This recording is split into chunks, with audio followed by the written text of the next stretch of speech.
Introduction. Transcending into the persona of Jon Snow. This time he resolutely declines the mantle of a Night's Watchman at the Wall, opting instead to journey southward to King's Landing. Tyrion. Jon Snow is astute, far surpassing me in cunning. Littlefinger. I detest schemers like Jon Snow. Daenerys. Jon truly deserves the title of the Father of Dragons. Night King. Let's pledge our allegiance to Lord Snow. In this life, direwolves and dragons reign supreme. Chapter 1. The Prophet Jon Snow.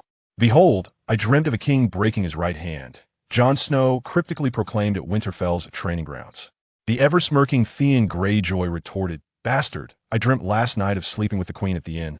Jon had long grown accustomed to Theon's arrogance. 9 years prior, King Balon Greyjoy of the Iron Islands had instigated a rebellion, which was quelled by Duke Eddard Stark alongside King Robert, forcing Balon to submit and offer a hostage. As Balon's only surviving son, Theon was sent to Winterfell to become a ward of House Stark. Upon his arrival at Winterfell at the tender age of 10, Theon, slightly older than Jon and Robb, had always viewed himself as the heir of the Iron Islands, looking down upon Jon, the bastard. Jon, unbothered by Theon's haughty demeanor, crossed his arms beneath his cloak. "Theon, my dreams differ from yours. Mine are prophetic visions destined to come true." In truth, Jon Snow was a time traveler, having crossed over from Blue Star to the continent of Westeros. Aware of the grim fate awaiting House Stark and himself, he resolved to feign the role of a seer, hoping to alter his destiny. Theon scoffed, "Oh really? Are you some sort of green seer from old tales?" Robb, pondering deeply, regarded Jon. "When did you become a prophet? A king breaking his right hand? What does it signify? Which king do you refer to? The Mad King Aerys? King Torrhen Stark? Or the current king upon the Iron Throne, Robert Baratheon?" Jon cleared his throat. "It is, of course, the current king, the Stag King, Robert Baratheon. In my dream, King Robert broke his right hand. The sigil of House Baratheon is indeed the crowned stag." At that moment, Duke Eddard Stark approached, surrounded by a throng of people. Eddard Stark, with his long face and dark hair, though only in his 30s, already bore strands of gray. Clad in a plain gray woolen coat, he was accompanied by the elderly Roderick Castle, the Maester Luwin, and the captain of the Winterfell Guards, Jory Castle. Among them was Jon's 7-year-old half-brother, Bran Stark.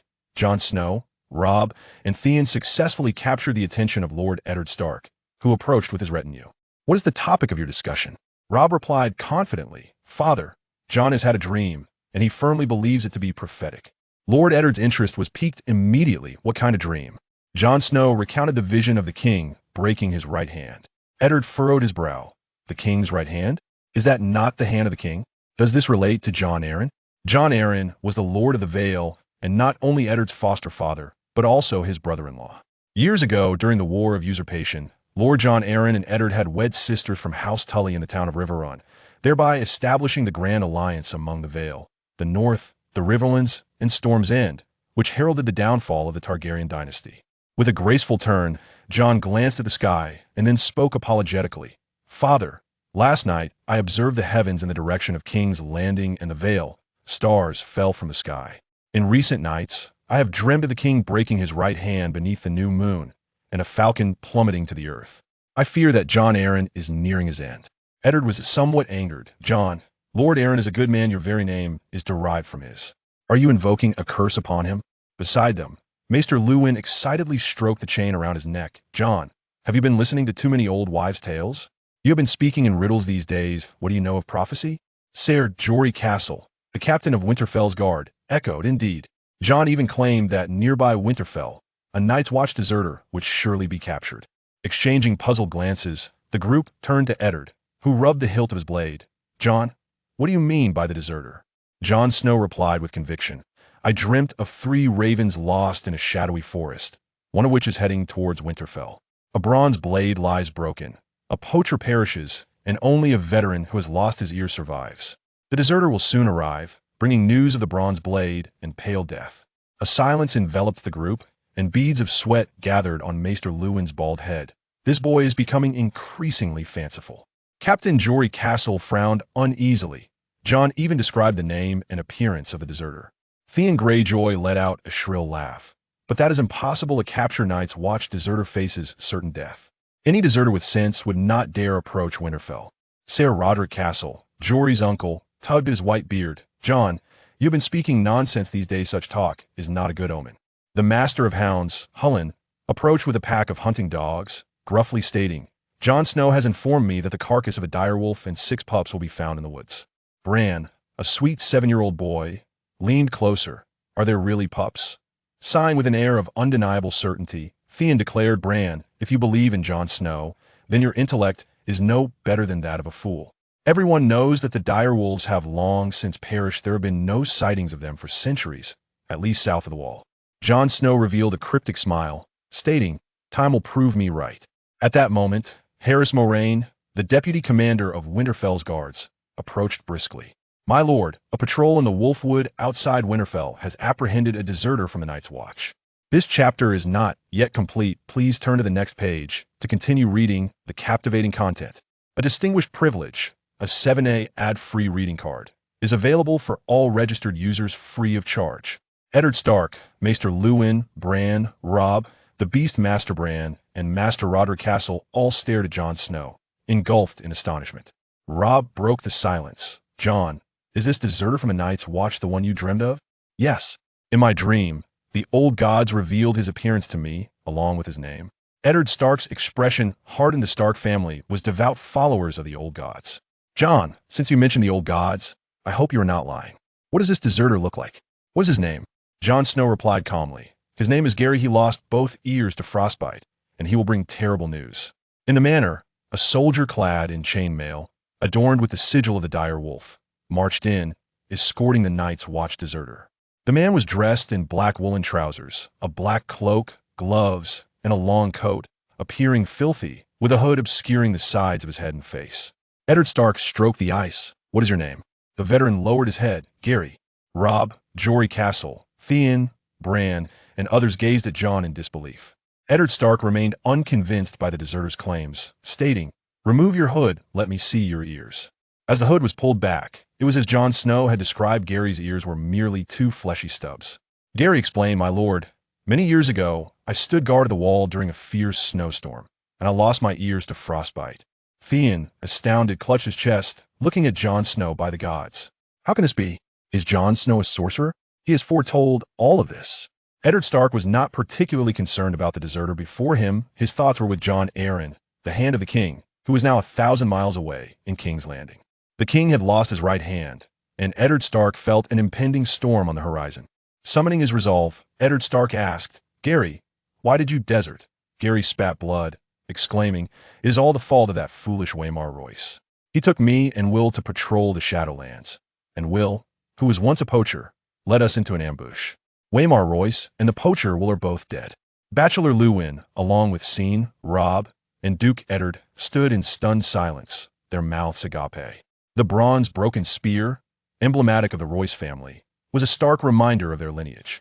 When Waymar Royce journeyed to the wall, his father, the bronze Lord Yon Royce, had accompanied him, and they lingered in Winterfell for several days, leaving a lasting impression on its inhabitants. Jon Snow had not only foreseen the demise of Waymar Royce, but also the fate of the poacher, Will, who perished alongside him.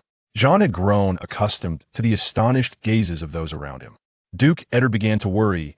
If Jon possessed the ability to predict the future, could he also be aware of his own lineage? On the surface, Jon Snow was acknowledged as Eddard's illegitimate son, yet in truth, he was the offspring of Eddard's sister Lyanna and the last true dragon, Rhaegar Targaryen. This secret had been meticulously guarded by Eddard for many years. Jon Snow was a remnant of the fallen dynasty, and should Robert discover this truth, not only would Jon's life be in jeopardy, but the Stark family would also face dire consequences. Reluctantly casting aside his thoughts, Duke Eddard addressed Gary, saying, the deaths of Waymar Royce and your poacher companion do not absolve you of the charge of cowardice. Gary replied helplessly, it was the White Walkers. Chapter 2. The Prophecy Fulfilled. Dead, Waymar Royce and Will are dead. The White Walkers have slain them. The Night's Watchman Gary quivered in fright. The mere mention of the White Walkers seemed to dim the daylight. Every child of House Stark had heard Scholar Luwin recount tales of the White Walkers, though it was the old nurse's stories that truly brought them to life. Legend has it that 8,000 years ago, an eternal night descended, cloaking the world in darkness, with blizzards raging and fierce winds howling. The White Walkers emerged from the frigid lands beyond, possessing icy blue eyes, skin like ice, and bones of frost, riding upon ice spiders and dead horses. They abhorred fire, warm blood, and life itself, mercilessly slaying every living soul they encountered and using dark magic to transform them into whites. The White Walkers advanced southward, driving their whites before them, sweeping through the villages, towns, and castles of the realm. In a final bid for salvation, the last hero and his companions ventured deep into the forest to seek the aid of the children of the forest. With their assistance, humanity forged the Night's Watch and constructed the wall, halting the advance of the White Walkers. Only after their disappearance did the long night come to an end. Most believe the White Walkers to be mere figments of myth and legend, rather than a tangible threat. Duke Ed is a man of honor, holding a deep disdain for deserters, and thus finds it impossible to believe the words of one. He caresses the hilt of his sword and scoffs, "Utter nonsense. You must be quite daft with fright. We do not dwell in the fairy tales of old nurses. Where in this world are there White Walkers?" San offers a faint smile. "My Lord Duke, it is surely this deserter who has conspired against Wyman Royce and another soldier. To conceal his sins, he fabricates tales of White Walkers. My Lord Duke, we should not squander time dealing with such a traitor. Let us swiftly sever his head and return it to Winterfell." The Night's Watch deserter, Gary, trembles and kneels. "Lord Stark, I speak the truth. It was indeed the White Walkers. I swear by the gods above." Jon Snow steps forward. "My Lord Duke, I dreamed of Gary eluding the pursuit of the White Walkers. I believe he speaks the truth." In public, Jon Snow always addresses his father as "my Lord Duke," for a bastard status does not permit one to call his father by any other title in such settings. Jon Snow's prophecy regarding the Night's Watch deserter, even detailing his name and appearance, astonishes all present, compelling Duke Ed to heed Jon's counsel. As Duke Ed hesitates, Maester Luwin clears his throat. "Jon, while you have accurately foretold the arrival of the deserter, your dream may merely be a coincidence. The crimes of this deserter are grievous. He must face execution." Duke Ed nods gravely and gestures to Sin, who presents the greatsword Ice, a treasured heirloom of House Stark, forged from Valyrian steel, a material now scarce in Westeros, with merely a couple of hundred swords remaining. Chapter 3. The daughter of the wolf Jon Arryn has passed away, leaving Duke Eddard deeply sorrowful. He silently strides towards the Godswood, followed quietly by Robb, Jon Snow, and Theon. Kneeling before the heart tree, Eddard prays for Jon Arryn. In a moment of reverie, he perceives the visage etched upon the heart tree, strikingly reminiscent of Jon Arryn himself. Years ago, the Mad King Aerys II wrought havoc in King's Landing, slaying Eddard's brother Brandon and their father, Rhaegar Stark. During that dark time, Prince Rhaegar had abducted Eddard's sister Lyanna, who vanished without a trace. Convinced that Lyanna's betrothed, Robert Baratheon, alongside Eddard, would ultimately rise against the Iron Throne, Aerys sent a missive to the Eyrie, demanding the immediate surrender of Eddard and Robert. Both Robert's father, Duke Stefan, and Eddard's father, Rhaegar, had already perished, leaving the Stark and Baratheon houses in the hands of these two young men. Jon Arryn understood that refusing to yield Eddard and Robert would not only jeopardize his life, but also spell disaster for House Arryn and the Vale. Nevertheless, he chose to defy the Iron Throne. With a rallying cry, Jon Arryn summoned many nobles under the Aerys banner to rise in rebellion. Yet numerous vassals opted to support the crown, igniting turmoil throughout the Vale. Eddard vividly recalls their youth. Thus, in the early days of war, Jon Arryn emerged as the unequivocal leader of the insurgents. He instructed Eddard to traverse the Sisters Islands and stealthily return to the north, while he and Robert led their forces to seize Gulltown, compelling Lord Grafton to submit. Subsequently, Robert returned to Storm's Inn to muster troops. Both Robert and Eddard matured swiftly on the battlefield, while Jon Arryn sought allies for his sons beyond the fray. One of Jon Arryn's most sagacious decisions was to unite with Eddard in marrying the daughters of Lord Hotine Tully, which garnered the support of House Tully, hastening the downfall of the Mad King.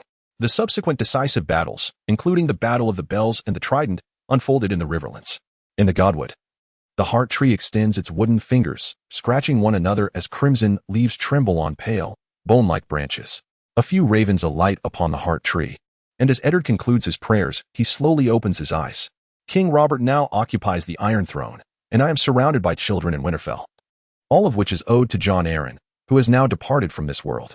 Interestingly, Robert's letter bore no mention of how Jon Arryn met his end. Robb shrugs, suggesting that Jon Arryn was simply too old, being 20 years senior to my grandfather. I suspect he must have died of old age, he muses. Eddard gazes at Jon Snow, pondering. Jon, did you dream of Jon Arryn's demise? How did he truly die? As a time traveler, Jon Snow is acutely aware that the tragic fate of House Stark began with Jon Arryn's death, the true culprits behind it being his wife, Lisa Tully, and her paramour, Peter Baelish. Indeed, the peril looms from afar. Should Jon Snow attempt to elucidate his visions, Lord Eddard Stark would likely remain unconvinced. And it could lead to further estrangement with Lady Catelyn, who has long regarded Jon as a thorn in her side. After all, Lady Lisa is Catelyn's own sister. And Peter Baelish once served as a ward in the Vale, harboring an unrequited affection for Catelyn, even if she did not reciprocate his feelings. She certainly relished the attention he lavished upon her. Jon Snow spoke with a calm demeanor. I dreamt of the king breaking his right hand, and under the new moon, the falcon fell to the ground. As for the true cause of Jon Arryn's demise, I remain uncertain. Perhaps the old gods will reveal it to me in another dream. Soon, King Robert will arrive at Winterfell, and we shall uncover the truth behind Jon Arryn's death. Eddard placed a reassuring hand on Jon's shoulder. Jon, your prophecies are remarkably astute. Foresight is a wondrous gift that you must cherish. Our family's future may very well depend upon you. With the power of his prophetic visions, Jon Snow's standing within the family was instantaneously elevated. As a bastard, his surname was Snow rather than Stark. Yet Eddard now spoke of him in such familial terms, inciting jealousy in Theon, who regarded Jon with envious eyes. Theon managed a forced smile. My lord, Jon Snow's predictions cannot always come to fruition. He is merely fortunate. Eddard retorted, the Night's Watch defector, the direwolf. The death of the Hand. Jon has foretold 3 significant events in a single day.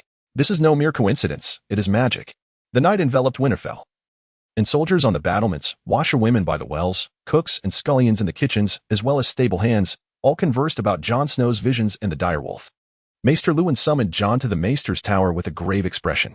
Jon, I must confess, I am skeptical of prophecies. He gently stroked a chain around his neck, revealing a segment forged from Valyrian steel, a material symbolic of mysticism and magic within the Citadel.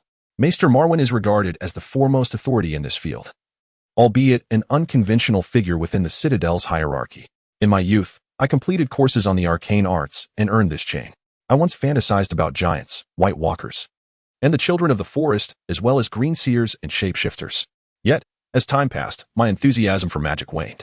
Until today, when you have rekindled my awareness of the power of prophecy, you have not only successfully foretold the defection of the Night's Watch and the direwolf, but also the raven that brought news of Jon Arryn's passing. In my lifetime, I have never encountered such extraordinary phenomena. Jon Snow, he continued, share with me your dreams. I must record them. Many years hence, when historians pen your tale, you may emerge as a figure as remarkable as the dreamwalker Daenerys. Outside the kitchen fortress, Sansa, Arya, and little Rickon were playfully teasing the small wolf. Sansa, tall and graceful, had inherited her mother Catelyn's chestnut hair and striking blue eyes. She wore a pink linen gown, cradling her little wolf, whom she had named Lady. Lady possessed a coat of gray fur and gentle golden eyes, radiating charm. In stark contrast to Sansa, Arya embodied the typical Stark features, a long face, chestnut hair, and gray eyes. Upon seeing Jon, she immediately dashed into his embrace. Among the siblings, Jon had always shared a close bond with Arya. Jon, I've made up my mind. My little wolf shall be named Nymeria, am I right? You chose that name after the queen who sailed 1,000 ships, Arya exclaimed. Stunned, she questioned, how did you know in advance? Jon tenderly stroked Arya's cheek. Because our hearts are in sync. Sansa interjected politely, thank you, my half-brother. Robb mentioned it was you who found the wolves. Since understanding the meaning of bastard, Sansa had taken to referring to Jon as her half-brother. While she maintained a courteous demeanor, her underlying arrogance was unmistakable. Sansa was infatuated with the tales of noble knights and princely heroes. Arya produced a lemon cake and offered it to Jon. Whether in Winterfell or the market of White Harbor, Arya's popularity surpassed that of her sister Sansa, as she often befriended butchers, servants, and stable hands. At times, she would bring food from the kitchen to share with impoverished knights and the children of common folk. Jon, this is the lemon cake that Gage just made. Please enjoy. Arya, you are truly kind, Jon replied. As he took a bite, the flavor of lemon burst in his mouth, prompting a smile as he looked up, only to meet Catelyn's disapproving gaze. In Winterfell, Catelyn was beloved by servants, soldiers, and commoners alike for her kindness, except towards Jon. In her eyes, Jon, as a bastard, brought her shame within the castle's walls. Catelyn could tolerate Eddard's fathering of a bastard outside their marriage, as such occurrences were not uncommon among the nobility. However, once the child was born, she wished for at least a comfortable life for him, yet Eddard chose to raise Jon in their castle, allowing him to dine with them and receive the same education as her children. Catelyn had implored Eddard multiple times to send Jon away, only to be met with his cold indifference. Consequently, she harbored a profound loathing for Jon. Every time Jon outperformed Robb in subjects such as arithmetic, swordsmanship, archery, and horsemanship, Catelyn would cast him a scornful glance, as if Jon truly posed a threat to Robb's claim to inheritance. Each bite Jon took was accompanied by Catelyn's piercing gaze, akin to a knife. Now, witnessing him savoring the lemon cake, Jon once more felt the weight of Catelyn's scrutinizing stare, nearly choking on his food. Catelyn gazed at Jon for a considerable time, silent as he swallowed a piece of lemon cake and turned to depart. He could feel her piercing gaze, sharp as a knife, upon him. Chapter 4. The wolf mother Catelyn Tully possessed long chestnut hair and striking blue eyes, despite having borne 5 children for Eddard Stark. Her figure remained remarkably well-preserved. Generous and nurturing, she treated both nobles and commoners with kindness and a strong sense of responsibility. However, her demeanor changed when it came to Jon, her husband's illegitimate son, whom she regarded as an affront to her dignity. Arya, cradling the little dire wolf Nymeria, observed Jon's departure and lamented, "Mother, you have frightened Jon away." Catelyn retorted coldly, "I have said nothing." With a mere glance, she had driven away Jon. Feeling a sense of relief at his departure, the sight of Jon relishing the lemon cake prepared by the chef, Gage, ignited a fierce anger within her. Had Jon lingered any longer, she could not guarantee she would refrain from uttering harsh words. Catelyn was determined to maintain her composure in front of her daughters, Sansa and Arya, valuing her image in their eyes above all. Family, honor, and duty were the tenets she cherished, as echoed in the words of House Tully. Arya gently stroked Nymeria, asserting, "Jon helped us find the little wolf. It was Robb who discovered it." Catelyn observed the pups, both Nymeria and Sansa's dire wolf, lady, still blind and defenseless. Arya, indignant, insisted, "It was Jon. I heard Robb say that Jon is like a sorcerer. He not only foretold the arrival of the pups, but also predicted the Night's Watch deserter and even the death of that old hand in King's Landing." Master Lewin believed Jon possessed prophetic abilities and intended to draft a report for the Citadel. Catelyn had long been curious about Jon Snow's mother. Years ago, she had conducted an investigation, uncovering widespread speculation that Jon's mother was Ashera Dane, the sister of the famed Kingsguard, Ser Arthur Dane. If it were true, then Jon's lineage would be a tapestry woven from the elements of snow and sand, his Stark father from the north and his mother from the arid lands of Dorne. Another rumor suggested that Jon was born to a maidservant close to Ashera, regardless of the identity of Jon's mother. Catelyn's inquiries about his origins had enraged Eddard for the first time in their marriage, igniting a fire within him. Since then, Winterfell had become a place where Jon Snow's lineage was never mentioned, and Catelyn, understanding the gravity of the situation, had chosen to remain silent. No longer seeking information about his parentage, Jon had never previously exhibited prophetic gifts. Why had he suddenly acquired such an ability? Catelyn could not help but ponder the possibility that Jon Snow's mother might be some sort of sorceress. Catelyn's mother, Manisa, hailed from the Tully family of Riverrun, a castle steeped in curses and dark tales, where the fearsome witch Alysanne and the malevolent Daenerys once reigned. The Riverlands were home to many witches, and since childhood, Catelyn had heard eerie and bizarre stories about the likes of the Stonehengers Ginny, the noble-hearted, and the mysterious Lake of Eyes. If Jon Snow truly bore the blood of a witch, he could indeed pose a threat to Robb's claim to the throne. Should the bastard Jon possess the gift of prophecy, he might wield some form of magic, potentially using it to usurp the inheritance of Catelyn's children. The very thought filled Catelyn with increasing disdain for Jon Snow. He was as irksome as the never-ending snowflakes of the north. "Mother, there are whispers that the king and queen are coming. Will they bring the prince and princess?" Sansa's sweet voice jolted Catelyn from her reverie. She gazed at her innocent daughter, forcing a smile. Certainly, Queen Cersei's children would come, Prince Joffrey, Princess Myrcella, and Prince Tommen, all of them, riding their opulent carriages along the King's Road to the north. Sansa's eyes widened, her hands clasped over her heart, brimming with excitement. "Are we truly going to see the prince, the knights, and the king from the songs? That's wonderful." Catelyn caressed the hair of both Sansa and Arya. Sansa's hair was neatly groomed, while Arya's was in disarray. "When the princess, queen, and prince arrive, you must comport yourselves well and observe courtly etiquette, especially you, Arya. In the future, you might even serve as a lady-in-waiting to the queen or princess at the Red Keep in King's Landing. There, you will witness court singers, jesters performing, and King Robert's grand tournaments, which he so dearly loves to host. In Westeros, courtiers and attendants were predominantly chosen from the nobility to foster bonds of friendship between the aristocracy and the crown." Sansa's little dire wolf, lady, let out a cheerful yip, and Sansa exclaimed, Is the family of King Robert truly coming to Winterfell? Will we hold a tournament? Catelyn often regaled Sansa with tales of the bustling South, the Arbor, King's Landing, Old Town, Lannisport, and the Eyrie, names that danced in Sansa's mind like poetry. She had longed to witness a grand tournament. Catelyn shook her head. No. Your father would deem a tournament a complete waste of resources. Disappointment washed over Sansa's face, as it seemed she would have to wait until they journeyed southward to witness a tournament. When Catelyn first married into the north, she struggled to comprehend the stoic simplicity of its people, but gradually, she came to understand. The winters in the north were interminably long and brutally cold. With food and resources scarce, the denizens of the north believed that the tournaments and lavish feasts of the south were mere childish amusements of summer. And Eddard had always scorned the hedonism and tournaments of the southern realm. The culture of knighthood belongs to the faith of the Undulls. To become a knight, one must anoint oneself with holy oil and swear an oath before the seven gods. The north, steeped in the bloodline of its ancient ancestors, is predominantly inhabited by their descendants who were devoted to the old gods. Consequently, it is the region with the fewest knights in Westeros. Only in White Harbor do knights abound, with the Manderley family boasting over 100 landed knights under their banner. Approximately 9 centuries ago, the Manderley family incurred the wrath of the King of the Bay and suffered exile, finding refuge in the north, where they were settled by the Stark family at the Wolf's Den, located at the mouth of the White Knife River. Utilizing the wealth they brought from the bay, the Manderleys transformed their territory into the only city in the north, White Harbor. Jon stood atop the city walls, gazing into the distance at Catelyn, who cradled the small dire wolf. Ghost. As a man traversing time, Jon was acutely aware of Catelyn's concerns. She feared that he might threaten the future claim of Robb. In truth, Jon shared a close bond with Robb, Rickon, Bran, and Arya. On the surface, he appeared to be merely the illegitimate son of Lord Stark, yet in reality, Jon was the son of Prince Rhaegar and Lyanna, a true scion of the dragon.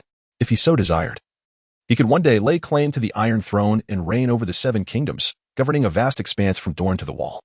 Jon held little regard for the North and Winterfell. That evening, he gathered with his siblings.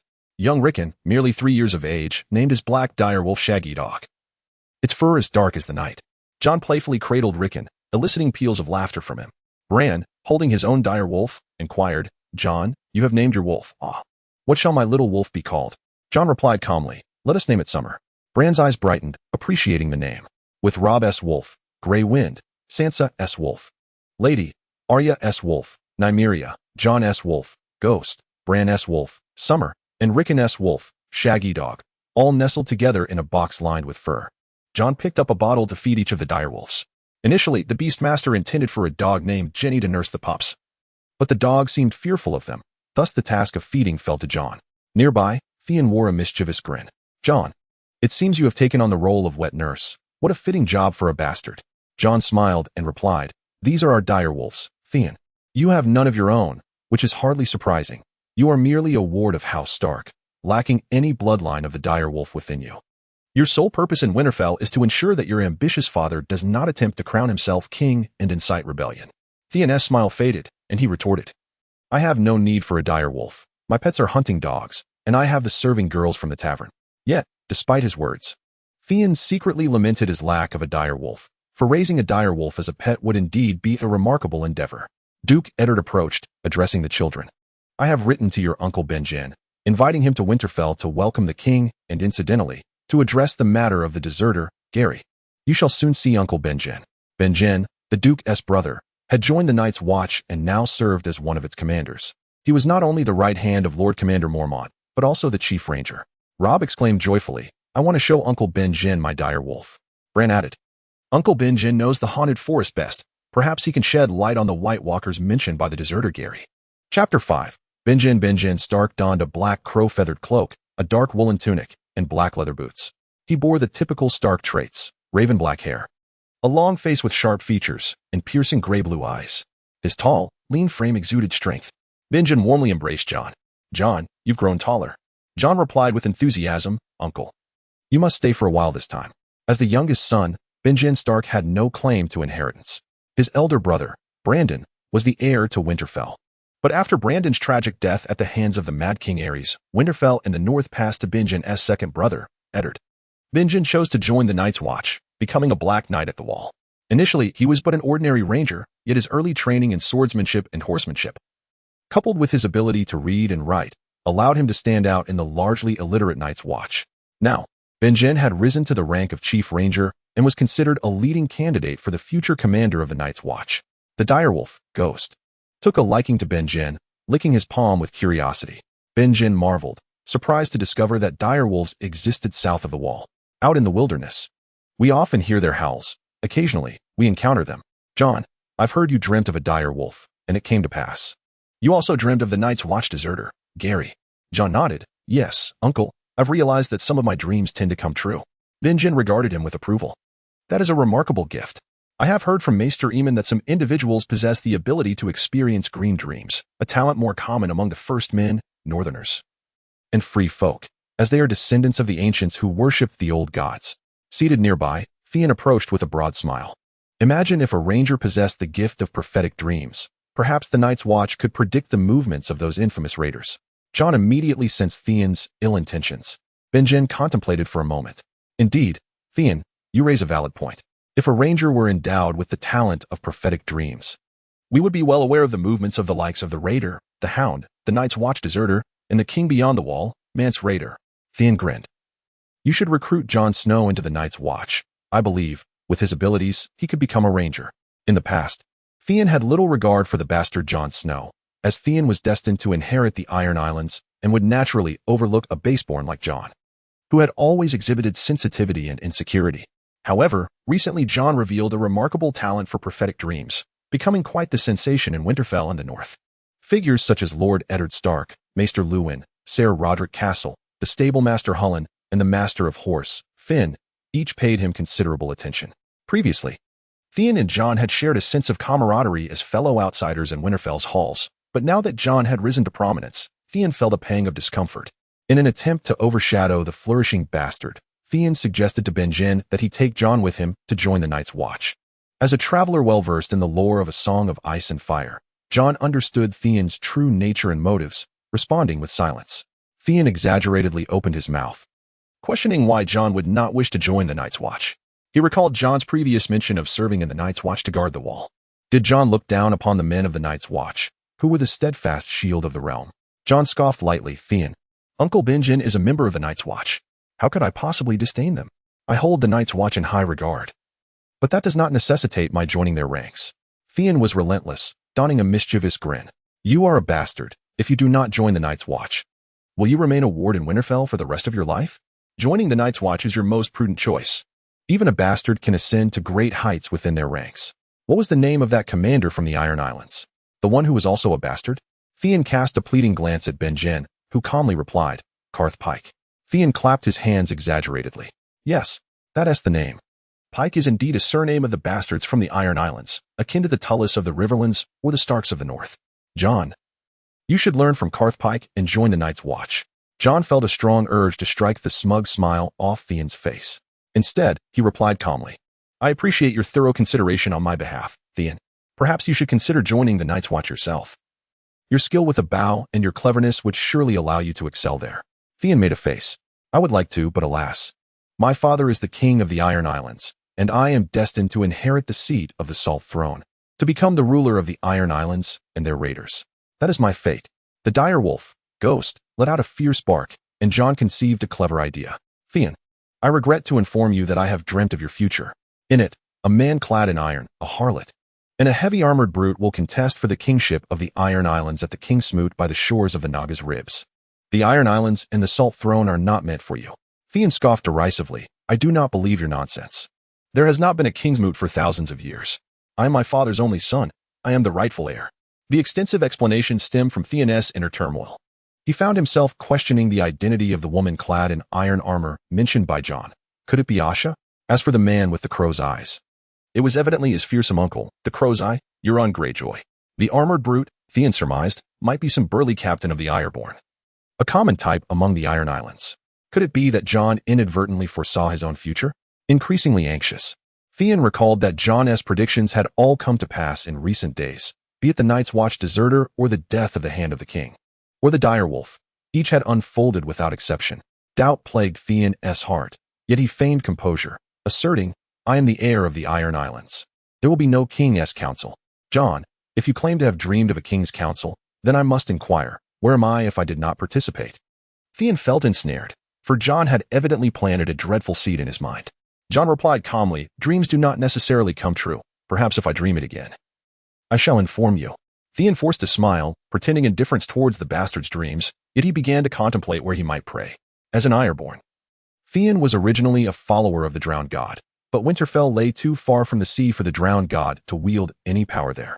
Having grown up in Winterfell, where the Stark family adhered to the old gods, Theon had fond memories of bathing in the hot springs of the Godswood. His first kiss and his initial experiences of intimacy also occurred within the sacred grove, yet he was not a true believer in the old gods. As for the Seven, Theon was even more unfamiliar. There were few followers of the Seven in Winterfell, and it was only after Lord Eddard Stark married Lady Catelyn that a small sept was constructed to provide her a place for prayer. Ultimately, Theon resolved to visit a brothel, where prayer might more effectively help him forget his troubles. The Night's Watch deserter, Garrett, was imprisoned in the dungeon. Lord Eddard, Jon, Robb, and Benjen descended the spiral staircase into the depths. Robb and Jon held torches high, dispelling the surrounding darkness. Theon, wielding the Valyrian steel sword Ice, trailed behind the group. Lord Eddard spoke. Benjen, you must know this deserter Garrett quite well.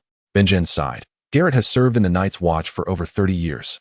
He has spent more time at the wall than even Old Bear, with only a handful like Maester Aemon having been there longer. I never imagined he would turn traitor. Lord Eddard continued.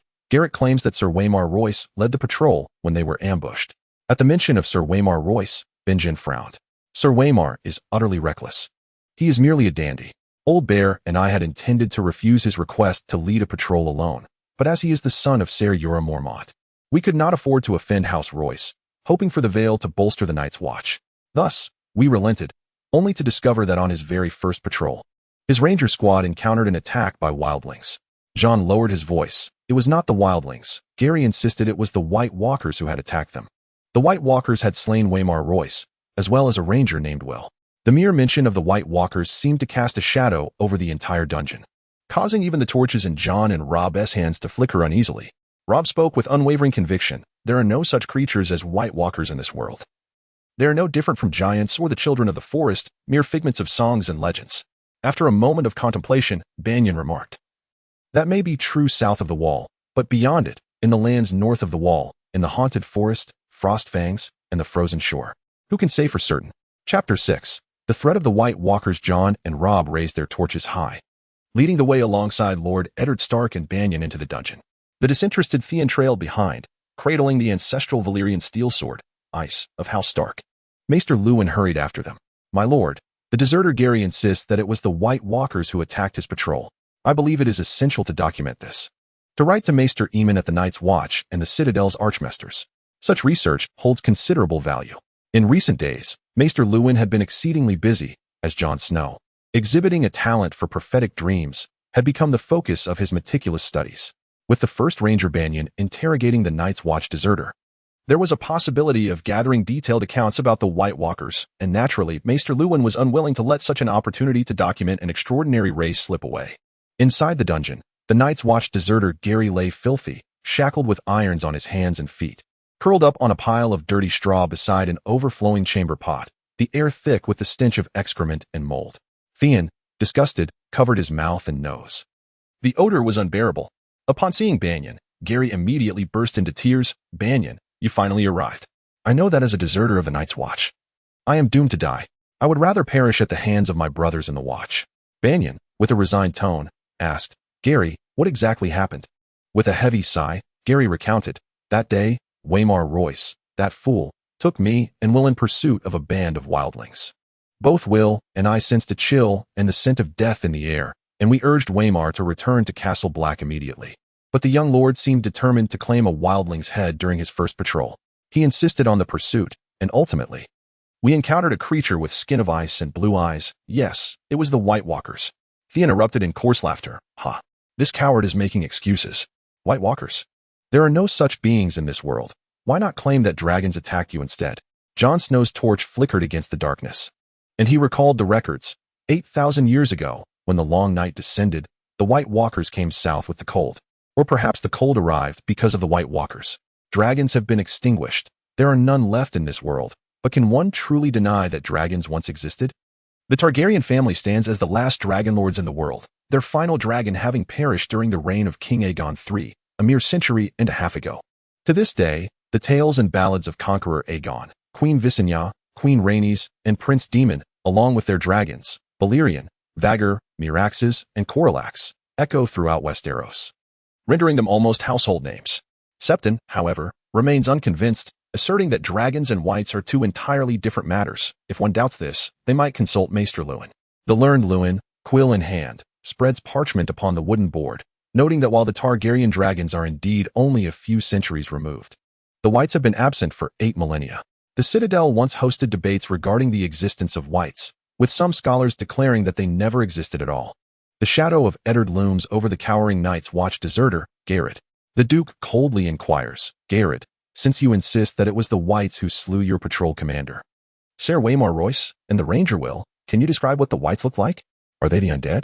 Memories cause Garrett to tremble as he stammers. The whites are not the dead are merely corpses. Whites are tall and gaunt, their skin resembling flowing milk, encrusted with frost. They possess piercing blue eyes. I remember the first moment of eye contact. Those azure orbs were heartbreakingly beautiful, akin to the cold blue stars in a frigid night sky. Maester Luwin diligently records every word Garrett utters. Ser Jorah remarks calmly, I never expected such poetic sentiments from you, a rough man. Given that you have witnessed the whites, why did they slay your companions yet spare you? Garrett, his head bowed in shame, replies, because I was tasked with guarding the horses. The others immediately grasp the implication. During the white attack, Garrett became a coward, fleeing the massacre and abandoning his commander, Ser Waymar Royce, and his fellow Ranger Will. In that moment, he epitomized a craven deserter. Duke Eddard regards Garrett with disdain, asking, what weapons did the whites wield? Did they possess mounts or armor? Garrett sniffles.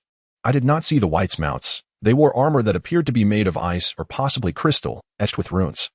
The distance was too great for me to discern the runes clearly, but the armor resembled a tranquil, frozen pond.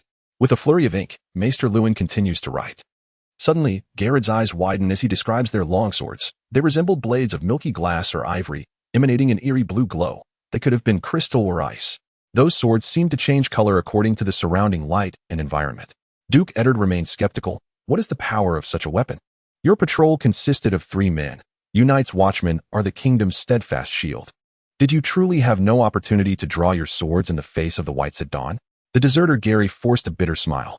My lord, people often say that the Night's Watch guards the wall to fend off the fantastical creatures of tales and songs, such as the others, the children of the forest, giants, and shapeshifters. Yet for millennia, the only adversaries we have faced are the wildlings. Even the Night's Watch has nearly forgotten the existence of the others. Thus, when they truly manifested in the haunted forest, it required extraordinary courage to conquer one's fear and draw a sword against them. Silence enveloped the crowd. Gary rose to his feet. I am deeply ashamed. After more than 30 years as a ranger, I found myself fleeing like a defeated hound in the presence of the others. Will, the master scout, was among the finest in the Night's Watch, comparable only to a select few like Stone Snake and the broken-handed Colin. Yet even Will had no chance to unsheath his sword. Instead, it was the noble Ser Waymar Royce, who had led us into the deadly trap of the others, that I witnessed being wounded. Somehow, he found courage anew. The blood of his ancestors coursed through him. Perhaps he felt the strength of the old gods. In any case, he brandished his longsword, shouting to fight for King Robert against the others. My fellow rangers and I once mocked Ser Waymar Royce in the halls of Black Castle while savoring the lamb stew of Three-Fingered Hob, deriding him as merely a superficial noble. I was mistaken. When the others attacked, I was revealed to be a coward while he fought valiantly until his death, embodying the spirit of a true man of the Night's Watch. When Ser Waymar Royce took up his post at the wall, his father, Bronze John, personally escorted him. Ser Waymar lingered in Winterfell for several days, captivating Sansa, Jane Poole, and others with his striking looks. Jon, Robb, and Theon had all sparred with him in the training yard, and Ser Roderick Castle deemed him mediocre and arrogant. Neither Robb nor Jon held him in high regard, though Theon managed to get along with him. As memories of Waymar Royce flooded back, Bannerman could not help but express his sentiments. Indeed, Ser Waymar was not well liked. Yet he died for the Night's Watch and the realm. He proved himself worthy of the Night's Watch's vows. Now he has passed, resting in the haunted forest. He journeyed from the Vale to join us, and now his watch is complete. He may finally find peace. Jon wished to inform Uncle Benjen that Ser Waymar had been transformed into a white by the others, potentially becoming one of their servants and a threat to the realm. However, Such a warning felt too alarmist, and Jon decided to suppress it for the time being, awaiting a more opportune moment. Maester Luwin set down his quill. "Gary, perhaps you could elaborate on the weapons of the others." Gary exclaimed, "I tell you, whether the weapons of the others are made of ice crystals or black ice, the steel swords of the Night's Watch are utterly inadequate to withstand them.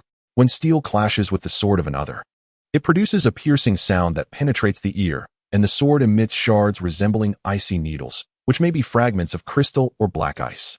From a distance, I witnessed the sword of an other strike Weimer-Royce, piercing through armor, penetrating leather, and burrowing deep into flesh and bone, from which flowed azure blood.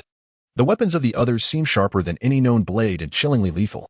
Duke Ed and Banyon exchanged dubious glances. The Duke, along with Jon, Robb, Theon, and Maester Luwin, emerged from the dungeon, once more basking in the cool sunlight. The howls of the direwolves echoed nearby, prompting Banyon to inquire, "Brother, do you find Gary's words credible?" Duke Ed snorted softly. "I believe Gary could spin tales for the old crone. The others serve as a convenient excuse. A deserter cannot escape death, and he must concoct lies." "Do you truly believe in the existence of the others?" Banyon furrowed his brow. As the chief ranger of the Night's Watch, he had encountered many wildlings and their corpses.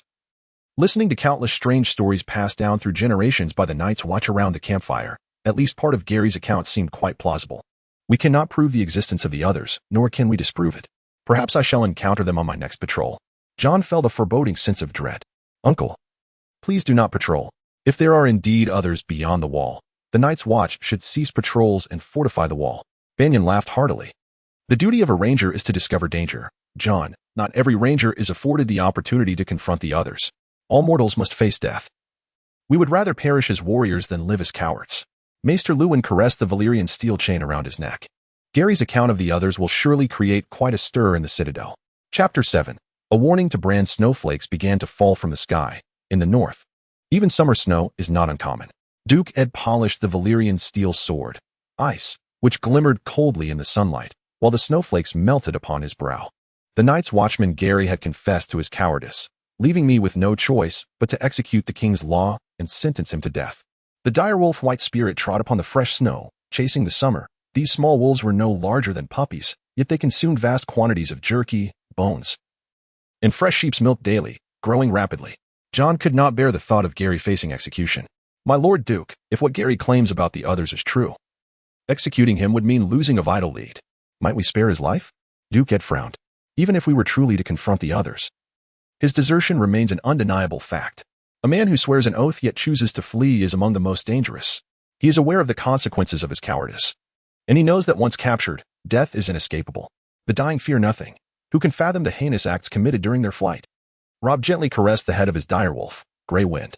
After all, King Robert was soon to arrive at Winterfell, and at that moment, he would undoubtedly heed the petitions of the people and render judgments in accordance with the law. Jon suppressed a smile, recalling how during royal progresses, it was the conqueror Aegon and the venerable King Jaehaerys who engaged in listening to petitions and holding court. As for King Robert, his proclivities lay in visiting brothels, hunting, and indulging in feasting at banquets, rather than concerning himself with the matters of the Night's Watch and its deserters. Indeed, Lord Eddard understood Robert well. It was unrealistic to expect the king to adjudicate such matters. This was Robert's first visit to Winterfell, and it was imperative that we extend a warm welcome to him and his court, refraining from disturbing the king's revelry with tales of deserters. Banyon sighed in resignation. Furthermore, regarding the Night's Watch, there were more pressing issues at hand, petitions to the king for personnel and funding. When the conqueror Aegon swept through the Seven Kingdoms, the treacherous Harren's brother served as the commander of the Night's Watch, which then boasted thousands of soldiers and knights, with the Hall of Shields overflowing during meals. At that time, the wall stretched from East Watch to West Watch, with 19 castles teeming with soldiers, and the Night's Watch was a formidable force. Yet now, the situation had drastically changed. The Night's Watch was in a state of decline, with most castles abandoned and reduced to ruins, overgrown with weeds and trees. Today, fewer than 1,000 men remained in the Night's Watch, led by Commander Mormont, who resided in the Shadow Tower, while Ser Jason Mallister held dominion over the Western Mountains and Skull Bridge, and Lord Catpike governed Eastwatch, the most prosperous port on the far side of the wall. Banyon had come to Winterfell on a mission. Commander Mormont hoped he could leverage his brother Eddard's acquaintance with King Robert to petition for personnel and funds for the Night's Watch. Thus, Banyon wished to avoid spending excessive time on the deserter, Gary. He fingered his sword belt and suggested, "Brother, I propose that once King Robert departs Winterfell, I escort Gary back to the wall. He himself has stated that if he must face execution, he would prefer to do so at the hands of his brothers in the Night's Watch. Eddard nodded in agreement. That is acceptable. At least we can grant him this wish. King Robert's arrival was imminent. Captain Jory Castle of the Winterfell Guard had recruited dozens of new soldiers from nearby villages to bolster security, while the venerable old Master-at-Arms, Sir Roderick Castle, was tasked with their training. Steward Vayenpool had procured a herd of cattle and sheep, which were corralled outside Winterfell's walls, while the Beast Master, along with hunters, returned with bloody wild boars, and the servants began the butchering of pigs and sheep. Chef Gage, accompanied by the kitchen servants, busily prepared lemon cakes, blueberry tarts, and ham. Catelyn was utterly engrossed in her tasks, instructing the servants to prepare pastries, fruits, clean the guest rooms, tend to the fireplace and chimneys, and replace the linens and rush mats with fresh ones. Bran, filled with excitement, dashed about the courtyard of Winterfell with his direwolf, Summer. He had just emerged from the Godwood, spent some time frolicking in the stables with the Dew's horses, and finally, breathlessly approached Jon and Robb at the training yard. Jon, we will soon see the White Knights of the King's Guard. They are the most legendary knights, each capable of facing 100 foes. When I grow up, I too shall become a member of the King's Guard. Jon stifled a laugh, replying, Bran, once the King's Guard take their vows, they forsake marriage and children, donning their white cloaks for life. In essence, they are not dissimilar to the Night's Watch. Do you still wish to become a King's Guard? Years ago, Conqueror Aegon subdued the 6 kingdoms of Westeros, with Dorne being the sole holdout. Aegon and his queens, Visenya and Rhaenys, frequently rode their dragons to scorched Dorne, razing castles and villages. In retaliation, the Dornish launched a series of assassinations against the king. To safeguard the crown, Queen Visenya established the King's Guard, modeling their oaths after those of the Night's Watch. Bran, who idolized the King's Guard, at the tender age of 7, could not fathom the sacrifices associated with such a path. He nodded vigorously, declaring, of course, I want to become a King's Guard, the bravest and most noble of the White Knights. Grey Wind, Nymeria, and Summer frolicked in the training yard, their rapid growth making them as large as small hounds. Initially, the servants, residents, and soldiers of Winterfell harbored a deep fear of the direwolves. However, as time passed, the people of Winterfell began to develop a peculiar sense of pride in these creatures. The Beastmaster, Bran, often fed the pups wild boar ribs, while Chef Gage provided them with rich venison broth. Each day, as the old wet nurse recounted tales to Bran and Rickon, she always cradled one of the pups in her arms. It was said that the direwolves had appeared south of the wall as a harbinger of good fortune, destined to thrive alongside Lord Eddard Stark's children. Much like the wolves themselves, Robb stroked Bran's hair, saying, You have no true understanding of the duties and sacrifices of the King's Guard. Bran lifted his chin defiantly, retorting, I understand perfectly. The King's Guard has always been the most esteemed of knights, has it not? Jon frowned, responding, while the likes of Ser Lyanne Redwine, the tall Ser Duncan, and the fabled Sword of Dawn, Ser Arthur Dayne, are indeed noble knights, the majority of the King's Guard do not live up to such greatness. They are merely skilled in combat beyond the average. As for the current King's Guard, only the fearless Ser Barristan Selmy can be called truly great. Bran blinked in surprise, asking, What about the Kingslayer, Jaime Lannister? They say he is the Golden Lion of Lannister, having won numerous tourneys, and even his armor is crafted of gold. Robb disdainfully remarked, A Kingslayer? He vowed to protect his king, yet wielded a golden sword to sever the throat of the mad King Aerys. Such a man can hardly be deemed a member of the King's Guard. The Kingslayer has sullied his cherished honor, rendering him inferior even to a Night's Watch deserter. A raven soared through the sky, alighting upon the walls of Winterfell, as Bran lifted his gaze toward the bird. I shall climb the wall. Once I reach the castle's rooftop, I might be the first to glimpse the king's entourage. Bran was an adept climber. His old nurse often recounted that he had learned to scale walls before he had even mastered walking. He had traversed every high structure in Winterfell, be it the Lord's Keep, the Godswood, the Armory, or the towering trees of the Sacred Grove. Neither Lady Catelyn nor Lord Eddard could restrain him. Jon Snow felt an ominous premonition. As a time traveler, he was acutely aware of the consequences of Bran's reckless climbing. Should the royal party arrive at Winterfell, while Jaime and Cersei Lannister were entangled in their illicit affair, Bran might inadvertently stumble upon the Golden Twins in their treachery. The Kingslayer Jaime would undoubtedly cast Bran from the tower's window, leading him to face grave peril, awakening thereafter as a cripple, forever unable to fulfill the life of a knight or sire children. Bran, you must cease climbing. It is perilous. You risk falling, Jon cautioned. The raven perched on a branch nearby, observing them intently. Bran smiled. Master Luwin and the old nurse both say I will fall. Yet climbing feels as effortless to me as walking. Rob's hearty laughter echoed. Jon, spare your breath. Neither our mother nor father can reign in Bran. Your words are wasted. Whatever Bran set his mind to, he would accomplish, unimpeded. That was his fate. If Bran were destined to become the three-eyed raven, then his fall might well be orchestrated by that very entity. Even without encountering the Kingslayer, misfortune could still befall him. Jon began to feel paranoid. Could the raven on the branch be a spy for the three-eyed raven? The three-eyed raven was a powerful figure, capable of infiltrating dreams and commanding ravens and various creatures. Taking a deep breath, Jon implored, Bran, heed my advice. Do not climb any further, especially during the king's visit. Bran tilted his head. Why not? Jon placed a hand on Bran's shoulder. Because I dreamt you would fall from the wall. Consider this. If you were to become disabled, unable to walk or ride, condemned to a life as a burden on others, would you desire such a fate? Chapter 8. The peril of falling. Jon Snow warned the 7-year-old Bran that continuing to climb would lead to a fall. Bran nodded in acknowledgement. Yet the moment he turned away, he resumed his ascent of the castle wall. He paid Jon's warning little heed, even though Jon had already proven his prophetic abilities. That night, Catelyn, Eddard, and the children gathered for dinner. Robb sat at Eddard's right hand, while Sansa and Arya were positioned on Catelyn's side. And Theon and Jon occupied the ends of the long table. Eddard treated all his children equally, whether it was his foster son Theon or his illegitimate son Jon. He always insisted they dine together with his own offspring. Joining them for dinner that evening was Eddard's brother, Benjen. Lord Eddard and Lady Catelyn forbade the dire wolves from approaching the dining table, so Grey Wind, Lady, Nymeria, Summer, and Shaggy Dog were left to frolic in the corner of the hall. Robb savored a robust barley and venison stew and jested to Bran beside him. Bran, you must refrain from climbing the walls. Jon's dreams have a way of coming true. He envisioned you falling from a great height, so do be cautious.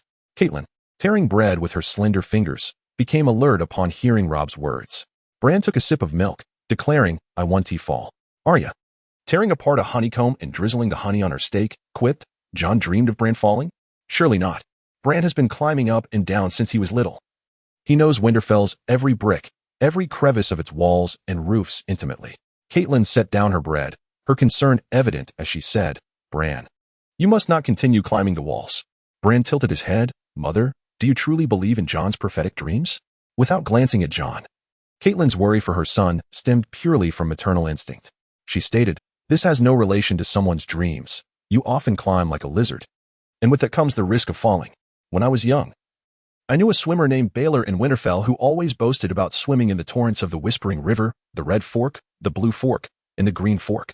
Yet, when I was 13, Baelor drowned in the Lake of the God's Eye. Such tragedies often befall those who swim frequently, and it is the skilled swimmers who are the most susceptible. Bran, climbing is no different. It is often those adept at it who meet their demise, while those who never climb may live their lives far from danger. Bran yawned, replying nonchalantly, Mother, I understand. I shall not climb. Benjen chuckled. Bran, you say this every time. I wager you will soon be climbing again. Catelyn detected the insincerity in Bran's words and turned to Eddard, expressing her concern. Bran's assurance lacks sincerity. King Robert is about to arrive. We should find a room to confine Bran to prevent him from climbing. Bran, slightly irritated, protested, Mother, you cannot lock me away. I wish to meet the Kingsguard and the king. Lord Eddard drained his goblet of amber sweet wine and replied, Bran, when the king arrives, our family must greet him and the royal members. Thus, I shall not confine you, but during the king's visit, you must refrain from climbing. Otherwise, I will have no choice but to send you to a nearby estate. With a resigned sigh, Bran conceded, Very well. I shall not climb. Benjen laughed. That is a hard promise to keep. Climbing can become quite addictive. Within the Night's Watch, I became acquainted with a brother clad in black, known as Stone Serpent. Hailing from the Vale, from a tender age, he had scaled the heights of the Moon Mountains, and upon joining the Night's Watch, he frequently ascended the Frost Fangs, the Giant's Ladder, the Whispering Gorge, and even the Wall itself. He expressed an insatiable desire to conquer upon gazing at the towering mountain edifices. Once the meal had concluded, the hall emptied, leaving only Catelyn and Eddard. Catelyn was fraught with worry. Was Bran truly safe? What if the dreams of that bastard were to come true? Damn it. Why did he have to dream of something so dreadful? Why must it be my son Bran Esfall? Eddard, with a sense of resignation, replied, What one dreams is not within Jon's control. Catelyn, with irritation, retorted, I suspect this is the curse of that bastard Jon, a magical curse. Have you, perchance, sired Jon with a sorceress? Eddard returned her gaze with a cold, lingering stare. My lady, never speak to me of Jon's mother. especially with the king's arrival imminent. The king will be here shortly. Let us prepare to graciously welcome his royal entourage. Robb, Jon, and Theon stood upon the walls of Winterfell, gazing down the King's Road. Robb exclaimed with excitement, "King Robert's party is nearly upon us. At last, we shall meet this legendary king, who single-handedly won the Battle of the Trident, wielding his warhammer to slay his rival, Prince Rhaegar. One strike sealed the fate of the Targaryen dynasty. How magnificent and valiant that was!" Robb's admiration for King Robert was palpable. Theon coldly interjected, "Indeed, King Robert is formidable. And his brother Stannis is no less a force to be reckoned with. Stannis defeated the Iron Fleet at the Battle of Dragonstone." In truth, Theon harbored a deep-seated animosity towards Robert and Stannis. Years ago, his father, Balon Greyjoy, had declared himself king and, with the cunning of the eye-patch-wearing Euron, had launched a surprise attack on Lannisport, incinerating the Lannister fleet at anchor, catching the Westlands off guard. Yet, Robert swiftly led his forces to the Iron Islands, and Stannis, commanding the royal fleet alongside Lord Paxter Redwine's ships, decisively vanquished the Iron Fleet at Dragonstone. Theon's uncles, Victarion and Asha, were captured in the fray. Following their naval defeat, the rebellion of the Iron Islands lost all suspense. The king's forces swept through the islands with relentless vigor, forcing Balon Greyjoy to kneel once more and offer hostages. It was during this tumultuous time that the 10-year-old Theon arrived at Winterfell, becoming a ward of Lord Eddard Stark. Although Lord Eddard treated Theon kindly, an unspoken barrier lingered between them. Both were acutely aware that should Balon Greyjoy rise in rebellion again, Eddard Stark could swiftly wield his greatsword, Ice, to sever Theon's head. Robb dreamily remarked, "Father once said that King Robert's hammer is so immense that even he could barely lift it. King Robert is akin to a towering bastion, surely. He is the mightiest man and warrior in Westeros." Jon calmly noted, "The last time Father beheld King Robert was 9 years ago during the quelling of the Iron Islands Rebellion. In his youth, King Robert was indeed one of the mightiest warriors, but now, I hear he is besotted with feasting and the pleasures of brothels. Indulgence in drink and vice can weaken a man. If one spends their days in revelry and excess, their combat prowess is likely to wane. Strictly speaking, Robert is Jon's father's murderer, yet Jon, being a traveler from another world, does not harbor intense hatred towards him. Robert's slaying of Prince Rhaegar occurred on the battlefield, where Rhaegar wielded a sword against Robert's warhammer in a fierce duel. Had Robert failed to vanquish Rhaegar, it is highly probable that Rhaegar would have slain Robert instead. Jon comprehends that King Robert is a pivotal figure in maintaining the delicate balance of power among the 7 kingdoms of Westeros. As long as he lives, Lord Eddard, through his alliance with Robert, can ensure the Stark family's position remains secure. Conversely, should King Robert meet his demise, various factions would eagerly engage in their power struggles, each seeking to crown themselves as king. The fall of one great whale brings forth a multitude of life. A chilling breeze swept through, and crows circled overhead. Jon is aware that the White Walkers stir restlessly in the north, and his yet-to-be met Aunt Daenerys may be awaiting the arrival of the call across the narrow sea. While the ambitious Lannisters surrounding King Robert, those schemers, have already conspired against Jon Arryn. The situation is tumultuous, the path ahead fraught with peril. Yet Jon finds a certain thrill in such chaos. Disorder is a ladder, and as a penniless bastard, he welcomes the arrival of the true dragon amidst the tumult. Chapter 9. The king approaches. King Robert's retinue resembled a torrent of steel forged from gold, silver, and bronze, steadily advancing northward along the King's Road. The Baratheon sigil of the crowned stag fluttering in the wind. The king's guard led the procession, Sir Meryn Trant and Ser Boros Blunt clad in resplendent white enamel armor. In stark contrast, the Winterfell cavalry, including Jory Castle and Hal Mullen, appeared rather shabby, their gray plate armor and tattered capes giving them a forlorn look. The king's guard donned white cloaks, white boots, and white helmets, their faces obscured beneath white visors. Their immaculate white armor stood in sharp contrast to the dark garb of Ser Jorah. Sansa, the young Tully, and Bran, among others, erupted in delighted screams, their smiles betraying the allure of the White Knights who fulfilled their fantasies. However, when the White Knights lifted their visors, Bran, Sansa, and the others felt a tinge of disappointment. Sir Meryn Trant bore drooping eyelids, and his hair and beard appeared rusted. Ser Boros Blunt had a flat nose, sagging facial muscles, and an unappealing countenance, not to mention his bow-legged stance. "Is this truly the king's guard?" Sansa whispered in disappointment. "They are not as the ballads describe." Just then, Jaime Lannister rode forth, instantly rescuing the girls from their disillusionment, as Sansa, Jane, and little Beth all flushed crimson. Jaime Lannister, with his golden hair flowing, stood tall and handsome, as if the sun itself had crowned him.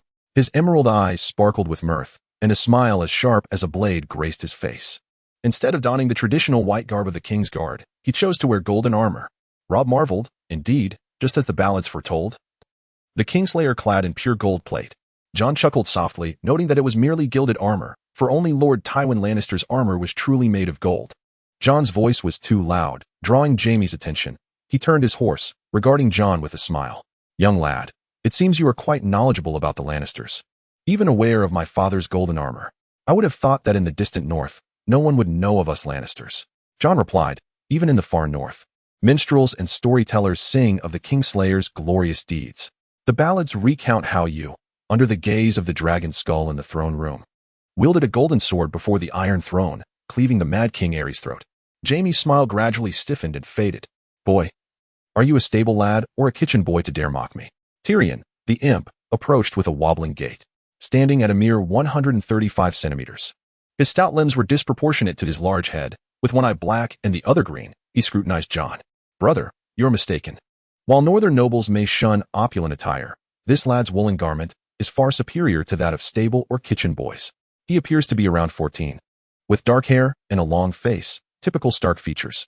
Thus, I surmise he is either Lord Eddard's legitimate son or his bastard. Jon nodded slightly, looking down at the dwarf. Tyrion, you are correct. I am indeed Eddard Stark's bastard. Tyrion squinted. At your age, one would typically exhibit anger or agitation when publicly acknowledged as a bastard, yet you remain remarkably composed. You are more mature than your peers. My brother is a renowned knight, which is reasonable for you to know, but how do you know me? Jon smiled. Because you possess distinctive features and differ greatly from your brother. Tyrion, I am aware of your moniker, the Imp, and your fondness for prostitutes. Tyrion chuckled. It seems my little indulgences have reached Winterfell. Perhaps I should temper my enthusiasm. Accompanying the royal entourage northward, they traversed through the Neck and the haunted forest. The north is vast and sparsely populated, making the journey lengthy. Fortunately, Tyrion found solace in the company of prostitutes along the way, whether from the marshes or the haunted forest, all of whom brought him great joy. Upon arriving at Winterfell, Tyrion dismounted and promptly sent his attendants, Jack and Morris, to inquire about the prostitutes in Wintertown. After days of riding, his thighs ached, and he yearned for rest, yet with the royal couple yet to arrive, he could only wait at the gate with the others. Tyrion seized the opportunity to observe the children of House Stark. Eddard Stark's eldest son possessed a mane of chestnut hair, a handsome visage, and a robust physique. Sansa, with her chestnut locks, exuded beauty and grace. Bran, with his chestnut hair and cerulean eyes, appeared thoughtful. The youngest son, Rickon, also bore red hair and blue eyes.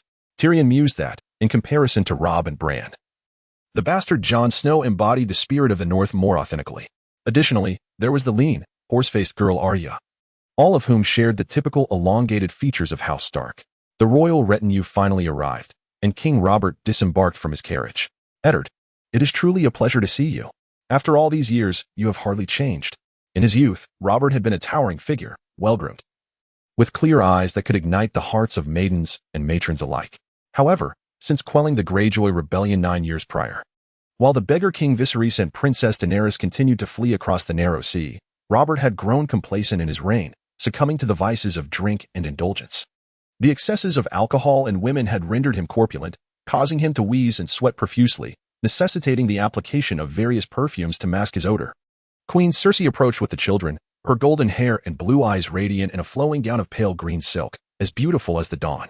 Yet, her haughtiness was unmistakable. When Eddard and Catelyn bowed to her, she did not deign to acknowledge them.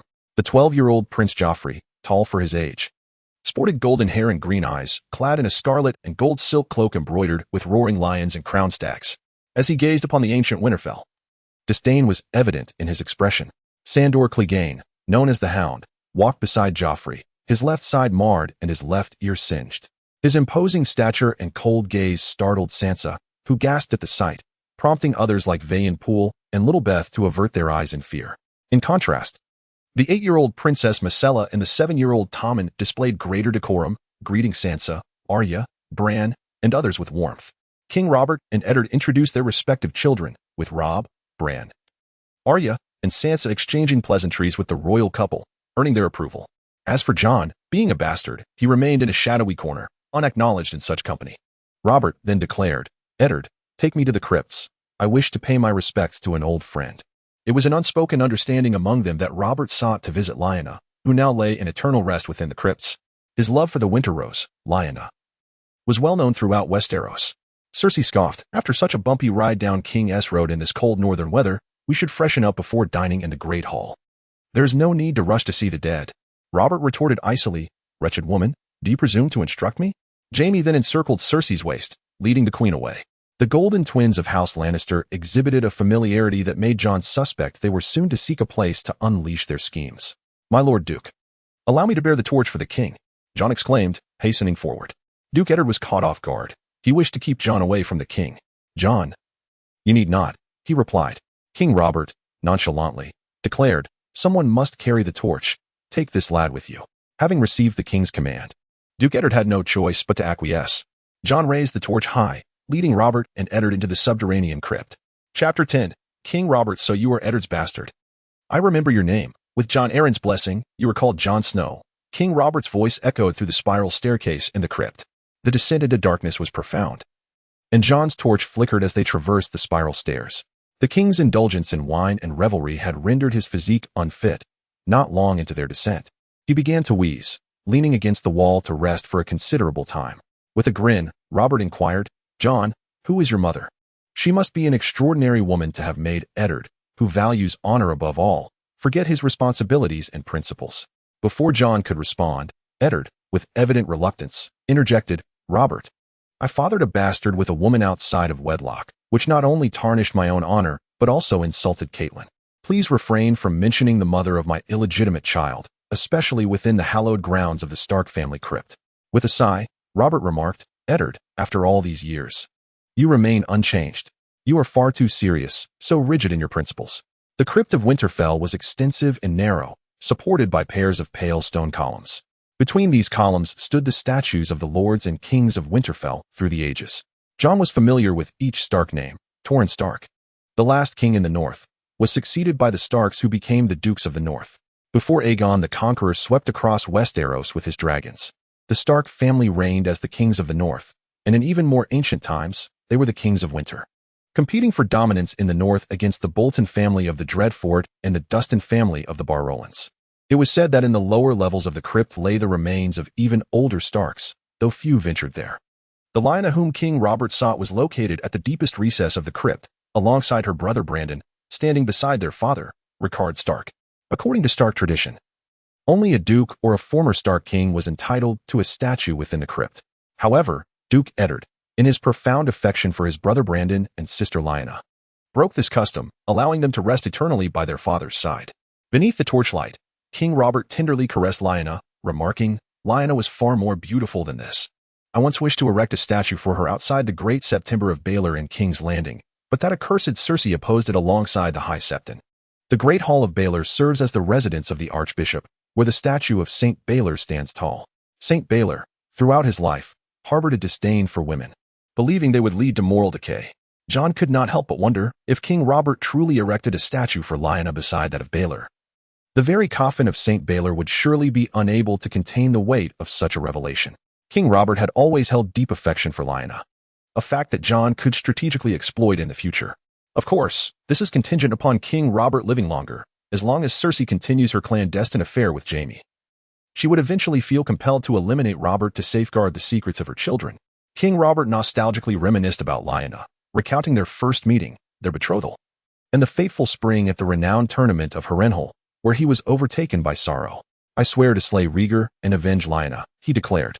"Your Majesty, you have already accomplished that," Eddard bitterly replied. "You personally struck down Rhaegar at the Battle of the Trident." "Alas, I did not finish the task," Robert lamented. "Illyrio, the cheese merchant from Pentos, has concealed Rhaegar's brother and sister. These remnants of the dragon shall meet their demise when the opportunity arises." If Robert were to discover that Jon was the offspring of Rhaegar and Lyanna, he would undoubtedly sever Jon's head without hesitation.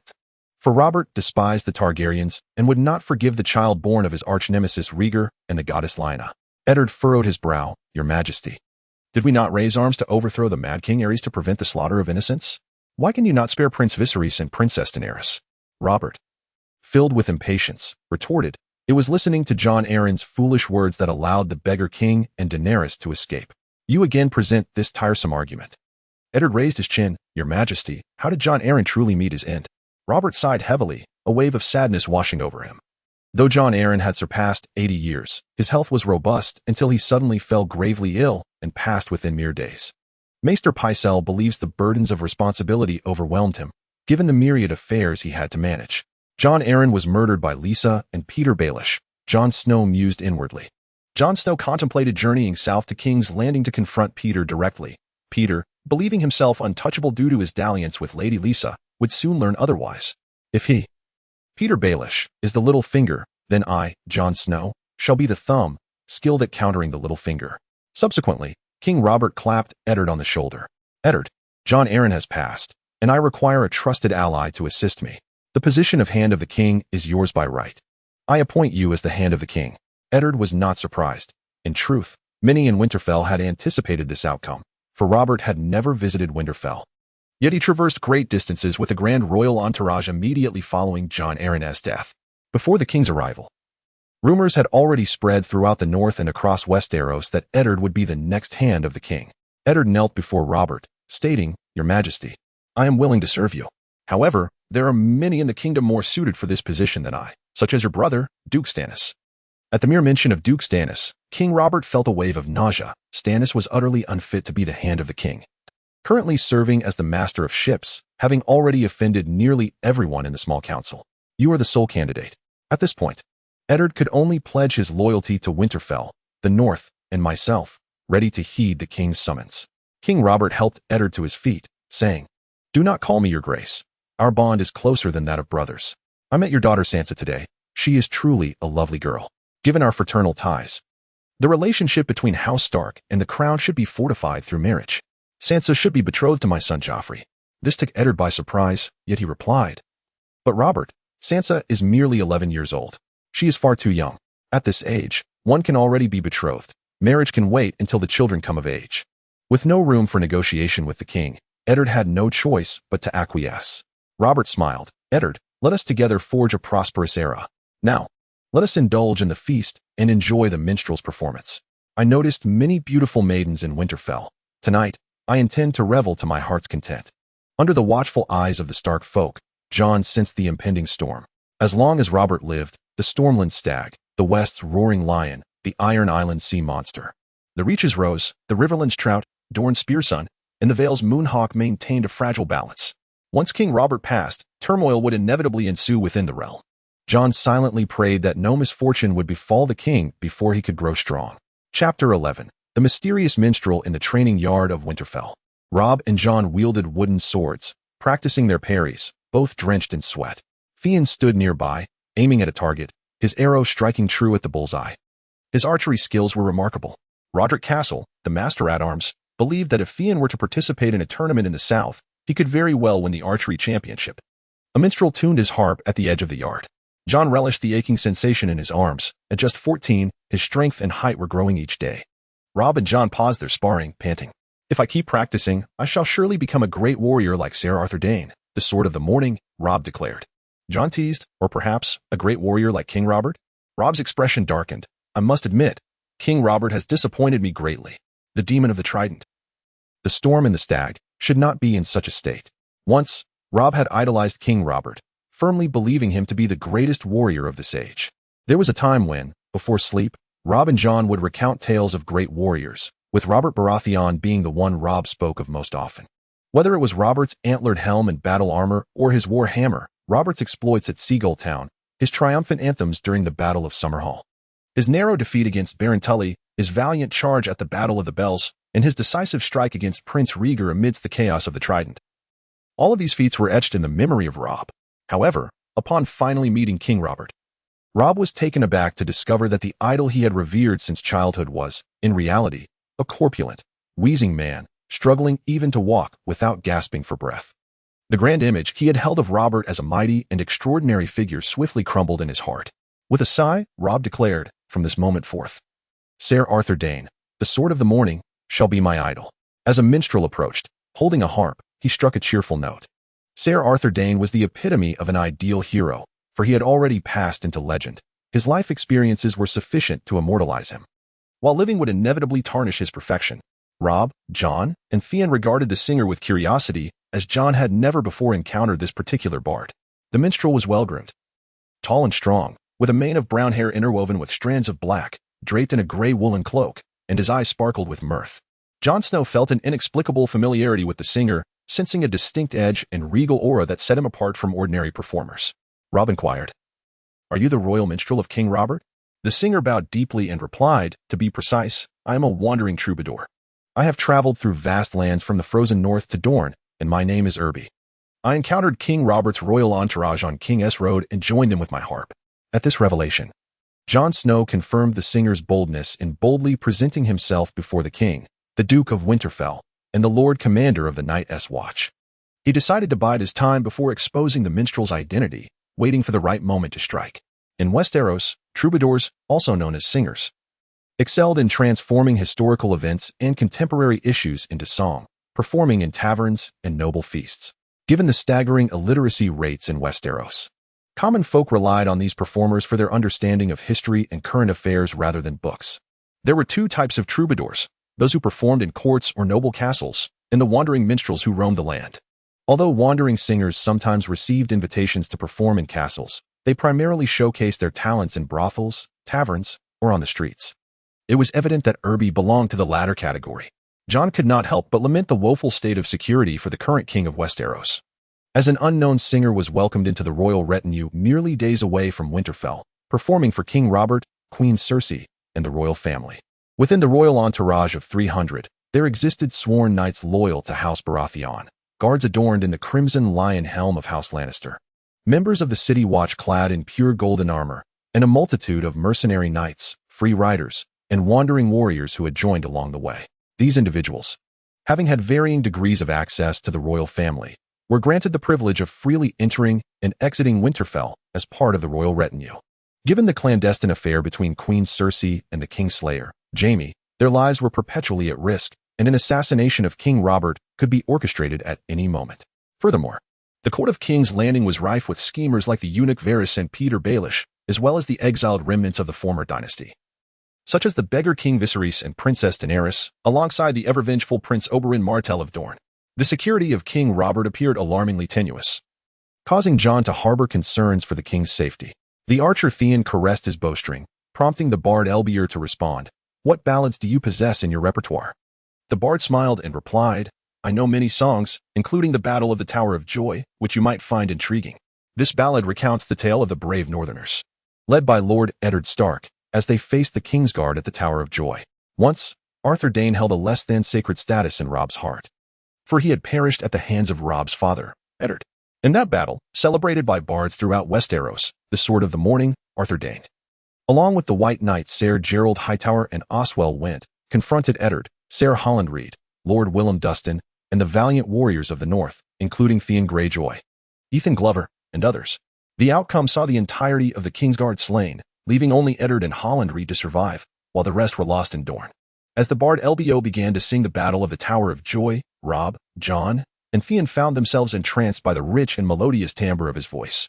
The bard then spun tales of his travels, detailing encounters with wildlings in the Vale, pirates in the Iron Islands, and beautiful courtesans in Bravos.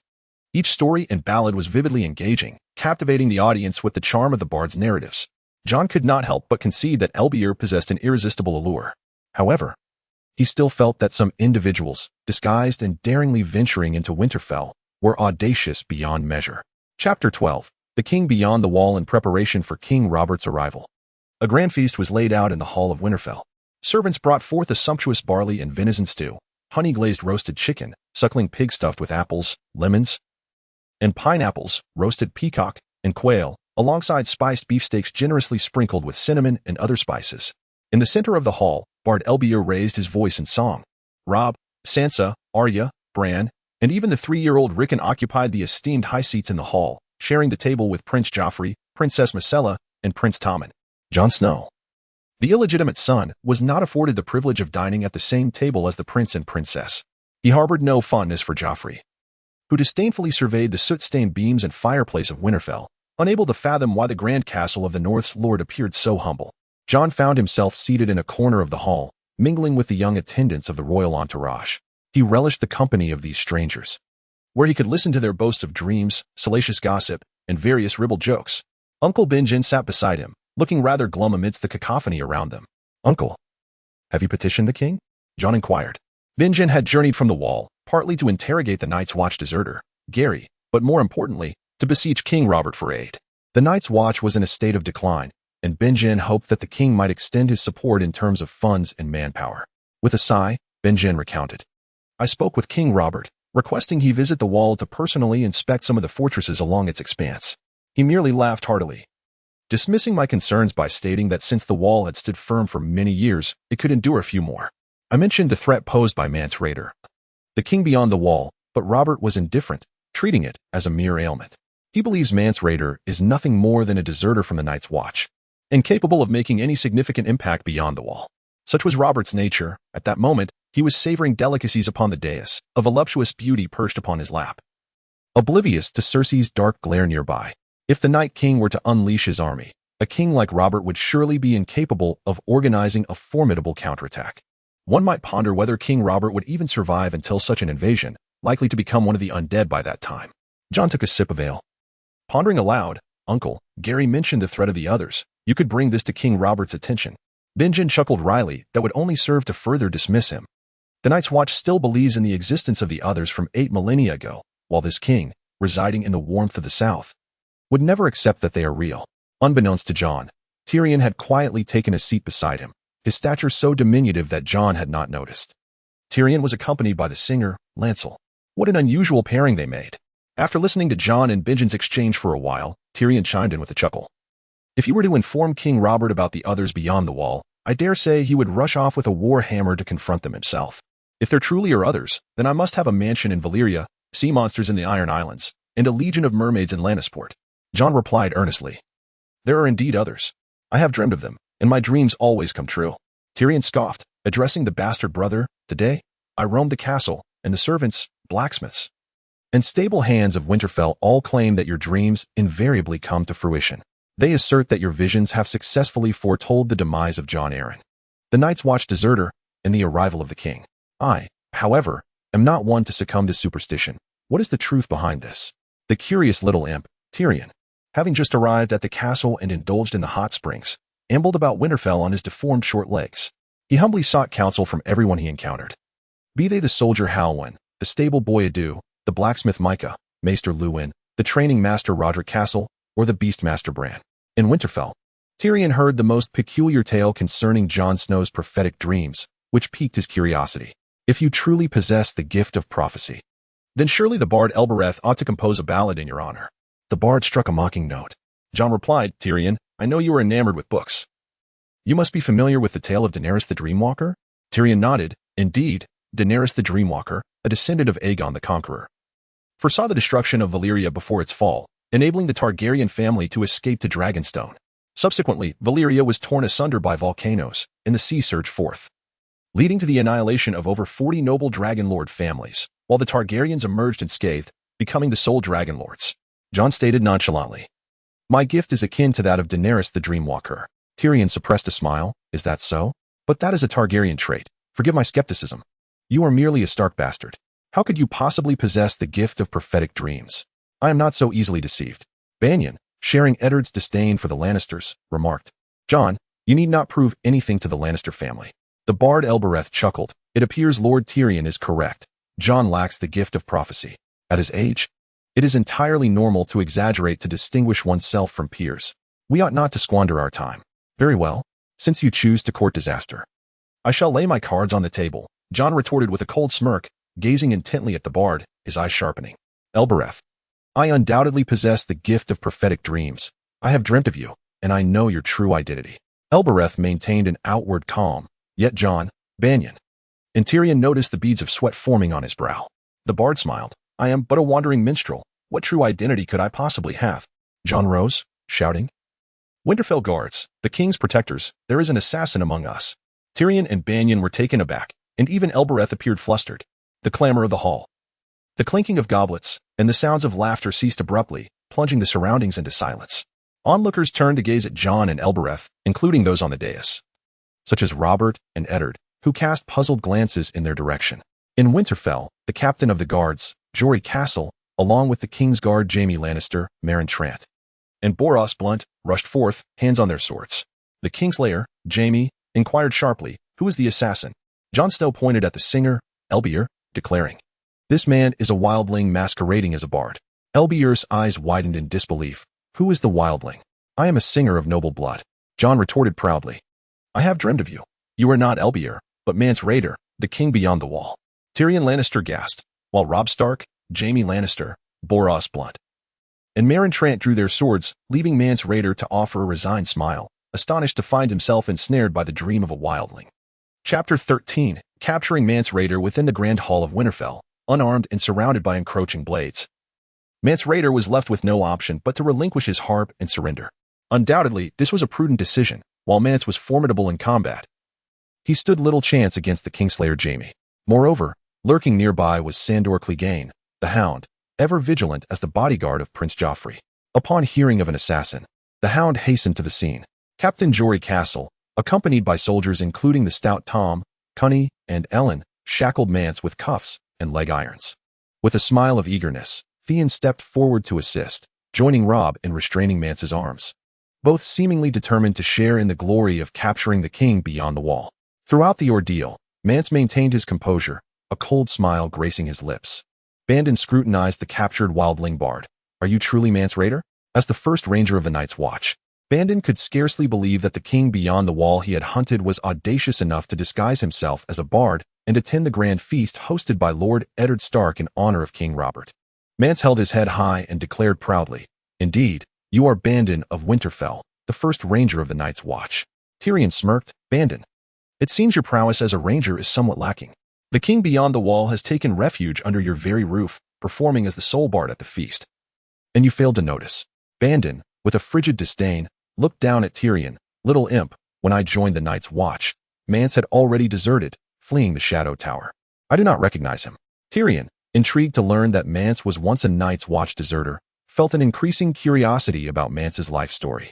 With a chuckle, Tyrion remarked, "You may not recognize the king beyond the wall, but he certainly recognizes you.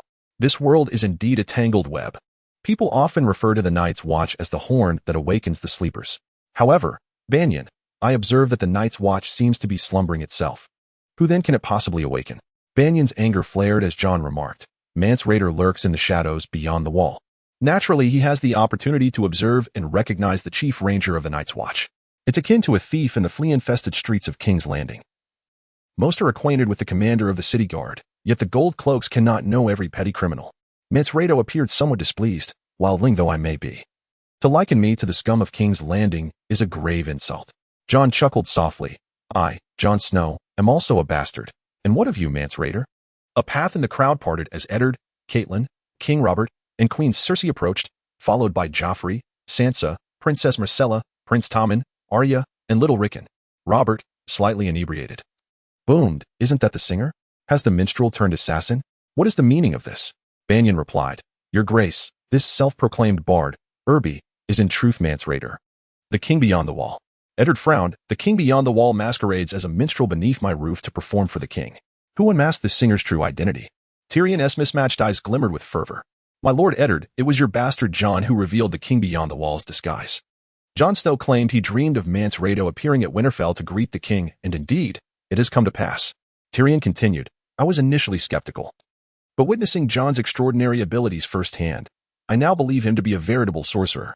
Eddard, Robert, Cersei, and Catelyn exchanged glances laden with suspicion and astonishment. Catelyn's gaze towards Jon Snow was tinged with a hint of fear. With Jon's prophetic dreams materializing, such formidable magical prowess posed a significant threat to Catelyn's children should he seek to usurp Robb's claim to inheritance. Eddard leaned closer to Robert. "Your Grace, the king beyond the wall's presence at the Winterfell banquet may be indicative of a far grander conspiracy.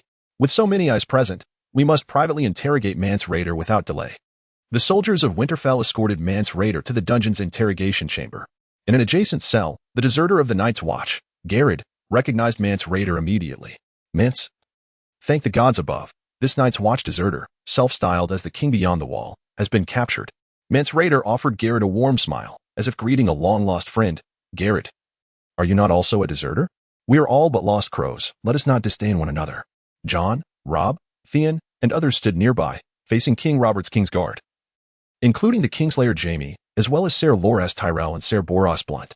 King Robert and Duke Eddard sat in judgment, with Robert scrutinizing Mance Rayder. With a tone of arrogance, he proclaimed, "I have previously heard Lord Jon Arryn mention you, the king beyond the wall." In the letters from Commander Mormont of the Night's Watch to the Small Council, the lands north of the wall do not belong to the Seven Kingdoms. As long as you remain beyond the wall, we are disinclined to concern ourselves with your claim to kingship. Yet, you have ventured here alone, masquerading as a singer, to Winterfell. Do you truly harbor intentions to assassinate me? Mance Rayder shook his head. Nay, my purpose for coming to Winterfell is solely to satisfy my curiosity. I was once a member of the Night's Watch, safeguarding the realm for the king. Subsequently, I journeyed beyond the wall, vanquishing numerous wildling leaders, and became the king beyond the wall. Yet I have never laid eyes upon a king. King Robert, though I have not met you, your deeds have long been known to me, the conqueror of the Trident, the stag god who toppled the Targaryen dynasty. Upon learning of your arrival at Winterfell, I resolved to see you for myself. Duke Eddard interjected coldly. You could not have come alone. Winterfell and the north must surely conceal other wildlings. Mance turned to Jon. If you harbor doubts, you may inquire of your bastard son, Jon Snow. He dreamed of my solitary arrival. Jon possesses the gift of foresight. The lad can pierce through any veil of mist. King Robert regarded Jon with admiration before turning back to Eddard. Who would have thought your bastard son bears the gift of prophecy? Such a talent is indeed rare. Imagine if we had possessed a dreamer during our war against the mad King Aerys and Rhaegar. The Targaryens would have been vanquished long ago. Maester Luwin, filled with excitement, interjected, Your Grace, Jon Snow has recently awakened his prophetic abilities, successfully foreseeing the death of Lord Jon Arryn, the defection of a Night's Watchman, and the king's visit. He has now utilized his gift to aid us in capturing Mance Rayder, who disguised himself as a singer. I have prepared a report for the Citadel. I believe Maester Marwyn will be most intrigued by Jon Snow's prophetic talents. All present, including Sandor Clegane, the Kingslayer Jaime, King Robert, Robb, and even those who often look down upon Jon, such as Theon, cast envious glances at him. King Robert inquired of Jon, Child, how did you awaken this prophetic gift? Jon Snow humbly replied, Your Grace, not every dream comes to fruition. It is only during my green dreams that they manifest. Tyrion, who had been listening intently, remarked, Dream prophecy is relatively common among the Dorne, the Northmen, and the Wildlings. Of course, it is said that the infamous bastard of the Riverlands, Bloodraven, also possesses such a gift. Yet, the most renowned dreamer is Daenerys Targaryen, the Dreamwalker. Eddard, not wishing to associate Jon's name with the Targaryen lineage, asserted, Mance is not only the king beyond the wall, but also a deserter of the Night's Watch. Let us interrogate Mance Rayder at once. Chapter 14. The Thoughts of Robert in the Dungeons of Winterfell. The flickering torchlight cast shadows as King Robert quickly lost his patience and yawned. In King's Landing, the interrogation of prisoners was typically the responsibility of Jon Arryn and Renly, the latter serving as the master of laws. Eddard, you are now the hand of the king, and your brother Benjen is the first ranger of the Night's Watch. The interrogation of Mance Rayder is entrusted to you, Robert declared, bound in shackles. Mance Rayder let out a cold laugh. King Robert, I see you clearly now. You are lazy and avoid responsibility. Robert scoffed dismissively. Do you think I care about the opinion of a deserter from the Night's Watch? To Robert, Mance was merely a barbarian chieftain from beyond the wall. Although Mance held the title of King Beyond the Wall, his realm was merely a loose confederation of wildlings. The leaders of the wildlings, Thormund the Giant Slayer, Eamon the Crow, Doghead, and the Weeper, among others, each governed their own territories and clans. They would respond to Mance's call in times of war, accepting his command. Yet no wildling would ever kneel to pledge loyalty, for they held disdain for those who bowed. While in King's Landing, Robert showed no interest in matters of interrogation, adjudication, or addressing the petitions of the populace and nobility, nor in finances, governance, diplomacy, or infrastructure. His sole interest lay in leading armies into battle. Yet, with the realm stabilized, Robert found himself devoid of opportunities for war, leading him to become a negligent ruler, absent from the small council meetings, delegating the management of the kingdom to them. Now in Winterfell, Robert chose to leave the interrogation of Mance Rayder to Eddard. As Robert rose to depart, Eddard grasped his robust arm. Robert, Mance Rayder is the king beyond the wall. Through him, we might uncover many secrets of the wildlings and the state of the Night's Watch. Robert frowned, skeptical. What could a wildling like Mance possibly know about the Night's Watch? In the north and Winterfell, Eddard was the lord, accustomed to ruling over the affairs of the castle in the north with absolute authority. With the king present, Eddard felt compelled to persuade him. Robert, Mance Rayder was once a member of the Night's Watch before becoming a deserter, spending years to rise as the king beyond the wall. The greatest understanding often comes from one's adversaries. Thus, Mance undoubtedly possesses keen insight into the Night's Watch. Eddard had witnessed Renly's pleas to Robert, who showed little regard for the Night's Watch or the growing threat of Mance's wildling army. Should Mance's forces breach the wall, the North would face pillage and devastation. Under normal circumstances, wildlings would find it difficult to penetrate the wall, but the Night's Watch had dwindled to fewer than 1,000 men, scattered across 3 fortresses along the vast expanse of the 300-mile-long wall. In the regions of Aegean, the western borders, Dorne, the Riverlands, the Vale, Stormlands, and the Iron Islands, the nobility certainly had reasons to dismiss the threat posed by the wildlings. During the wildlings' incursions into the Seven Kingdoms, the vast expanse of the North could serve as a formidable barrier against them, though the North itself suffered greatly, particularly those northern lords situated near the lands gifted to them. After the wildling raiders scaled the wall, they would plunder the territories of the last Hearthsumber family, the Mountain clan of the Mormonts, and the Flint family, among others. Some wildlings would even craft small boats to bypass the Seal Bay east of Eastwatch, launching raids on the lands of House Stark in the distant town of Carhold. Additionally, some icebound coastal dwellers would navigate across the frozen bay to pillage the lands of the Mormont family on Bear Island. Eddard Stark sought to use Mance Rayder to remind King Robert of the importance of the wall and the Night's Watch. Eddard said, "Robert, perhaps you and I should escort Mance Rayder to the Black Castle, where we could confer with the commander of the Night's Watch regarding the threat posed by the wildlings beyond the wall." Banyan concurred, "Your Majesty, should you venture to the wall, whether to Eastwatch, Shadow Tower, or Black Castle, you would be warmly received." The last king to visit Black Castle was King Aegon III, known as the Dragon King. Robert's eyes darted as he adjusted his heavy fur coat. "Never mind, Eddard. The North is simply too damn cold. I have already felt the chill upon my arrival in Winterfell, where summer is still beset by unceasing snow. I will not journey further north." Though King Robert appeared to be a rough-hewn man, he possessed a measure of cunning. He was acutely aware of Eddard and Banyan's repeated invitations to the wall, which aimed to persuade him to provide financial support and manpower to rejuvenate the Night's Watch, thus fortifying the kingdom's northern frontier. However, it was inconceivable to expect Robert to part with his coin. Though he had never perused Littlefinger's financial ledgers, he understood all too well that the extravagant feasts, tournaments, and indulgences he had hosted over the years had depleted the treasury. The Iron Throne was not only bereft of funds but also in debt to the Iron Bank of Bravos, and the Lannister family bore a heavy burden of obligations. Robert was disinclined to expend resources on the Night's Watch or the wall. He brushed aside Eddard's grip on his arm, declaring, "I have no interest in interrogating Mance Raiders. You and Banyan can handle that." As Robert prepared to leave, both Eddard and Banyan felt a sense of helplessness. They had exhausted their arguments, yet still could not compel Robert to regard the plight of the wildlings and the Night's Watch with the seriousness it warranted. At that moment, Jon stepped forward. "Your Majesty, if you were to personally interrogate Mance Rayder, you might uncover the wildlings' military capabilities. Many in the North are whispering that King Robert intends to lead a campaign against the wildlings." Banyan, Eddard, and Tyrion immediately recognized that Jon had grasped the crux of the matter. He had astutely tapped into Robert's penchant for warfare, invoking the notion of leading an expedition against the wildlings, thereby igniting Robert's interest. Should Robert desire to confront the wildlings directly, he could no longer evade the issues surrounding the wall and the threats that lay beyond it. Robert's eyes sparkled with excitement at the prospect of leading an expedition himself. "Jon, could it be that you dreamt of my personal venture beyond the wall?" After a thoughtful pause, Jon replied, "Indeed, I beheld the king arriving at Black Castle, the banners of House Baratheon fluttering in the winds beyond the wall, as his army swept through the wildlings, shattering their ranks. The Night's Watch brothers and the knights raised their voices in unison, proclaiming, 'Long live the king.'" Jon, the traveler, was not fabricating tales. This was a vision of a potential future. Yet, by that time, the Baratheon banner may have been adorned with a fiery heart, and the king leading the charge could either be Robert or Stannis. Contingent upon Robert's lifespan, Robert, captivated, believed the vision wholeheartedly. "How splendid this image is! For years I have languished without a cause to fight, and yet I fail to recognize that there are still foes beyond the wall." However, a fleeting thought crossed his mind. "I have heard that the wildlings lack forges and blacksmiths. They cannot even muster leather armor or long swords. What honor would there be in leading heavily armored knights to defeat such an enemy?" Jon interjected, "Your Majesty, I dreamed of wildling armies led by shapeshifters capable of commanding snow bears, falcons, wolves, and shadow cats, driving forth the icebound men with dog-drawn war chariots.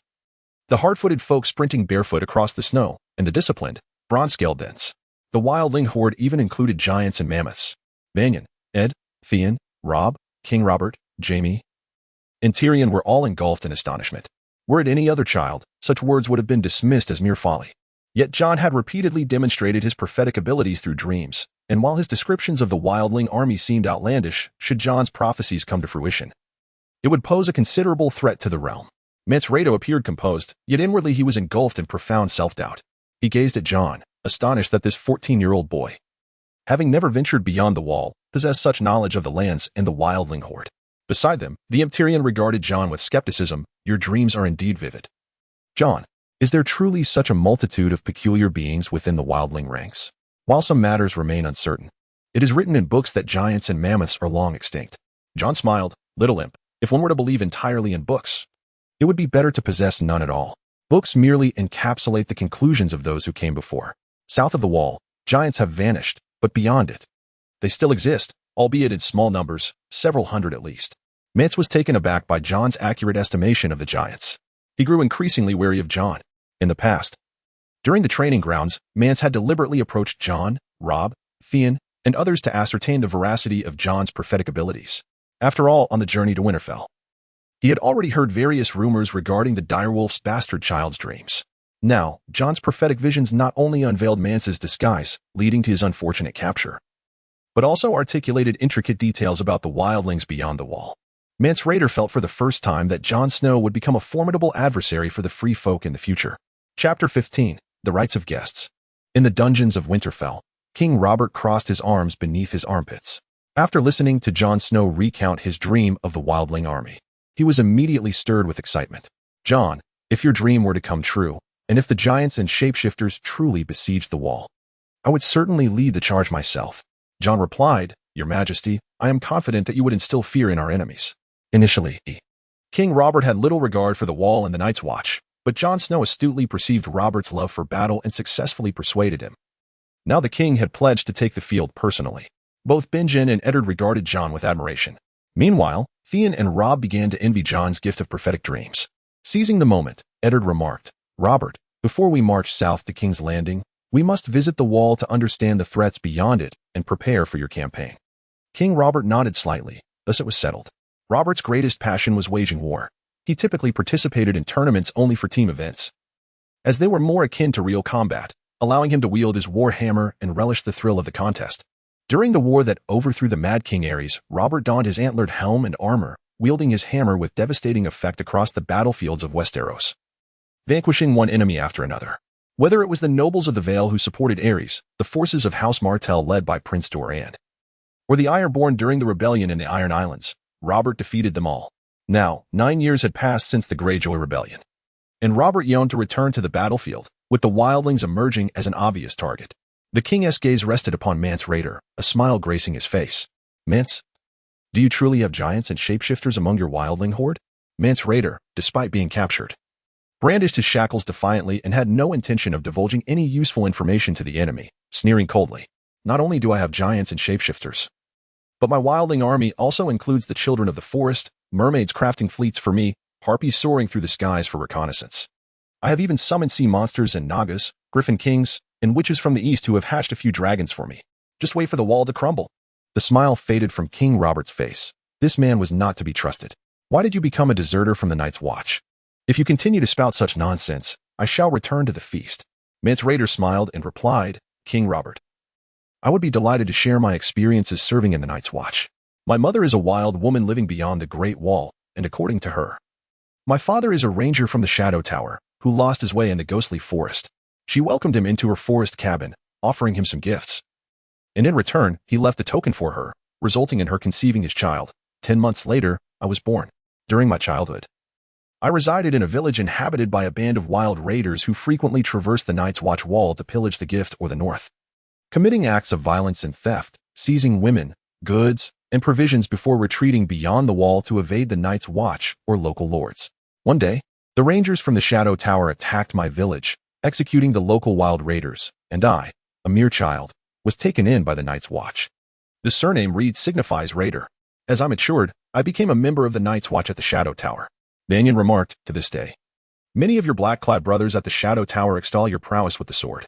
Yet, I overheard the commander of the Shadow Tower Rangers, the one-armed Colin, say that you were not initially a ranger, but merely a steward. How did that come to be? Nearby, a Night's Watch deserter named Gary gruffly interjected. It is quite simple. Mance Rayder's wild blood renders him untrustworthy within the Night's Watch. Mance Rayder smiled at his old comrade Gary. You truly understand me. Despite having surpassed most rangers in swordsmanship and horsemanship during my youth, my wild heritage continued to cast a shadow of distrust upon me. The commander of the Shadow Tower. The esteemed Sir Dennis Mallister, a relative of the Earl of Sea Watch, deemed me more suited for the role of a ranger than a true ranger. King Robert furrowed his brow. Is it because you could not become a ranger that you became a deserter? Mance Rayder shook his head. Not at all. After serving as a ranger for a year, I eventually became a ranger, as my scouting abilities distinguished me at the Shadow Tower. I became a deserter because of a cloak. King Robert appeared perplexed. I never imagined the Night's Watch was so destitute that you could not even afford a cloak. You did not receive a cloak, could not endure the bitter cold, and thus became a deserter? Mance Rayder replied with a bitter smile. No. One year when I had just become a ranger, while patrolling the forests beyond the wall, I was suddenly attacked by a shadow lynx and gravely injured. Fortunately, a passing forest witch and her daughter rescued me, bringing me to their home where they healed my wounds. The witch's daughter, named Misha, noticed my cloak was torn and mended it with red silk. Silk is precious everywhere. The forest witch's silk was a gift from the sea, discovered in a small box while salvaging a sunken ship, becoming a cherished heirloom for them. Misha used this rare silk to repair my cloak. After enduring countless hardships, I finally returned to the Shadow Tower, fully healed. However, the esteemed Sir Dennis Mallister merely cast a fleeting glance at my cloak before dispatching someone to fetch a brand new one from the storeroom. This new cloak was as dark as the night itself. Sir Dennis informed me that the Night's Watchmen are permitted only to don black attire, rendering my patched cloak with its red stitching obsolete. That night, I departed from the Shadow Tower wearing my old cloak, resolute in my quest for a place where a kiss is not deemed sinful, where freedom reigns untrammeled, and where each individual may freely choose their own cloak. The crowd fell silent. King Robert stroked his beard and remarked, Mance Rayder, you are indeed a man of substance. Your plight is regrettable, yet your transgressions are unforgivable. You are a deserter of the Night's Watch, a raider of the free folk, and a king beyond the wall who has rallied an army to assault the Seven Kingdoms. At my command, I could sever your head and send it back to the Shadow Tower to nourish the crows. Mance Rayder responded with a shrewd smile. I have partaken of Lord Eddard's bread and salt, thus I am entitled to the sacred rights of a guest, King Robert. I trust both you and Lord Eddard comprehend that the rights of hospitality are inviolable. To harm a guest beneath one's own roof invites the wrath of the gods. This ancient custom, upheld for millennia, dictates that during a guest stay under the host roof, neither party may cause harm to the other.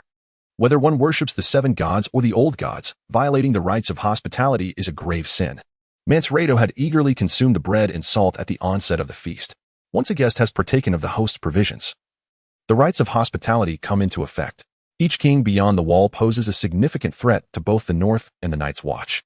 Mance Rayder has spent years forging a coalition among the free folk, establishing a tenuous peace among leaders such as Doghead Haggis, the Crow Hunter, Tormund Giant Bane, and the Weeper, persuading the tribes of the Milk River to reconcile, while executing those leaders who staunchly opposed him. Should Lord Eddard execute Mance Rayder, the alliance of the free folk would crumble, leading to a resurgence of internecine strife among the tribes. Once the free folk descend into chaos, the North could leisurely join forces with the Night's Watch to confront them. Lord Eddard pondered for a moment, then stated, Mance Rayder, you disguised yourself as a bard to approach the king with the intent to assassinate him. You have already breached the rights of hospitality. Mance Rayder laughed derisively. Lord Eddard, if you wish to harm a guest beneath your own roof, you could easily fabricate a myriad of justifications. I would never stoop to such a sordid act as assassinating someone under another's roof. My purpose here is solely to meet the king. Alas, I have unwittingly found myself in the dreams of your ill-begotten son, and my careful disguise has been unveiled, reducing me from a performer for the king to a mere prisoner.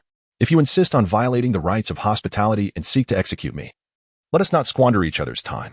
However, I must remind you that the wildlings are not the greatest threat from the north of the Seven Kingdoms. King Robert, Eddard, and Banyan exchanged perplexed glances as King Robert clenched his fists.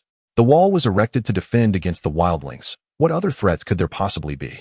Mance Rayder lowered his voice. The others. Chapter 16. The revelation of the others in the dungeons of Winterfell. Upon hearing Mance Rayder mention the others, Duke Eddard and Banyan immediately exchanged looks of shock. Just days prior, Duke Eddard and Banyan had interrogated the Night's Watch deserter, Gary, who insisted that it was the others who had attacked his patrol. Now, the king beyond the wall, Mance Rayder, had also spoken of the threat posed by the others. And both Eddard and Banyan felt as if the legends and ballads had never seemed so close to reality. King Robert was convinced that Mance Rayder was speaking nonsense. suppressing a laugh. Could there truly be others beyond the wall? To his knowledge, the others, like the children of the forest and giants, existed only in tales and fables.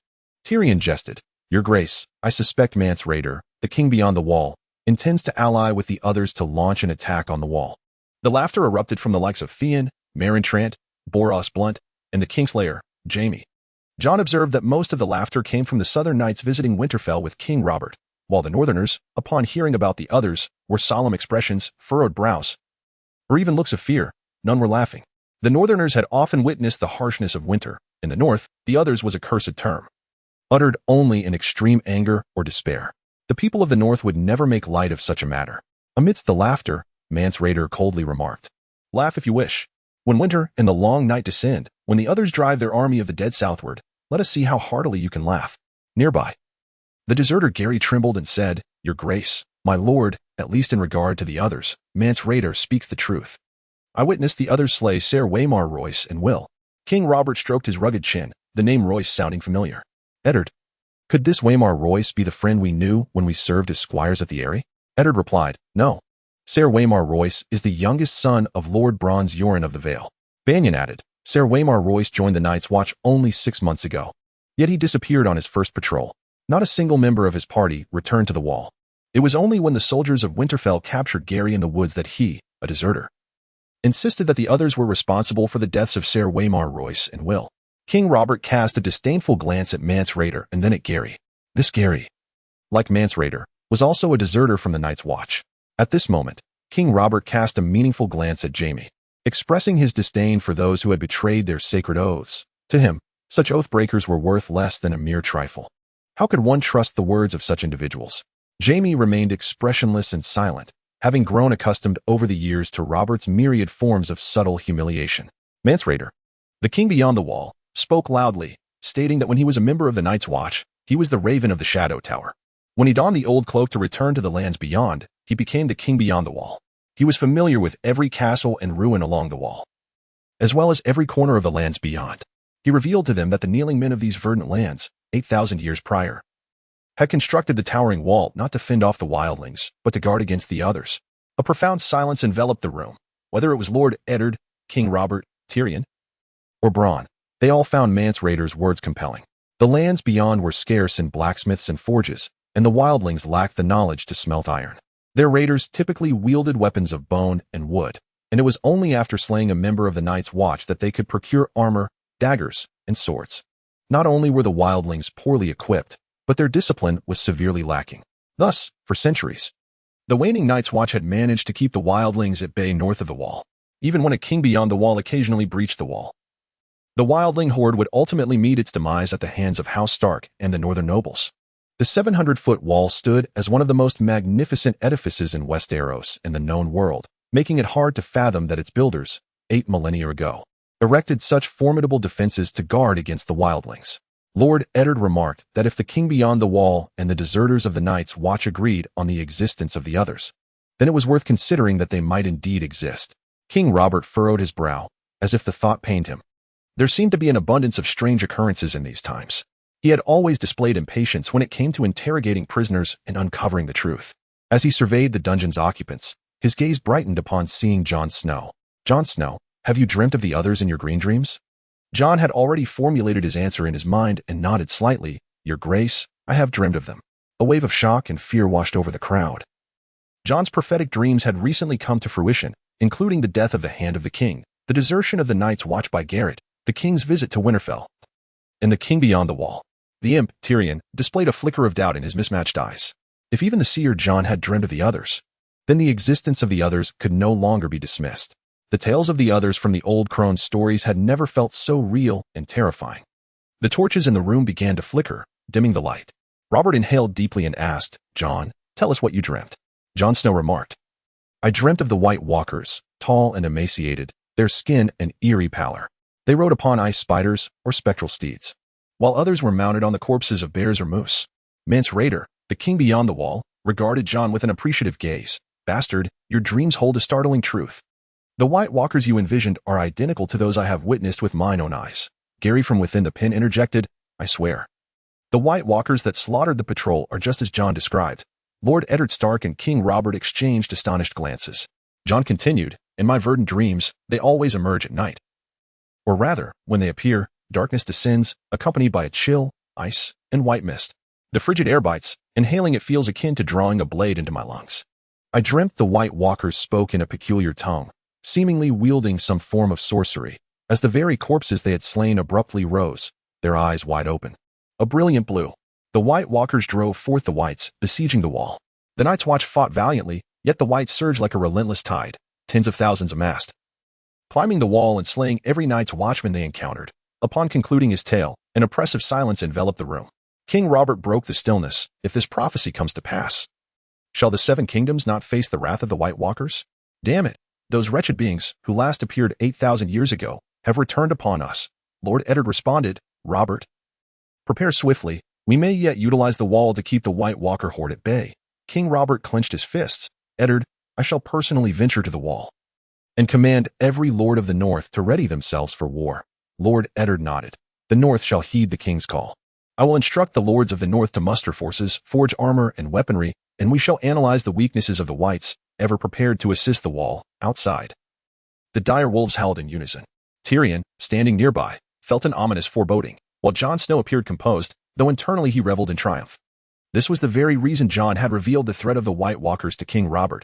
By elucidating the peril they posed, the North could mobilize with great fervor, amassing troops and arms, while the lords of the Westerlands, the Riverlands, Dorne, and the Iron Islands indulged in the pleasures of summer. The war machine of the North had quietly commenced, preparing against the White Walkers for the tumultuous times that might lie ahead. Chapter 17. Dealing with the King Beyond the Wall. What shall we do with this accursed King Beyond the Wall? In the dungeons of Winterfell, King Robert fixed his gaze upon Mance Rayder, deep in contemplation. Lord Eddard, Ser Benjen, and others found themselves in a quandary, for Mance had partaken of the Stark family's bread and salt under their roof. And according to the ancient rite of hospitality, a host may not harm a guest beneath their own eaves.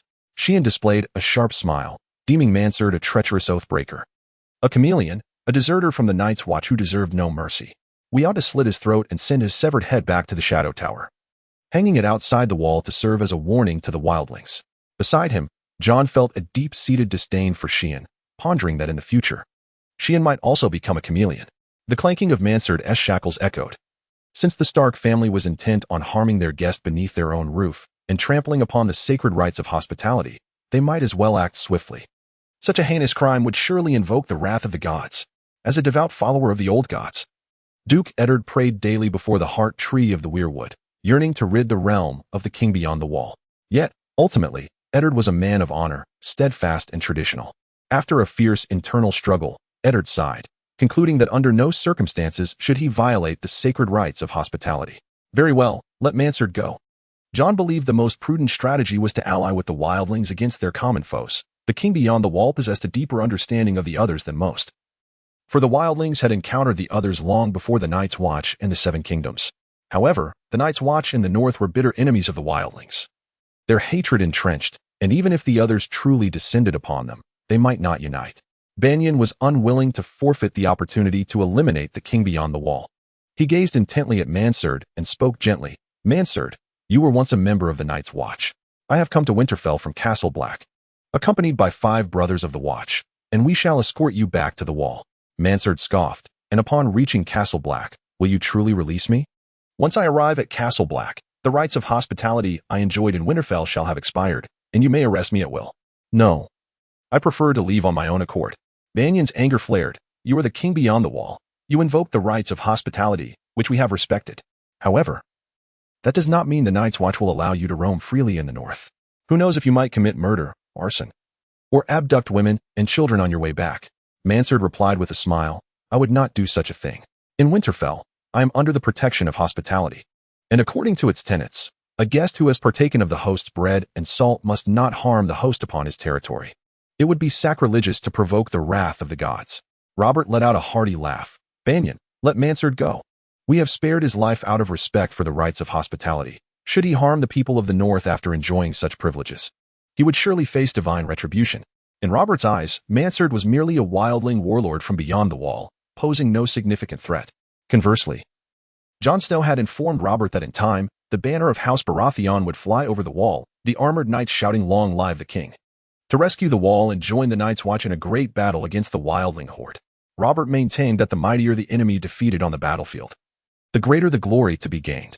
If Mance Rayder were to perish in such a manner, the free folk would lose a legendary figure, thereby diminishing the grandeur of Robert's victories over them. Ser Jorah Mormont, the captain of Winterfell's guard, released the shackles binding Banyan, while the steward Vayan Poole returned the harp to Mance Rayder.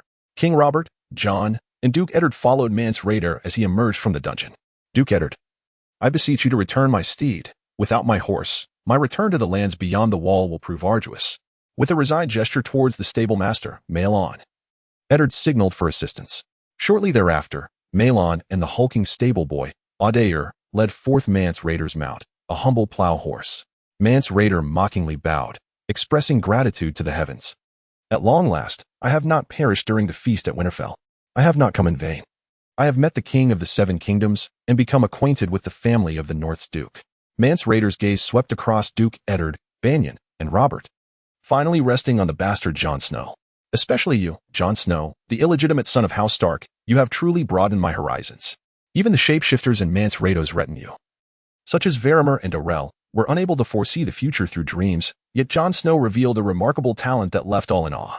King Robert spoke, Mance Rayder, if you are wise, you will remain with your free folk beyond the wall. Should you dare to invade my kingdom again, I will wield my warhammer on the battlefield, slay you, and send your head back to the Shadow Tower to feed the crows. Mance Rayder adjusted his tattered cloak, the conspicuous red silk thread standing out against the worn fabric. He secured the harp to his back, mounted his horse, and turned to depart. As the assembly watched Mance Rayder's retreating figure, the Tyrion Lannister remarked, Your Grace, the king beyond the wall is a pivotal figure in uniting the tribes beyond. Historically, the death of the king beyond the wall has plunged the free folk into prolonged civil strife. To let Mance Rayder escape is a grave error. We should dispatch cavalry to pursue him. He will undoubtedly attempt to cross the wall at some forsaken ruin, and when he descends with his ropes, our pursuers need only sever them, and he shall plummet to his demise at the foot of the wall. Before King Robert could respond, Duke Eddard interjected with cold disdain, Tyrion, such actions are devoid of honor. Having pledged to respect the rights of guests, we should not send men to hunt him down. Tyrion chuckled, Duke Eddard, I hope your precious honor does not sow the seeds of future calamity for the kingdom. The White Walkers are an ethereal threat, but the king beyond the wall is a tangible menace. Jon took solace in Mance Rayder's survival, while the imp remained oblivious to the true peril posed by the White Walkers, rather than the free folk. If Mance Rayder were to perish, the likes of the dog-headed horn beast, the Crow's Eye, the Weeper, the giant slayer Tormund, the great father Yoren, the giants, the Harfoot, the cavern dwellers, the icebound coastmen, and the men of the Vale, including the formidable Magnar, would undoubtedly rally their respective tribes and engage in mutual hostilities. The dead might very well be resurrected by the others as whites. While Mance Rayder lives, relative peace is maintained among the wildling tribes. In the future, should Jon Snow secure a place at Robert's court, he might unite the wildlings to confront the threat of the others. At that juncture, Mance Rayder would prove to be an invaluable pawn. The wildlings are drawn to strength. They follow the powerful, and if Jon Snow can demonstrate sufficient might, he could command his own wildling and giant legions. Chapter 18. The King's Favor Under the Moonlight. King Robert presented Jon with a pouch of wine. This is the golden wine of the arbor. Drink up. The king's gift of wine was a rare honor. And Robb cast an envious glance at Jon while Theon rolled his eyes in jealousy. Robert placed his large hand upon Jon's shoulder. Jon, you possess the gift of prophetic dreams, which has not only enabled us to capture the king beyond the wall, Mance Rayder, but also to foresee the threat posed by the others. You have done excellently. The banquet in Winterfell's hall continued, as King Robert led the assembly back to the Great Hall. Following the exposure of Mance Rayder, who had disguised himself as a minstrel, security throughout Winterfell was considerably heightened. Every entrance, from the hall to the kitchens, the castle, the smithy, and the godwood, was guarded by the watchful eyes of Winterfell's sentinels. The Kingsguard, Jaime, Meryn Trant, and Boros Blunt, remained steadfastly by Robert's side. Jon could not help but feel a tinge of sorrow for King Robert. None of the Kingsguard accompanying him to Winterfell were his trusted allies. Meryn Trant and Boros Blunt were mere sycophants of Cersei. As for the Kingslayer Jaime, he was not only Cersei's brother, but also her secret lover. Jon pondered the king's naivete. He dared to keep a man who had once slain a sworn protector of the crown so close.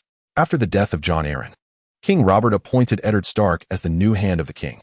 Once Eddard assumed his role in King's Landing, he would hold significant power in the king's absence. The hand could preside upon the Iron Throne, governing the realm in Robert's stead. However, If even King Robert were to be rendered powerless, what authority would Eddard, the Hand, possess? Moreover, Eddard abhorred the treachery and deceit that thrived in the Red Keep. Faced with schemers like Varys and Peter Baelish, he would stand little chance. Fortunately, there remained Jon. Leveraging the threat of the others, King Robert had already commanded the North to prepare for war, to forge armor and weapons, and to muster troops. This would serve to counter the impending threat of the others while also ensuring that, should any turmoil arise in the South, the northern host could march forth with great might. Now, Jon has resolutely made up his mind to accompany Eddard southward to King's Landing. Yet persuading the Duke of Eddard presents a formidable challenge. Jon returns to the corner of the hall, a space designated for the young attendants, stable boys, free riders, and hired knights, those of lowly status, a place befitting a bastard's. King Robert ascends to the dais and, noticing Jon lingering in the corner, deliberately retraces his steps. Duke Eddard has no choice but to follow the king. The surrounding individuals rise to clear the way for the monarch. Jon, King Robert inquires, "Why do you sit here? You ought to join your siblings at the dais and dine with us." Jon, feeling somewhat awkward, replies, "Your Majesty, in such a gathering, a bastard has no right to occupy such an esteemed position at the dais. I am content to remain here." Robert chuckles, "What of being a bastard? There was once a prime minister who was a bastard. What was his name? Aegon Rivers?" "It was not Aegon Rivers, but Brynden Rivers, known as Blood Raven," Duke Eddard interjects. Robert nods, "Yes, that's the name. His father was Aegon IV, wasn't it? The one notorious for his debauchery. It is said that Brynden Rivers employed sorcery to spy on everyone. The quelling of the Blackfire Rebellion was largely credited to him. Perhaps he used your prophetic dreams to keep watch over all. Jon Snow, you have already demonstrated the gift of the Green Dream. You are destined to be of great significance to the realm, and you must sit beside the king." Without further ado, Robert grasps Jon and leads him towards the dais. Before unveiling the Faade of Mance Rayder, the king beyond the wall, Jon Snow could only linger in the corner of the hall. After the interrogation concerning the king beyond the wall concluded and he returned to the hall, Jon Snow was now able to dine alongside the king, marking a small yet notable ascent in social standing. To dine at the honored position on the dais in Winterfell's hall, alongside the family of King Robert, is a privilege reserved solely for the family of Duke Eddard. Lady Catelyn, who had been laughing heartily with Queen Cersei, immediately froze upon seeing Jon, her smile vanishing as she regarded him with disdain. "Dreadful Tully, I care not for your scorn. It was King Robert who invited me," Jon thought defiantly. Bran, Rickon, and Arya, upon spotting Jon, were filled with excitement and joy. However, Sansa gazed at Jon with a mixture of shock and embarrassment, feeling that her half-brother, the bastard, dining in the presence of the king and queen, brought shame upon House Stark. Under King Robert's guidance, Jon Snow took his seat beside the monarch. Across from him, Joffrey was indulging in his steak, and upon noticing Jon Snow, he sneered, "Aren't you the Stark family's bastard? What right does a bastard have to dine with a prince?" Jon found this profoundly ironic. Joffrey himself was a bastard born of Queen Cersei's illicit affair with Jaime, while Jon, ostensibly a bastard of Winterfell, was in truth the legitimate son of Rhaegar Targaryen and Lyanna Stark. He was the true prince. Jon declared proudly, "Indeed, the bastards are truly unworthy." Cersei wore a beaming smile and cast a sympathetic glance at Lady Catelyn beside her. In Cersei's eyes, Catelyn was too weak and easily manipulated. Had Robert dared to bring his bastard to sit beside her at the feast, she would have overturned the table without hesitation. King Robert, filled with ire, retorted, "Joffrey, be silent. Jon can experience green dreams, and these green dreams can foretell future events and uncover other secrets." Upon hearing this, the smile faded from Cersei's face as she exchanged a worried glance with Jaime. For years, Cersei and Jaime had been entangled in an affair, and all three of King Robert's children, Joffrey, Myrcella, and Tommen, were indeed Jaime's progeny, as evidenced by their golden Lannister hair. This was the secret buried deep within Cersei and Jaime's hearts. If Jon could truly glean other secrets through his dreams, the scandal of their infidelity could be exposed. The mere thought of this rendered Cersei suddenly devoid of appetite. Robert continued, "Jon, in your dreams, what are the White Walkers?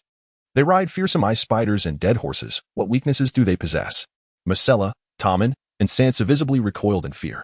Before Jon could respond, Cersei frowned, admonishing him not to broach such terrifying topics before the children. She then took Myrcella and Tommen away from the table. After Mance Rayder's departure, the feast lost its singers, prompting King Robert to lead the guests in singing the Bear and the Maiden Fair, filling the hall with merriment. Jon indulged in several cups of golden wine from the arbor, far surpassing the ale of Winterfell in flavor. Sitting beside the king, Jon gazed down at the servants, attendants, and soldiers below, for the first time truly appreciating the sweetness of power akin to a fine vintage. Chapter 19. The Gift of Dreamwalking and Shape-Shifting After the Feast. Tyrion and Jaime stood atop the walls of Winterfell as Jon passed below. Jaime tightened his cloak against the chill of the northern summer night, watching Jon Snow's retreating figure in the courtyard. Could this Jon Snow truly be a sorcerer? According to the Northerners, every prophecy he uttered had come to pass. Was it possible that the White Walkers would indeed return? In the songs and tales, the last appearance of the White Walkers was thousands of years ago. Tyrion smirked. It was 8,000 years ago, though some texts claim it was 10,000. The Dawn Age had no written records, so accuracy is questionable. The White Walkers may very well reemerge. After all, we had never seen direwolves before, and yet House Stark has raised 6 pups. Jaime appeared disinterested, muttering that it mattered little. After all, the wall had stood strong for 8 millennia. Tyrion, with a somber expression, remarked, "Our King Robert, influenced by Jon Snow's insinuations, has already ordered the North to prepare for war. Should the White Walkers come, at least the North will be ready." Duke Ed did serve as the hand of the king. Perhaps he seeks to exploit the looming threat of the White Walkers to persuade King Robert to grant him financial support. Alas, the mere thought of it pains my heart. The royal treasury has long been depleted, and when funds are needed, will it not be us Lannisters who pay? A raven soared overhead, and the howls of wolves echoed through Winterfell's courtyard. Jaime scoffed. His father would never permit the king to bestow Lannister gold upon these Northerners. Duke Ed is a confidant of King Robert. As long as the North remains formidable, those lords and princes of the South, along with the king of the Iron Islands, would hardly dare to defy the king's commands. Jaime discerned the implications in Tyrion's words. Might Duke Ed harbor intentions detrimental to the Lannisters? Tyrion chuckled. Brother, do not be so sensitive. From my observations, Duke Ed is a man of honor. Honor is but a shackle, and we Lannisters are well versed in dealing with such individuals. My father consumes these honor-bound fools daily. I worry more about Jon Snow. If that lad truly possesses the ability to see the future through green dreams and uncover other secrets, he may prove far more troublesome than Varys. Look at how Robert treated Jon at the feast. I suspect Robert intends to bring him to King's Landing. The king seems inclined to cultivate a sorcerer-esque confidant. King's Landing will surely become a lively place. One spider is already loathed, and now there is to be a bastard sorcerer. Who could endure such a thing? Jaime's foremost concern was whether he could still rendezvous with Cersei as freely as before. He forced a light smile. I see Jon Snow as merely a charlatan. He is a bastard starved of maternal affection, feigning the ability to foresee the future to garner attention and gain respect. The howls of the dire wolves grew increasingly fierce, and the wild wolves outside Winterfell began to respond. Tyrion noticed a raven perched upon the Stark banner of the direwolf, watching him and Jaime intently, causing him to shudder involuntarily. Perhaps, much like the blood raven Bran the Builder, who is said to be a sorcerer, yet how he employs his magic to surveil all remains a mystery. Have you not heard that ballad, 1001 Eyes? It is rumored that Bloodraven Bran the Builder used 1001 eyes to observe every individual during the reigns of Aerys I and Maegor I. Jaime spat in disdain. What could Jon Snow possibly compare to the Bran of the ballad? Bran is of the blood of the Targaryens. A true dragon's lineage flows through his veins. Tyrion nodded. In truth, I have perused some texts. It is said that the magical prowess of Bloodraven Bran the Builder derives from his mother of House Blackwood of Raventree Hall, rather than from the lecherous King Aegon. The Blackwoods, like the Starks, are devotees of the old gods, descendants of the first men. Jon Snow indeed lacks the dragon's blood, yet he carries the Stark bloodline, which, in my view, gives him a more authentic northern essence compared to his brothers. Winterfell is, after all, an ancient stronghold, and the Stark family has long reigned as the kings of winter and the north. The very air, soil, and even the timber of the weirwood trees emanate an aura of age-old magic. In his chamber, Jon Snow lit a tallow candle while his dire wolf, Ghost, watched him silently. He offered a piece of beef to Ghost, who devoured it voraciously. Jon stroked the wolf's head, admiring the pristine white fur and the striking crimson eyes. He always considered Ghost to be the most beautiful of wolves. We shall thrive in time. I will provide you with beef and mutton daily, he promised. After finishing the beef, Ghost pawed at the door and exited the room. Occasionally, Ghost would sleep on Jon's bed, but more often, he preferred to roam the darkened halls of Winterfell at night. Having indulged in too much wine at the evening feast, Jon quickly succumbed to slumber, aided by the effects of alcohol. In his dreams, Jon found himself inhabiting Ghost's form, feeling the invigorating vitality of the world through the wolf's senses. The air was thick with the scents of wine, meat, and the unpleasant odor of vomit mingled with that of the privy. Ghost approached the smithy where Mikken embraced a courtesan, lost in their intimate moment. The wolf circled the forge before arriving at the kitchen, where a pack of bitches feasted on bones scattered on the ground. The lead bitch growled at Ghost, but the wolf merely bared his sharp teeth, causing the pack to flee with their tails tucked between their legs. Ghost made his way to the stables, where the burly stable boy, a Joe, was polishing a saddle while murmuring to himself. Eventually, Ghost wandered into the sacred grove, where Jon inhaled the fragrance of winter roses, the earthy aroma of decaying matter, and the scent of pond algae. The cawing of crows filled the air as they perched upon the pale, bone-like weirwoods. Before a weirwood carved with a human face, Ghost extended his tongue to lap up the crimson sap, and Jon savored its sweetness, reminiscent of summer's rich wine. When Jon awoke in his chamber, he still tasted the lingering sweetness upon his lips. Rather than being startled, he felt a surge of joy. He realized he had awakened an important gift. For the first time, his soul had merged with Ghost S in the realm of dreams. This bond between man and beast allowed for a profound connection, a manifestation of the warg ability, also known as the wolf spirit. This gift is rare, typically found among the descendants of those who worship the old gods. Some may shun this power, but Jon, a traveler in time, embraced it wholeheartedly. As long as he could unite his soul with Ghost, he envisioned a future where the young wolf would grow into a formidable guardian. The dire wolf could reach the size of a warhorse, and perhaps one day Jon Snow would ride Ghost into battle, truly becoming the Lord of the Wolves. Upon reflecting on this, Jon felt a twinge of guilt towards Robb. He certainly did not wish to overshadow him. Jon aspired to maintain a low profile, yet his prowess simply would not permit it. Chapter 20. The bane of the others. To his surprise, the legendary dire wolf could be so endearingly clumsy. In the Maester's Tower of Winterfell, Tyrion gazed at the dire wolf, Ghost, with his mismatched eyes. If I were to reach out and stroke Ghost's head, would he bite me? Jon scratched Ghost's ears, reassuring himself that he would not, for he had been diligently training Ghost. Now, in his dreams, Jon could already inhabit Ghost's form, though he still lacked the ability to consciously do so during the day. Once Jon could summon his spirit into the direwolf at will, that would truly signify mastery over his mind. Tyrion cautiously stroked Ghost's neck. The white fur is soft as fresh snow. The young direwolf was growing rapidly, already matching the size of several dogs in the stables of Winterfell. Ghost's crimson eyes fixed intently on Tyrion, sending a shiver down his spine. If a direwolf were to roam freely in the wild, it would likely grow even larger and faster. Maester Luwin caressed the collar around his neck, affirming, "Indeed, I have perused various texts, and it appears that an adult direwolf can reach sizes comparable to or even exceeding that of a warhorse. Could they be larger than the lions of the Westerlands?"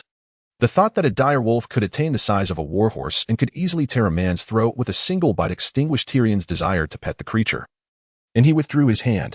In recent days, Maester Luwin had been diligently documenting Jon's dreams, which had become a crucial part of his research into prophetic dreams. Luwin even contemplated writing a book on the subject. Tyrion wrapped his bear fur cloak tighter around himself. A prize won from a game of dice with a cavalryman from Bear Island the previous night. "Jon," Tyrion began, "I heard from Maester Luwin that in your green dream, you foresaw the arrival of the dire wolves, as well as the death of Jon Arryn, King Robert's visit to Winterfell, and the arrival of the king beyond the wall. All of these have come to pass. Now, many in Winterfell spoke of the possible emergence of the others. Should they truly appear, the direwolves might aid us in safeguarding the realm. However, relying solely on the direwolves would not suffice to vanquish the others. Jon, in your dreams, did you glimpse any weaknesses of the others? I have read that they fear fire." Tyrion was a man of exceptional intellect, and Jon suspected he was testing him. He pondered carefully. "I have indeed dreamt that whites fear fire, but the others do not. When confronted with flames, whites ignite like candles. Their flesh and bones consumed until nothing remains but ash and charred remnants. Once the fire is extinguished, the power that animates the whites dissipates. As for the others, at least in my visions, they do not recoil from fire. I saw a band of black-clad knights watchmen, wielding obsidian daggers and arrows, confronting the others." Bachelor Reuven diligently inscribed upon the unfurled parchment. Tyrion, with his mismatched eyes, mused, "I once believed that the whites and the White Walkers were one and the same. Are they not both merely animated corpses?" Jon shook his head, asserting that, at least in the realm of his verdant dreams, the White Walkers and the whites were distinct entities.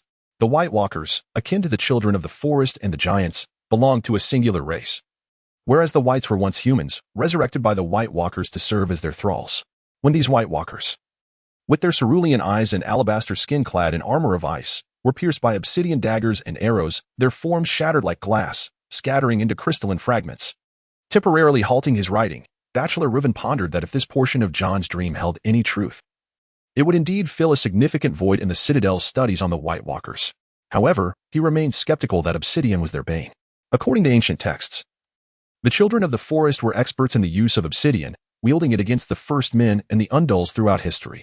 When confronting the bronze-armed first men, the children could barely hold their ground with their magic and obsidian weapons.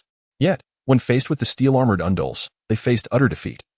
For obsidian was no match for the iron armaments of their foes.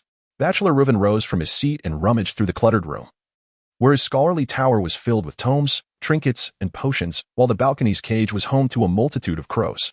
After a time, he produced 3 obsidian arrowheads, their dark sheen glistening with an exquisite luster. He presented them to Tyrion and Jon with caution, declaring, "Be careful, for these are exceedingly sharp. This is obsidian, also known as dragon glass. The wildlings refer to it as dragon crystal, and some inhabitants of the 7 kingdoms believe that obsidian is forged from the flames of dragons.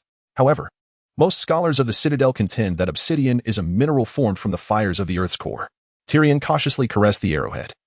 Recalling from Valyrian texts that obsidian bore another name, frostfire, he had heard some scholars mention that on the eve of their oath to become a scholar, they must spend the night vigil in the cellar without any source of illumination, where a dormant obsidian candle awaited.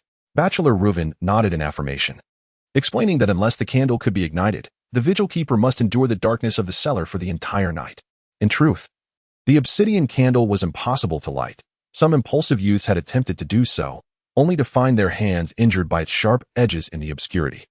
Jon understood well that the obsidian candle in the Citadel's cellar would only ignite when magic returned, the White Walkers emerged, and dragons were reborn. Yet, he chose not to share this knowledge with Tyrion and Bachelor Reuven. In the presence of the astute Tyrion Lannister, Jon felt compelled to temper his brilliance. Although Tyrion possessed commendable character, he remained a member of House Lannister. Maester Luwin placed an arrowhead upon the table. "Jon, did you truly dream that obsidian is the bane of the White Walkers? This seems quite implausible. While obsidian is indeed razor-sharp, it is as fragile as glass. During the invasion of the Undulls, the children of the forest suffered a crushing defeat when they attempted to wield obsidian against the steel weapons of their foes, leading to their near annihilation and eternal disappearance from this world." Jon replied, "In my dreams, obsidian can indeed slay the White Walkers." Tyrion shook his head thoughtfully. "I recall reading a tome in King's Landing that mentioned how, during the Age of Heroes, the children of the forest would annually bestow upon the Night's Watch a considerable number of obsidian daggers and arrowheads, perhaps to combat the White Walkers." Maester Luwin chuckled, however. Even the oldest histories of Westeros emerge only after the arrival of the Undulls. The first men left behind only runes carved upon stones in the ruins of ring forts. The history of the Age of Heroes resembles more of a legend than an account of actual events. Jon countered, "The Night's Watch deserter, Garrett, and the King Beyond the Wall, Mance Rayder, both claim to have witnessed the true White Walkers. They will inevitably return. Whether obsidian daggers and arrows can withstand the White Walkers remains to be seen, but it would be prudent to prepare more." That night, Jon lay in his bed, his spirit intertwining with that of the warg, Ghost, as he traversed the glass gardens. The glass canopy shielded the garden from the howling winds and bitter cold, where a variety of vegetables thrived, enabling Winterfell to have leeks, cabbages, lettuce, and carrots even amidst the harsh winter. Emerging from the glass garden under the moonlight, a raven fixed its gaze upon him. To Jon's astonishment, the raven bore 3 eyes. Chapter 21. The Three-Eyed Raven. The following morning, Jon awakened, his mind consumed by the vision from the previous night. In his dream, he once more assumed the form of Ghost, wandering through the shadowy expanse of Winterfell, where he beheld the Three-Eyed Raven. As a traveler between worlds, Jon understood that the raven in his dream was none other than Brynden Rivers, the last Green Seer. In the realm of dreams, as Jon attempted to inquire further, the Three-Eyed Raven flapped its wings and took flight. Brynden Rivers, the Blood Raven, was the final Green Seer, possessing the gift of green sight. This ability allowed one to experience prophetic dreams. While some dreams might appear ordinary, the green dreams were replete with symbolic events and entities, often foreshadowing future realities. Shapeshifters all possessed green sight and experienced green dreams. However, not all who bore green sight were shapeshifters. Among certain forest witches, there exists a popular belief that from 1,000 individuals who have green dreams, a single shapeshifter will emerge, and from 1,000 shapeshifters, only one green seer will arise. It is precisely for this reason that the abilities of the Green Prophet can effortlessly overshadow those of other shapeshifters. The Green Prophet can easily seize the soul beasts of other shapeshifters, and for them to challenge the Green Prophet is as arduous as a mere candle daring to confront the sun. The Green Prophet possesses the power to delve into the past and foresee the future. According to legend, the ancient Green Prophets were the most formidable, capable of wielding the forces of nature itself. It is said that the ancestors traversed the Arm of Dorne, journeying from the continent of Essos to Westeros, where they felled trees, cultivated farmland, and established villages, quickly coming to blows with the children of the forest inhabiting that land.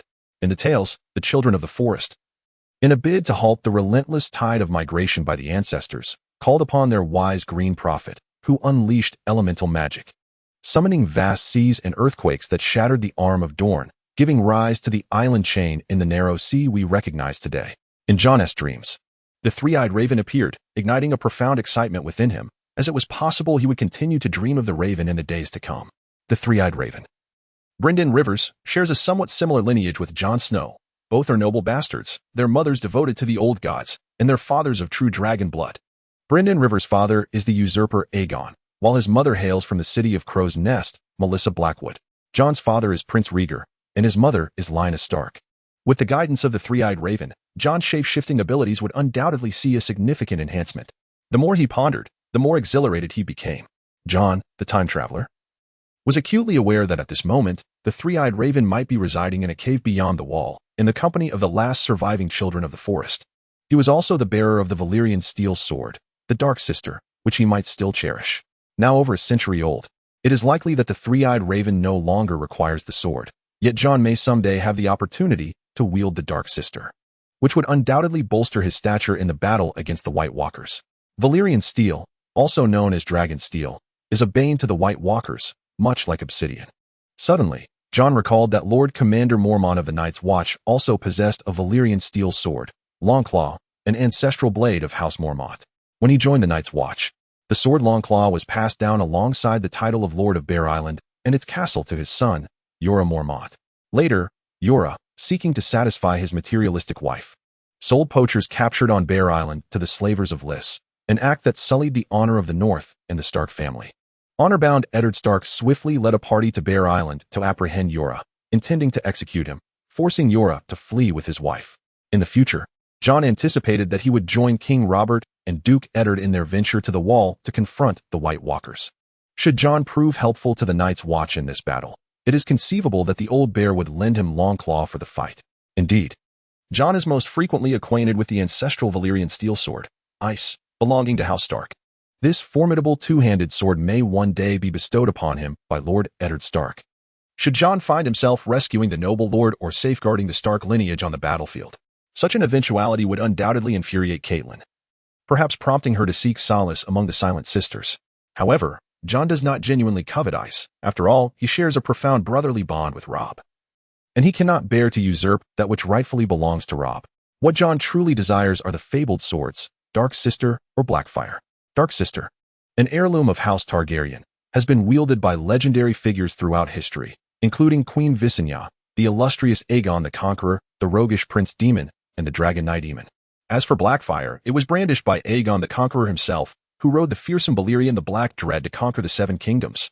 Subsequently, it came into the possession of kings such as Maegor, the wise Aegon IV, and the young Daemon Blackfire, as well as other Blackfire pretenders throughout history. The valiant Ser Barristan Selmy, during the Battle of Ninepenny Kings on the Stepstones, single-handedly vanquished the savage Meleys, thereby severing the bloodline of House Blackfire. After which Blackfire mysteriously vanished.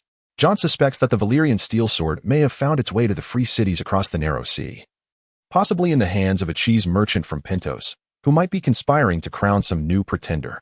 Regardless, if Jon were to acquire either Dark Sister or Blackfire in the future, he would thereby possess a Valyrian steel sword. The addition of a suit of Valyrian steel armor would be even more splendid. However, for now, Jon can only dream, as such armor is worth a fortune and is typically only accessible to grand navigators like the elusive Euron Greyjoy. Once Jon has the opportunity to connect with the three-eyed raven, he believes he can harness the power of the shapeshifter, restoring the greatness of both House Stark and House Targaryen. In due time, he will undoubtedly claim his own Valyrian steel sword. The dire wolf, Ghost, entered the chamber, and Jon joyfully embraced him. Ghost tilted his head, his garnet-like eyes gazing intently at Jon. Jon attempted to merge his spirit with Ghost's form, yet his efforts bore no fruit. While he possesses the ability to inhabit Ghost's body in dreams, an innate talent, he lacks the fundamental skills of a shapeshifter. Jon is confident that, given time, he will be able to unite his soul with Ghost at any moment and in any place. Ghost, we shall have the opportunity to face the battlefield together someday. Let us first go to the training yard, Jon declared. Upon reaching the training grounds, He found Bran and Prince Tommen donning their protective gear, while Ser Roderick Castle, the instructor of Winterfell, announced, "Jon, today you will train alongside Prince Tommen and Prince Joffrey." Engaging in a friendly spar, Prince Joffrey and Prince Tommen, while at the Red Keep, received tutelage from the esteemed Ser Alliser Thorne, a longtime acquaintance of mine. Today, as you engage in a friendly duel with the princes, Lord Eddard hopes to strengthen the bonds of camaraderie between House Stark and the Crown. Joffrey stood beneath a great tree on the opposite side of the training yard alongside Sandor Clegane, wearing a mischievous grin. Jon furrowed his brow. Could a bastard like him truly spar with a prince? Ser Roderick Castle nodded affirmatively. Indeed, you are now quite favored in King Robert's eyes. Prince Tommen, being of similar age to Bran, was set to duel him. You are 2 years senior to Prince Joffrey, so you may engage in a friendly contest as well. Jon was filled with anticipation. He longed to deliver a dull sword strike upon Joffrey's face. Chapter 22. The Training Yard Dispute in the Training Yard of Winterfell. Jon presented Bran with a blunt sword. The 8-year-old Bran wielded the weapon, appearing somewhat anxious.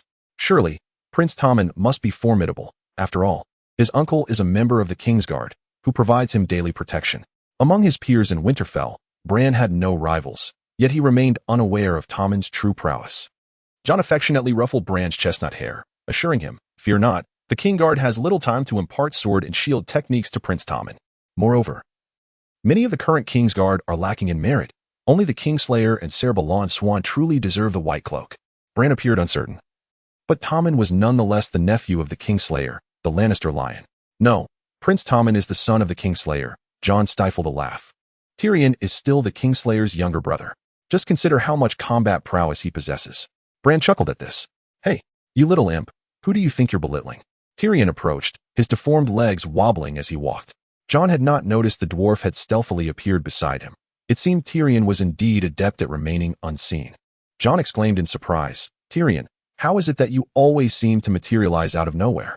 With a mischievous grin, Tyrion replied, "Ah, my young bastard brother.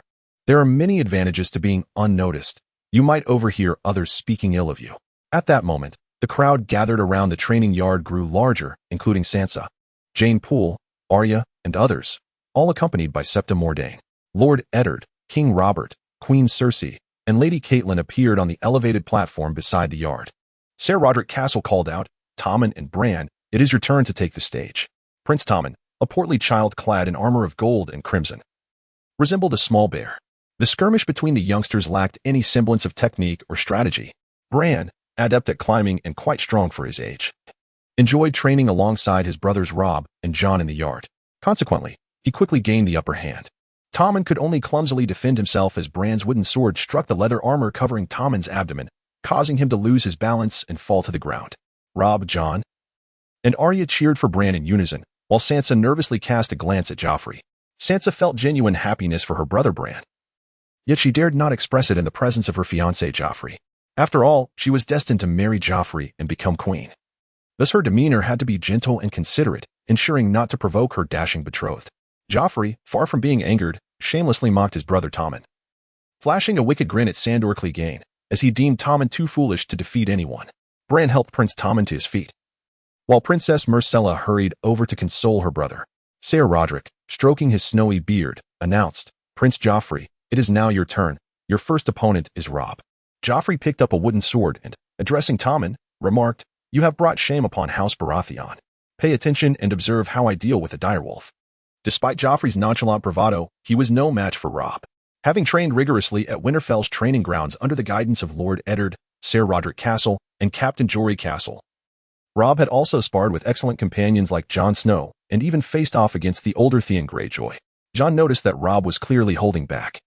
He casually deflected Joffrey's attacks, and his own strikes lacked vigor. Jon surmised that someone must have informed Robb to spare the royal family's dignity. Tommen had already lost to Bran, and should Joffrey also fall to Robb, it would be a significant embarrassment for the crown.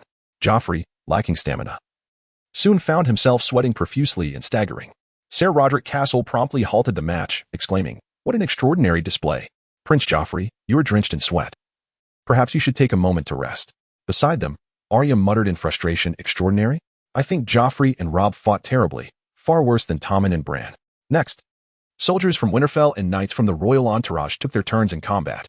Ser Barrow's Blunt triumphed over Harwin and Cunty, but was defeated by Captain Jory Castle. However, Jory was soon bested by the Kingsguard Ser Maren Trant. Yet, the standout performer was none other than Joffrey's personal guard, Sandor Clegane, known as the Hound, who effortlessly dispatched several of Winterfell's guards, including Ellen, Sanchez, and Cain, even defeating Ser Maren with ease. The next round featured the children, and Ser Roderick Castle announced, "Prince Joffrey, your opponent this time is Jon Snow." Joffrey could hardly conceal his disdain. "What right does a Stark bastard have to challenge me?" Jon scoffed. "Are you afraid? If you concede that you are inferior to a bastard, then there is no need for a match." The little imp Tyrion had always harbored a deep disdain for Joffrey. Seizing the opportunity, he remarked, "Joffrey, if you lack the courage to step into the arena, what claim do you have to be called the Roaring Lion or the Crowned Stag?" As expected, Joffrey was incensed, spitting in retaliation. "Very well. Today, I shall teach you a lesson on the tournament grounds, you bastard." With a flourish, Joffrey swung his wooden sword at Jon, who deftly parried the blow and landed a strike on Joffrey's thigh. The pain was excruciating, and it was clear that a bruise would mar his leg by nightfall. Enraged, Joffrey continued to lash out with his wooden sword, but Jon effortlessly evaded each attack. Unlike Robb, Jon showed no mercy. His onslaught was akin to a tempest, with the wooden sword striking Joffrey's shoulder, calf, elbow, and palm in rapid succession, eliciting cries of agony from the young king. Tyrion's laughter rang out, while Arya, Robb, Bran, and others cheered for Jon. Cersei on the dais wore a grim expression, demanding they cease, furious that the bastard dared to strike Joffrey. "What is the Hound doing? I raised him to protect my son, yet here he stands, merely watching." Robert furrowed his brow, commenting, "Children sparring with wooden swords cannot possibly be harmed." Cersei ignored Robert, hastening down from the dais with Jaime, rushing toward the field. With a final, decisive blow, Jon sent Joffrey's wooden sword flying from his grasp. A gentle kick to Joffrey's chest sent him sprawling to the ground, landing in a most undignified manner. Joffrey's lips split and bled, and he felt pain radiating from his arm and thigh. Tyrion, smiling, exclaimed, "Ha? Jon, thank you for your restraint. I believe Joffrey has learned his lesson." The imp's laughter was particularly grating, and Joffrey, witnessing his father's disappointment, his mother's furious approach, Jaime's scowl, the Hound's standing guard, and Sansa's sympathetic gaze, felt utterly humiliated. "Joffrey, are you all right?" The Hound, Sandor, approached, extending a hand to help him up. Robert had always been harsh with Joffrey, and in the prince's mind, the Hound provided a semblance of the fatherly affection he so desperately lacked. Last time at the Red Keep, out of curiosity, Joffrey had used a dagger to slice open a pregnant cat, bringing the unborn kittens to Robert. Had it not been for the Hound's intervention, Robert might have nearly beaten Joffrey to death. In a way, this loyal dog offered the affection Joffrey craved. "My prince, are you injured?" Sansa rushed over, her concern palpable. "I'm fine," Joffrey exclaimed, drawing Sandor's dagger and springing to his feet, charging at Jon. Chapter 23, Joffrey's Wrath. Joffrey brandished the Hound's dagger as he rushed toward Jon, shouting, "Bastard, die." The blade glimmered menacingly. Jon stumbled backward in haste. At that moment, a white shadow leapt forward, colliding with Joffrey and sending him sprawling. The dagger slipped from Joffrey's grasp. Jon soon realized that it was the direwolf that had saved him. White Fang bared her sharp teeth and emitted a silent growl towards Joffrey. Jon noticed that Robb's direwolf, Grey Wind, Arya's direwolf, Nymeria, Sansa's direwolf, Lady, Rickon's direwolf, Shaggy Dog, and Bran's direwolf, Summer, had all gathered around, resembling a pack of wolves preparing to hunt. Upon the direwolf banner, a raven observed the gathering crowd below. The Hound, Sandor, hastily picked up a dagger that had fallen to the ground. Tyrion felt a wave of apprehension wash over him. "Joffrey, what are you doing? Are you truly intending to commit a murder in front of everyone?" Joffrey, in a fit of rage, shot a glare at his uncle Tyrion before fixing a frosty, lingering stare on Jon, thinking, "This bastard is deliberately humiliating me. He hit me with such force. What is wrong with me stabbing him back?" He then turned to the Hound, commanding, "Good dog, kill that direwolf, and then slay the bastard Jon Snow." At that moment, Queen Cersei approached with a furious expression. While watching the events unfold from the platform, she had witnessed Jon Snow humiliating Joffrey in the training yard, causing her to simmer with anger. As she reached the edge of the yard and saw Joffrey brandishing the dagger against Jon, her emotions became conflicted. On one hand, she felt pride for Joffrey's swift retaliation after being humiliated. A Lannister always pays his debts. Joffrey undoubtedly bore the blood of Jaime, the true embodiment of a roaring Lannister lion. On the other hand, Cersei began to worry. After all, Joffrey was merely a 12-year-old child destined to inherit the throne. It would not bode well if he became a killer at such a tender age. When the direwolf lunged and knocked Joffrey down, her concern for him heightened. "Joffrey, that wretched direwolf did not injure you, did it?" Joffrey whimpered. "Mother, I was bitten by that accursed dire wolf, and I feel such pain. Tyrion, having witnessed the entire scene, scoffed. White Fang merely bumped your chest with her head. She did not even open her mouth to bite you. How could you possibly be injured? There is not a drop of blood on you. Joffrey wiped the blood from his lips, claiming, my lips were split by that bastard, and my arms and thighs were struck by wooden swords. I am in excruciating pain, and my fingers are hurt. At this moment, Joffrey extended his finger as if it were a banner of victory. Sansa, Cersei, Tyrion, Sandor, Robb, Jon, and others finally discerned that Joffrey's so-called finger injury was merely a tiny splinter, smaller than a hair, barely visible. Tyrion struggled to contain his laughter. Indeed, such a grievous injury. We must immediately summon Maester Luwin, send someone to King's Landing for Maester Pycelle, and notify the High Septon at the Great September to pray for you. Cersei glared at Tyrion with contempt. What else can you do besides spouting clever remarks? Subsequently, Cersei turned to Jaime, Boros Blunt, and Meryn Trant, the King's Guard, as Jon Snow's dire wolf brazenly attacked Prince Joffrey in the courtyard. I command you to apprehend Jon Snow immediately and slay that white wolf. Boros Blunt and Meryn Trant exchanged skeptical glances, though they were indeed Cersei's loyal hounds. Hesitant to defy her commands, her orders today were evidently excessive, especially with King Robert and Lord Eddard Stark already present at the tournament grounds. Jaime leaned closer to Cersei and whispered, let it go. The king is right beside us.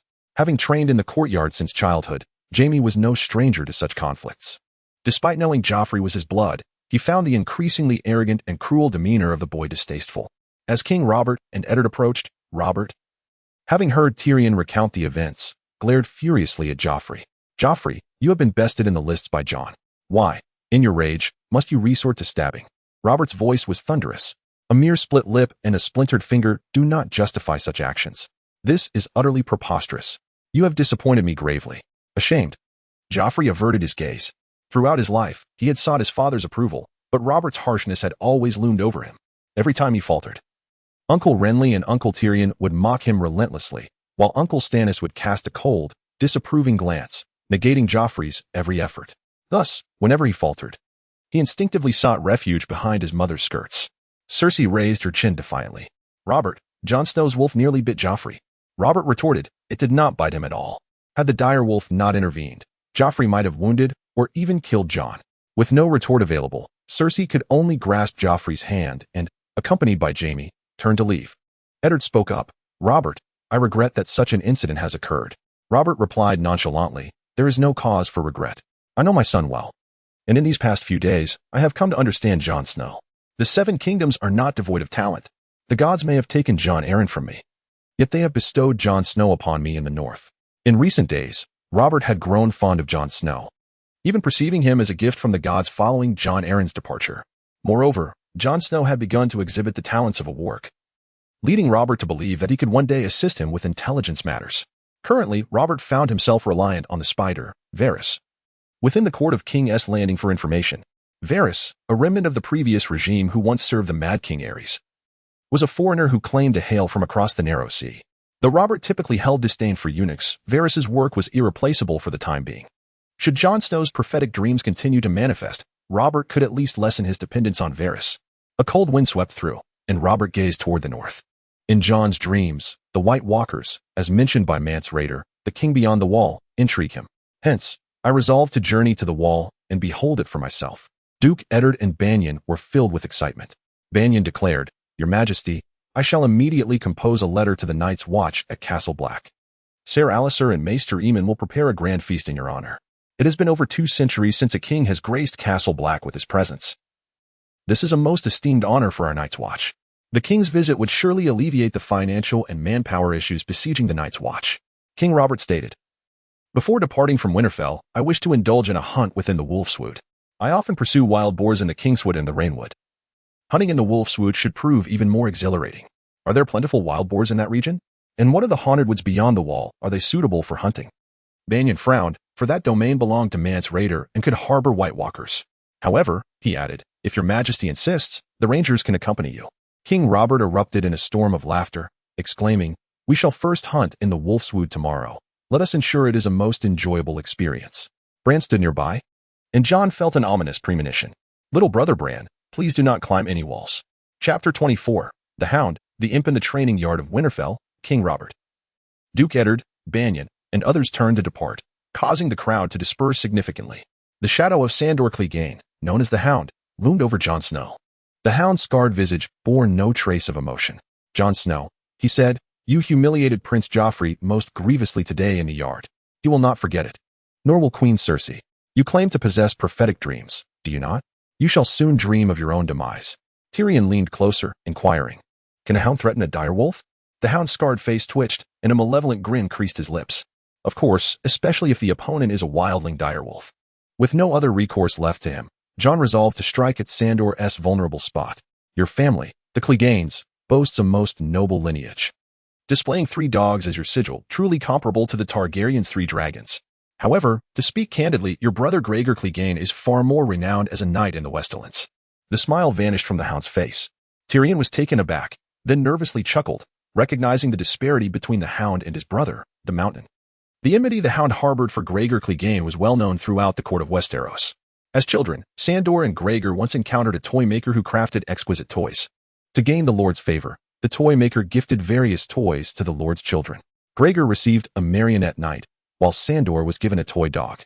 Sandor, coveting Rhaegar's toy, attempted to play with it, but the 12-year-old Rhaegar, already immensely strong, shoved Sandor's face into a searing coal pit, leaving his face and ears scorched. The Hound's face contorted with fury as he roared at Jon, "That is because I am no knight." Jon raised his hands in a gesture of peace, responding, "Hound, I harbor no ill intentions. I merely stated that the Mountain is more renowned due to his infamy. Even in the distant north, in Winterfell, I have heard of the heinous crimes committed by the Mountain. It was Prince Rhaegar himself who knighted the Mountain, yet how did the Mountain repay Rhaegar? He smashed Rhaegar's infant son against a wall in King's Landing, leaving his hands and mind smeared with blood, and subsequently violated Rhaegar's wife, Princess Elia of Dorne. The Mountain even conspired to murder his own father, merely to hasten his inheritance of lands and castles. I deem the Mountain to be one of the most malevolent beings in this world." This declaration instantaneously soothed the Hound's anger. He snorted softly, "Bastard brother, you certainly know much." He added, "The Mountain is akin to hell itself. One day, I shall personally bring him to ruin." Tyrion, with his mismatched eyes, glimmered with confusion. "Jon, the North and the West, King's Landing, are far apart. Did you hear this from the knights of the royal retinue?" Jon feigned profundity, saying, "Listening to the tales of distant guests at the dining table or by the hearth is indeed an effective means of gathering information. However, I possess the gift of green dreams. Occasionally, I glimpse events from the past and the future." Tyrion silently prayed that Jon would not dream of the harrowing tale of the whore, Tessa. In the past, Tyrion had wed the peasant girl Tessa, only to be exposed by Jaime, who revealed her to be a prostitute. Their father, Lord Tywin, seeking to teach Tyrion a lesson, had the Lannister guards take turns attending to Tessa's business. For every soldier Tessa entertained, Lord Tywin rewarded her with a silver stag. As for Tyrion, he became Tessa's last client that night, as Lord Tywin, aware of the disparity in the Lannister family's worth, paid Tessa a gold dragon specifically for Tyrion. This memory was the most painful for Tyrion. He wished for none of his sorrowful experiences to manifest in Jon's green dreams. If Jon did indeed dream of it, that would be a nightmare of spring. Jon, the traveler, understood each person's pain and desires. He recognized that to confront the Lannisters in the future, he would need to employ the tactic of sowing discord. The cunning Tyrion had a strained relationship with their father, Lord Tywin, and sister, Cersei, while being close to his brother, the Kingslayer, Jaime. Tyrion was astute and shrewd, whereas Jaime was gallant and valiant. If the Lannister brothers united, they would indeed be formidable. Fortunately, Jon was aware that Jaime had lied about Tessa, and at the opportune moment, should Jon reveal his hand to Tyrion, it was likely that Tyrion would have to prepare a crossbow to confront Lord Tywin in the lavatory. After the Hound and Tyrion departed, Jon returned to his chamber with his direwolf, Ghost. Outside his room, he encountered Sansa. She was accompanied by her gentle little wolf, a beautiful female, and Sansa exclaimed, "Jon, why must you embarrass Prince Joffrey in the training yard? My betrothed is ignoring me. You are only courting trouble. Winterfell should not offend the royal family." Jon replied, "The tournament in the training yard does not constitute an affront. Sansa, open your eyes. Joffrey's character leaves much to be desired. During his time in King's Landing, he mercilessly killed a pregnant cat, extracting its fetuses. He frequently bullied the stable boys and servants." Sansa, filled with indignation, remarked, "You are a bastard. It is only natural for a bastard to harbor jealousy towards a prince of such noble birth like Joffrey." With that, Sansa turned away, her skirts swirling gracefully. The little direwolf lady cast a glance at Jon, politely bowed her head, and wagged her tail before darting after Sansa. That evening, as was customary, Jon dined with Lord Eddard Stark's family, including Theon and Benjen. Lord Eddard announced, King Robert intends to hunt in the Wolfswood tomorrow. Rob and Theon, you shall accompany him. Jon, you will remain at the castle. You had a conflict with Prince Joffrey, and he may well appear in the hunting party. It is best for you to stay in Winterfell. In truth, Lord Eddard was concerned that Queen Cersei might plot revenge against Jon during the hunt. As the woods are an ideal setting for an assassination, a single stray arrow could bring down an enemy. Jon nodded, preferring to stay in Winterfell. Bran piped up, Father. May I go as well? Lord Eddard replied, You are too young. Stay in the city. If Bran were to fall, it was likely to happen tomorrow. Jon cleared his throat and warned, Bran, do not climb the walls. Climbing poses a risk of falling. I dreamt of it. At once, Catelyn, Lord Eddard, and the others recalled Jon's previous warning.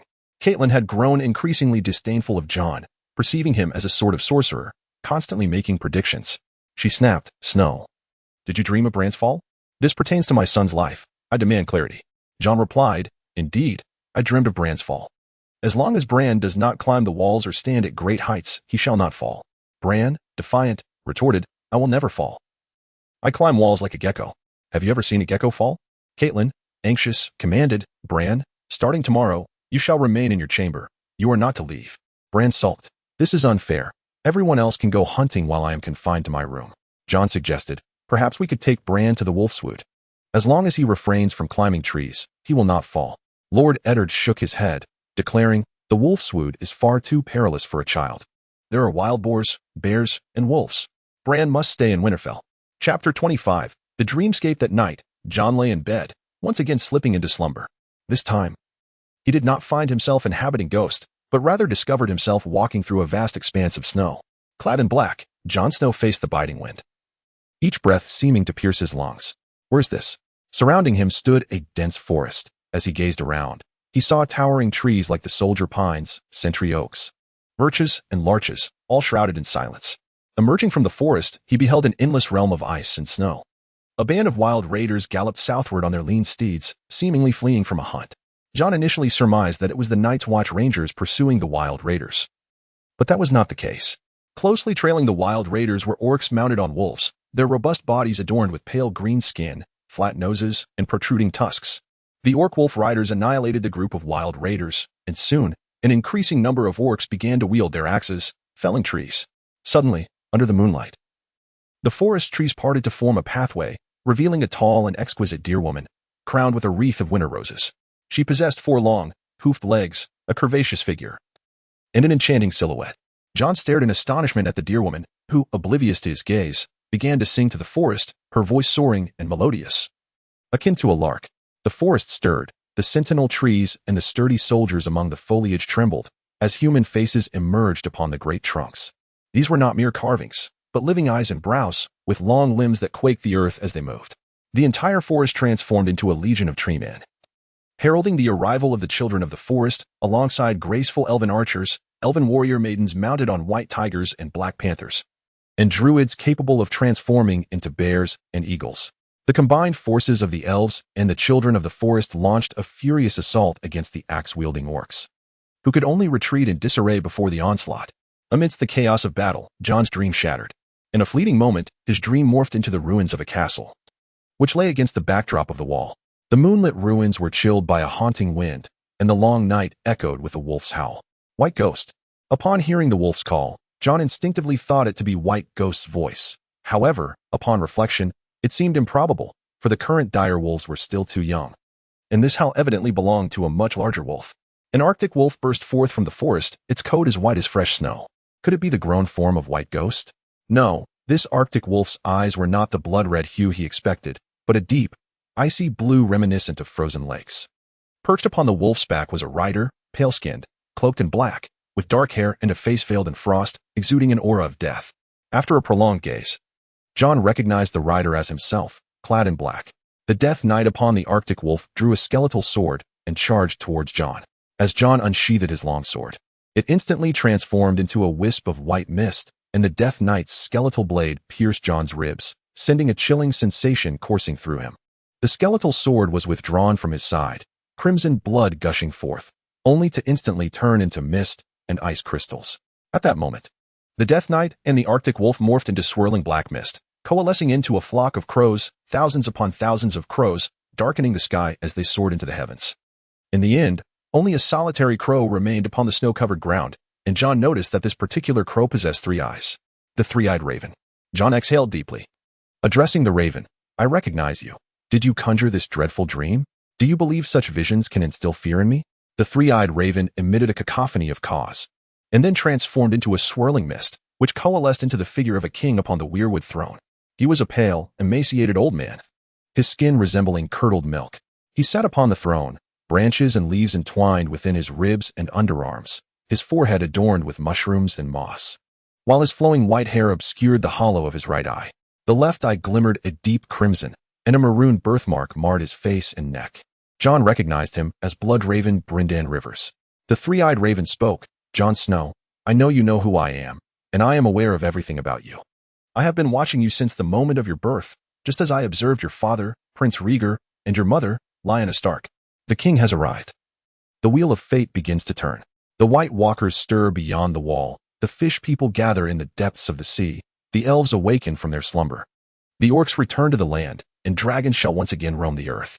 Jon recalled the dream he had just experienced. What was its significance? "I just dreamed of orcs and elves." The three-eyed raven chuckled. "Dreams are often ambiguous and elusive. As you have more dreams, not everyone will manifest into reality. This world is vibrant and multifaceted.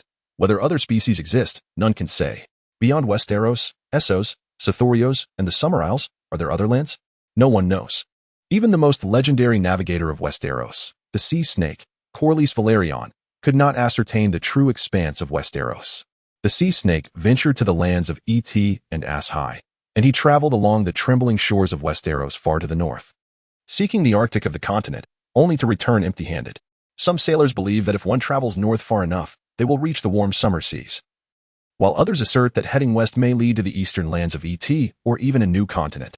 To this day, no one knows the true magnitude of this world, not even possessing a complete map of Westeros. Jon Snow furrowed his brow. "I once thought you were as familiar with this world as you were with your own fingers." The three-eyed raven replied, "The Green Seer is not a deity, after all. Many say I am the last of the Green Seers, and my magic pales in comparison to that of my predecessors. The world is diverse. The end of ice may lead to flames, the depths may culminate in the heavens, and the transient may give way to the eternal. If one continues northward, perhaps the frozen wasteland beyond will reveal a land of perpetual spring, a realm of never-ending summer."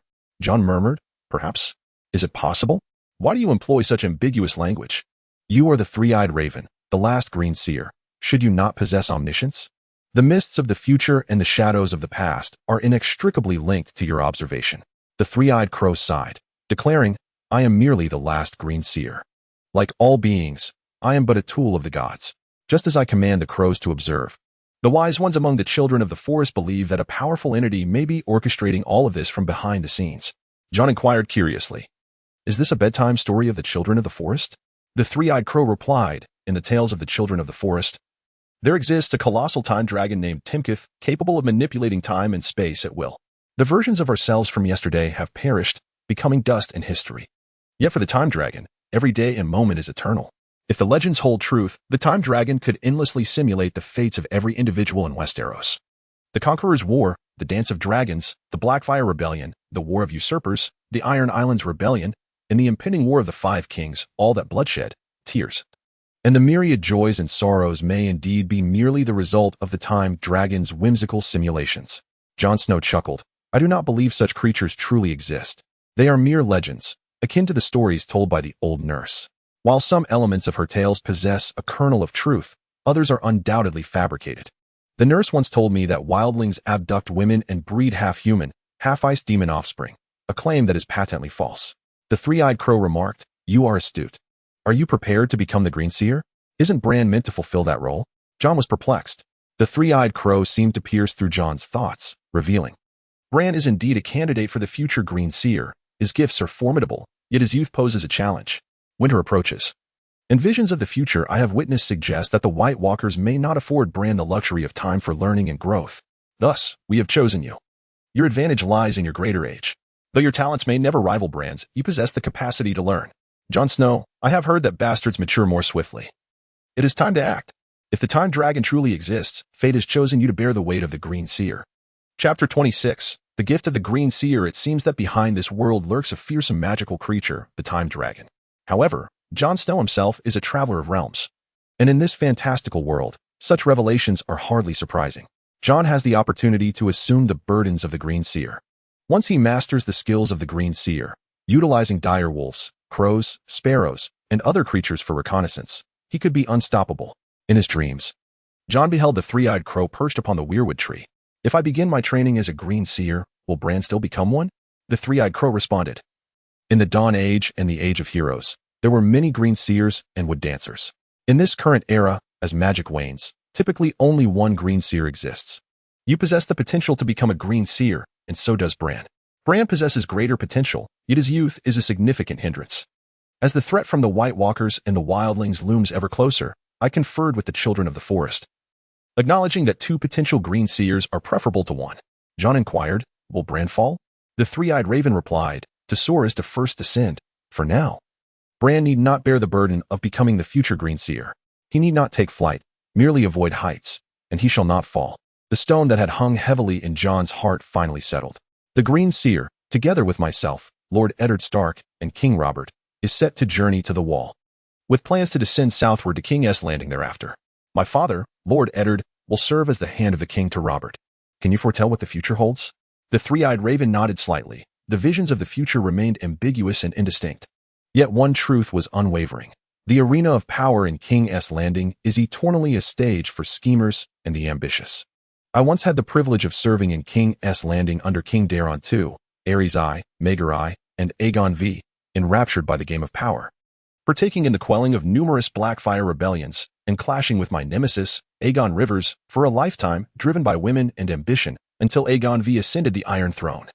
And I was exiled to the Wall. Alongside Maester Aemon and many of the Night's Watch, I became a member of the Night's Watch, eventually rising to the position of commander. In retrospect, my decades in King's Landing seem utterly futile. What do crowns, power, and kingdom signify in the face of magic? The noble dragon lords of Valyria, once proud, met their demise amidst volcanoes, magma, and flames, perishing like swine in a sty. When the Night King's White Walkers return, shrouded in cold and blizzards, the identity of the king becomes inconsequential. Should you travel to King's Landing, both you and Lord Eddard will inevitably be ensnared in the struggle for power. Once your identity as Rhaegar's son is revealed, you may find your life in peril. The Stark family, upon descending to King's Landing, often faces dire fates, with few, like Cregan Stark, managing to escape unscathed. Most critically, the region around the Blackwater River is bereft of weirwood, and the old god's influence wanes there. Should you arrive in King's Landing, my capacity to assist you would be severely limited. Jon had already contemplated these dangers. He declared, if I can secure a place in Robert's court, I could persuade the king to prepare sufficient obsidian to combat the White Walkers. The three-eyed raven, Brynden Rivers, frowned. Is that all? Do you think I am unaware of your ulterior motives? You yearn for the Iron Throne and the crown. True, you are Rhaegar's son, yet you are a bastard. Jon Snow, remember your own identity. In the eyes of the world, a bastard embodies desire and deceit. In my youth, I too dreamed of inheriting my father's crown, emulating him by taking a mistress, one of whom was my half-sister, Sharera Seastar. However, I ultimately realized that the world would never accept a bastard as king. Even a fool like Cold Iron Ygritte, despite betraying the kingdom, never declared himself a king. It was this ignorance that led to generations of tragedy for Demon Blackfire. Do you aspire to be Demon Blackfire? I yearn to be Conqueror Aegon. Usurper Robert wielded power and donned the crown, reigning over Westeros. Jon raised his head, pondering that his parents might have conducted some ritual back then. Brynden Rivers seemed quite intrigued, suggesting your potential is formidable. I have glimpsed the secret wedding your parents held in Dorne. However, was that union truly legitimate? At that time, Rhaegar's wife, Princess Elia, was still alive, and their marriage had not been annulled. Jon felt that if his true identity as Jon Targaryen were acknowledged, it would be splendid. If not, there was no cause for regret. The lineage of the beggar king, Viserys, was indisputable, yet he languished like a beggar, dependent on others, reduced to the point of selling his sister. To claim the Iron Throne, one's own strength is paramount. Brynden Rivers sighed, seemingly resigned to your determination to go to King's Landing. Thus, off you shall go. Remember, when faced with danger, you may retreat to the Riverlands, where noble hearts, the Thousand Islands, and my ancestral home of Crow's Nest still retain the strength of the old gods. Jon inquired, Shall we meet often in dreams henceforth? Brynden replied, I shall reach out when necessary. After all, there are many places I must observe. Be wary, friends of the children of the forest may seek you out. If they wish to remain by your side and offer assistance, do not refuse them. Jon asked curiously, friends of the children of the forest? Who are they? Brynden revealed a knowing smile. They are beings of magic. You shall soon learn of them. Before I depart, I bestow upon you a skill. Jon awoke from his slumber, finding himself in a daze, having become one with Ghost, gazing at himself through the wolf's blood-red eyes. This sensation, merging with the direwolf, was peculiar. Yet Jon felt elated. Previously, he could unwittingly inhabit Ghost while asleep, drifting like a sleepwalker without the ability to consciously control the direwolf. Now, however, he could merge with Ghost while awake, signifying that he could scout and hunt through the wolf henceforth. Jon's spirit returned to his own body. He observed Ghost and attempted the soul merge again, experiencing a clumsy sensation akin to wearing ill-fitting socks. Nevertheless, Jon ultimately succeeded, squeezing into Ghost's form. As dawn broke, Jon, inhabiting Ghost, swiftly exited the bedroom, descended the stairs, traversed the courtyard, and arrived at the stable. The hounds, upon seeing the direwolf Ghost, either cowered, tucked their tails, or emitted whimpers of submission. In that moment, at least before the pack of dogs in the stable, Jon had become the king of the direwolves. Chapter 27. The Adventures in the Wolfwood by Ling wandered through the morning streets of Winterfell. In the kitchen, the head chef, Gage, along with a group of kitchen assistants and cooks, was bustling about, preparing breakfast in a frenzy. King Robert and Duke Eddard were set to embark on a hunting expedition in the Wolfwood that might last several days. And Duke Eddard had specifically instructed that this meal must be lavish. The essence of Jon Snow, intertwined with Bai Ling, caught the aromas of honey-glazed roast chicken, smoked herring, peppery bread, and cheese. Grey Wind and Nymeria, along with Summer, were waiting outside the kitchen, and upon spotting Bai Ling, they rushed over, nuzzling her affectionately. A few young wolves frolicked nearby. Summer, accompanied by Grey Wind and Bai Ling, arrived at Bran's bedroom door. Bran, with a pitiful expression, pleaded, I promise I won't climb the walls. Just let me go out and play for a while. Catelyn was inside the bedroom, soothing Bran. You must remain in your room. Jon Snow has foretold that you will fall. Once your father and the king return from the hunt, if you're unharmed, we can prove that the bastard is nothing but a liar. Leaving Bran's room, Grey Wind led Nymeria and Summer towards the Godswood. Bai Ling longed to follow. Yet Jon's spirit guided her body, propelling her towards the stables. As Bai Ling passed the stables, the tall stable boy, Hodder, was humming a dissonant tune while polishing a saddle. Veering around the stables, Bai Ling climbed the stairs to the castle walls. From the guardroom, the voice of Queen Cersei echoed, Let go. If Robert finds out, we are doomed. Can you not endure a little longer? Robert is about to leave for the Wolfwood. Soon, Jon heard the voice of the king's lair, Jaime. I have had enough. I can hardly breathe. How long has it been since we shared a moment of intimacy? Every night on the way to Winterfell, hearing Robert climb into your bed fills me with the urge to slay him. At worst, I shall become a regicide once more. With Jon's essence, Bai Ling approached the guardroom, peering through the crack of the door. Cersei's hair was disheveled. Her face flushed as she struggled to break free from Jaime's advances. Are you mad? We are in Winterfell. Eddard's bastard son has the ability to dream green dreams. He may very well dream of our affairs. Jaime scoffed, I see Jon Snow as nothing but a charlatan.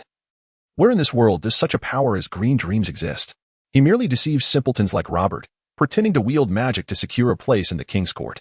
Otherwise, as a bastard, what hope could he possibly have? Cersei, vexed, retorted that Jon Snow indeed possesses dark magic, akin to the tales of Queen Visenya and the Blood Raven in the story of Brynden River. Back in King's Landing, Jon Arryn always opposed us. Now that he is dead, the gods have sent us that wretched Jon Snow. Eddard was soon to follow Robert, becoming the hand of the king. Should Duke Eddard arrive in King's Landing, he would soon cast doubt upon the circumstances surrounding Jon Arryn's demise after a mere exchange with Varys, Stannis, or Peter Baelish. His wife, Catelyn, is the elder sister of the cow-like Lysa. Lysa has already fled back to the Eyrie with her epileptic child, should this widow raise her voice. The Knights of the Vale would undoubtedly rally to her cause. If Eddard's suspicions were to fall upon us Lannisters, the alliance between House Tully, House Stark, and House Arryn would unite against us, just as they did against the Mad King Aerys. Jaime, ever disinterested in such intrigues, disdainfully remarked, Do not concern yourself with such matters. Enjoy the moment. Amidst intermittent sounds from within, Jon Snow felt a wave of nausea. He urged Ghost's body forward and descended the steps of the castle wall. While Ghost roamed the courtyard, Jon Snow's spirit returned to his own body in the chamber, and he was momentarily overcome by dizziness, akin to the sensation of seasickness. After freshening up, he donned his clothing and hastened downstairs. Following breakfast, King Robert, and Duke Eddard. Surrounded by a throng of followers, prepared to hunt in the wolfswood. Robert glanced at the figures of Theon and Robb beside Eddard and inquired, "Where is Jon Snow? Is he not joining the hunt?" Eddard's expression turned troubled. Jon was to remain in Winterfell. Robert frowned. "Why? What is the point of hunting without Jon Snow? Send someone to fetch him at once." Reluctantly, Eddard allowed Robb to summon Jon, who arrived mounted on his steed with Ghost at his side. Joffrey appeared amongst the hunting party, his gaze cold and unyielding as he glared at Jon. Still brooding over the humiliation he suffered at Jon's hands in the training yard the previous day, he was intent on retribution. The hunting party surged forth from Winterfell, heading north along the King's Road and into the dense wolfswood. Duke Eddard rode alongside Jon, cautioning, "Be vigilant, Jon. The forest is a place ripe for vengeance. Joffrey and his hound, Sandor, may seek to retaliate against you. Stay close to the Winterfell party." Jon nodded. "Father, I understand." At this point, Jon had learned to inhabit Ghost's form and felt no fear of Joffrey or his hounds. The day's hunt proved to be a delightful diversion for King Robert. By midday, he had pierced a wild boar with his spear and commanded his knights to skin and roast it, the aroma wafting through the woods. In the afternoon, Robert spotted a stag, nocked an arrow, and felled it with a single shot. Though Jon failed to catch any game, Ghost, alongside Grey Wind, managed to seize a hare. The hounds led by the beast master, Fred, attempted to claim a portion of the hare, but Grey Wind's low growl sent them scurrying away with tails tucked. The dire wolves of Winterfell, now nearly the size of ordinary hunting dogs, had learned to maintain a humble demeanor before their larger kin. As dusk fell, the guards of Winterfell and the royal knights began to erect tents, gathering together to feast upon roasted boar and hare. Jon savored the tender leg of a wild hare, its rich juices flowing in his mouth, the aroma intoxicating. Suddenly, Ghost emitted a low growl and dashed along the hunting path, vanishing into the depths of the forest. Initially, Jon assumed Ghost had embarked on a hunt, a natural instinct for a dire wolf, and paid no heed. However, after finishing his meal, Ghost had still not returned. By then, the night had fully enveloped the wolfwood, where Lord Eddard, King Robert, and Ser Barristan were engaged in conversation by the campfire, while Robb and Theon wagered dice with some Winterfell soldiers. Reluctantly, Jon set off alone in search of Ghost, traversing the darkened woods. "Ghost," he called, walking a considerable distance when suddenly, heavy footsteps echoed behind him. In the dim light of night, Jon glimpsed a large, imposing figure. It was Sandor Clegane. Terror gripped Jon, for it seemed Joffrey had sent his hound to exact vengeance. Regret washed over him for having strayed from the group. Yet, as the shadow approached, Jon realized it was not a man, but an enormous bear, standing upright and weighing over 1,000 pounds. Jon's instinct was to flee, but his feet remained rooted to the ground. The bear silently lunged at him, wrapping its powerful arms around Jon. Its massive maw opened wide. Fear consumed him. Yet the anticipated savage bite did not come. Instead, the bear extended a rough tongue and began to lick Jon's face. "Jon Snow," the bear uttered in a sweet, feminine voice, shedding its fur to reveal a voluptuous woman with chocolate skin and honey-colored hair. Stunned, Jon stammered, "Who are you?" The girl smiled and replied, "I am a friend of the children of the forest, named Baela. I have come to safeguard the future Green Seer." Jon immediately recalled the words of the three-eyed crow from his dreams. The friend of the children of the forest has arrived. Chapter 28. The Bear Night. Jon. Under the moonlight, Ghost silently traversed the forest path, returning to Jon's side. The dire wolf affectionately licked Baela's palm, eliciting a delightful laugh from her. Wolves possess an uncanny ability to sense hostility and danger, and seeing Ghost so amiable with Baela gradually eased Jon's apprehension. Jon scrutinized the curvaceous and robust figure of Baela. "Are you a skin changer?" Baela nodded. "I am indeed a skin changer and a druid. I hail from the lands beyond the wall, home to many bear tribes such as the brown bear, snow bear, and black bear clans. It is said that druids can change forms at will, transforming into fierce birds or beasts for battle." Jon recalled Baela's earlier transformation into a black bear. "Are you of the black bear tribe?" Baela stroked Ghost. "Yes, I have clandestinely observed Mance Raider's wildling army and the Night's Watch at the wall. I believe that neither the wildlings nor the current Night's Watch are prepared to face the impending threat of the others. Thus, I sought counsel from the children of the forest.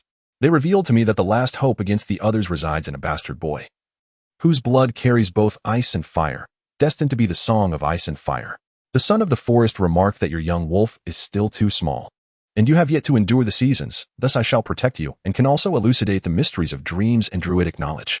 This enchanting woman, with a mere word, can transform into a bear to engage in battle, whether it be Tywin S. Hound, the Mountain, or Joffrey S. Guard Dog, Sandor. They would all flee in terror before her." Jon furrowed his brow. expressing his honor to work alongside her, yet questioned how he might escort her back to camp. The guards of Winterfell and the Kingsguard would surely grow suspicious if they saw him returning with an unfamiliar woman. Paula flashed a rugged smile, assuring him that she had devised a plan. While bringing a stranger back would raise eyebrows if you were to return with a tamed bear. People would only be astonished by your prowess. By the night's fire, Lord Eddard and Benjen were sharing laughter with Robert when Robb approached. Leaning toward Lord Eddard, Robb whispered, "Jon is missing." Lord Eddard was taken aback, glancing towards another bonfire where Prince Joffrey was roasting game with his attendants. While the imp was outside the tent sharing jests with servants Morris and Jaqen, yet Sandor Clegane was nowhere to be seen. Eddard had previously harbored concerns that the Lannisters might retaliate against Jon during the hunt, and now, with Jon and Sandor both absent, a foreboding sense washed over him. He commanded, "Immediately send Jory with 30 soldiers and hunters to search." Robert, attempting to assuage his worries, said, "Do not fret, Jon is a warg. He can foresee the future. How could he fall into peril?" As the hunters and Winterfell soldiers prepared to depart, Theon suddenly spotted a colossal creature emerging from the shadows. Exclaiming, "Look, what manner of beast is that?" Benjen drew his sword, and Lord Eddard unsheathed the great sword Ice. The Kingsguard, Boros Blunt and Meryn Trant, brandished their blades, forming a protective barrier around King Robert. Robert grasped his warhammer while the imp hastily readied a crossbow, and Theon knocked an arrow, all aiming at the creature lurking in the darkness. "What manner of monster are you? Reveal yourself," bellowed King Robert, as the creature stepped into the moonlight. The onlookers were astonished to discover Jon Snow seated atop a massive black bear, accompanied by the direwolf ghost. Tyrion nearly lost control of his bladder, while Robert's eyes widened in disbelief, and Theon and Robb exchanged looks of shock. Lord Eddard's voice trembled as he asked, "Jon, how is it that you are with a black bear? Have you been captured?" Jon gently stroked the bear's head, reassuring them, "Fear not. This bear has been tamed by me. Just as I once dreamed in the green dreams that Winterfell would have these direwolves, I envisioned today's encounter in the woods. Destined to tame this bear. For decades, Beastmaster Fran has nurtured animals in Winterfell, becoming intimately acquainted with the creatures of the wild. Now, confronted with Jon riding upon the back of a black bear, Fran finds himself engulfed in profound self-doubt. How could one possibly tame a wild bear in such a brief span of time? It seems implausible, Banyan remarked. If it involves magic, anything is conceivable. I have heard from the rangers that beyond the wall, there exist shapeshifters among the wild men who can command wolves or bears. Robb gazed at the imposing black bear, his lips trembling. This creature must weigh over 1,000 pounds. "Jon, I never imagined you were a beast tamer." Tyrion's eyes brimmed with skepticism. "Jon, you should bestow this talent upon me. Once I become a beast tamer, I shall tame a Valyrian elephant and ride atop it, allowing a dwarf to stand tall like a giant." The envy in Theon's heart was palpable as he looked at Jon. Once, Jon was an outsider like Theon. But since he discovered the dire wolf, this bastard has turned his fortunes around, becoming a respected warg and a favored figure in the eyes of King Robert. Now, mounted upon a bear, Jon has become a bear rider, while Theon has yet to secure even a single direwolf for himself, fueling his jealousy. Theon swiftly declared, "If we allow Jon Snow to bring this beast among the crowd, the bear may injure his majesty or attack innocent soldiers. Therefore, in my opinion, we should immediately put down this bear to eliminate the threat before it escalates." King Robert, filled with impatience, countered, "Greyjoy, on what grounds do you assert that the bear will attack humans? Can you not see Jon riding it peacefully?"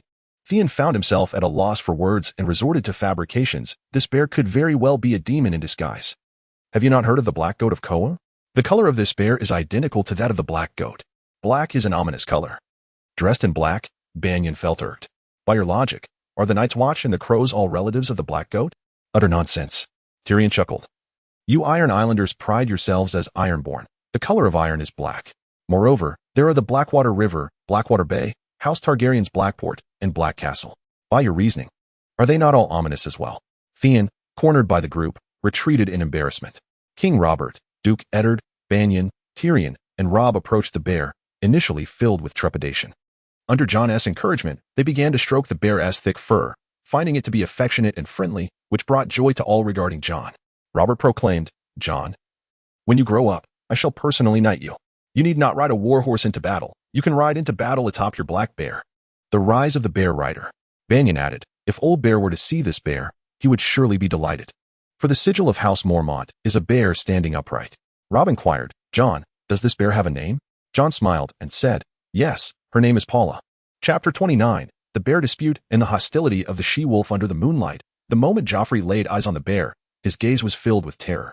The arrogant Joffrey, when stripped of his bravado, was merely a bully who preyed on the weak. Sandor Clegane, the hound, observed Jon riding the bear with a steely expression. "Bastard, how on earth did you manage that? It makes me itch with envy. If only I could control a bear myself." Jon chuckled. "Sandor, what would you do with a bear? Let me guess, you plan to unleash it upon some notorious giant known for his cruelty? Or perhaps a moving mountain?" The hound broke into a rugged smile. "Curse you, bastard. You seem to know me well." This was a promising beginning. Although Sandor had a foul temper, he possessed a good heart. He was valiant in battle and would surely not tolerate the cruelty and arrogance of Joffrey. Jon intended to win Sandor over. Having dogs serve dragons and direwolves would be the epitome of perfection. King Robert gazed at Jon and his tamed bear, Paula, with admiration. "Taming a bear is far more challenging than hunting one, Jon. When you accompany me to King's Landing, I shall entrust you with my hounds and falcons, allowing you to train them." Ed, standing nearby, was not pleased with these words. The Duke did not want Jon to go to King's Landing. The city was constructed by the Targaryens, and the Red Keep was the fortress of the Targaryen kings, where the bones of the last Dragon King still lay displayed. Should Jon arrive in the southern city, it was highly probable that his identity as the son of Rhaegar would be revealed. Had Jon foreseen this in the Green Dream?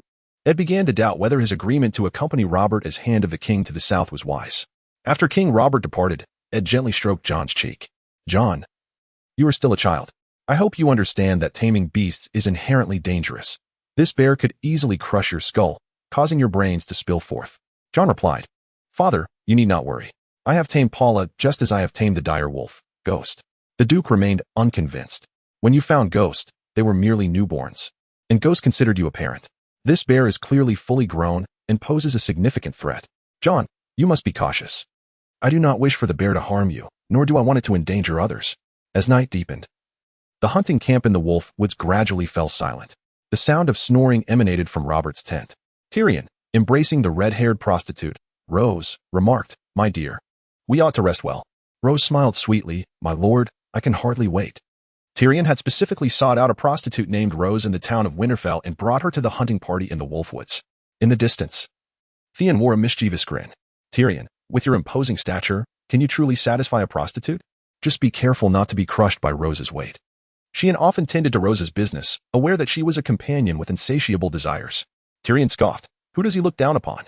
I am not like certain Ironborn. Pleasing to the eye yet utterly useless. They are called Ironborn, yet in truth, they are feeble and ineffective." Sheen's smile froze, vanishing as anger took hold, leaving him rigid in place. The following day, King Robert resumed his hunt in the Wolfswood. The Wolfswood, the largest forest in the north and one of the grandest in Westeros, stretches westward from Winterfell to the coastal depths of House Glover's Deepwood Motte and southward to the lands of House Tully at Riverrun. A vast expanse of greenery filled with towering trees, predominantly spruce, maple, and sentinel trees. Timber, pelts, and wool are the primary exports of the north. Jon rode a black bear, accompanied by his dire wolf, Ghost, trailing at the rear of the party, as the steeds of the others were frightened by the bear and the dire wolf. That day, Jon's bear showcased its prowess during the hunt, effortlessly bringing down 2 wild boars. In the sparsely populated north, the hunting party was warmly welcomed when they occasionally encountered villages of the northerners. A few days later, the group began its return to Winterfell. The tips of their spears gleamed under the sunlight, resembling a steel rose unfurling in the cool summer of the north. The party entered Winterfell through the Hunter's Gate. Sansa, Arya, Jane, Beth Castle, and Keira gasped upon seeing Jon atop the bear. Many of the girls had never encountered such a creature before. Sansa trembled with fear, while Arya, bolder in spirit, stepped forward. "Jon, why are you riding a bear?" Jon replied with a grin, "Because I am a beast tamer. Little sister, this is my bear, Bala. You need not fear, you may touch her." Sansa exclaimed, "Arya, don't." Arya's dire wolf, Nymeria, Sansa's dire wolf, Lady, and Rickon's dire wolf, Shaggy Dog, all approached excitedly, wagging their tails at Bala. Encouraged by Jon, Arya edged closer to the bear, extending her hand to touch it. Lady Catelyn, holding Rickon's hand, approached just in time to see Arya reaching for the bear, and her face turned pale with fright.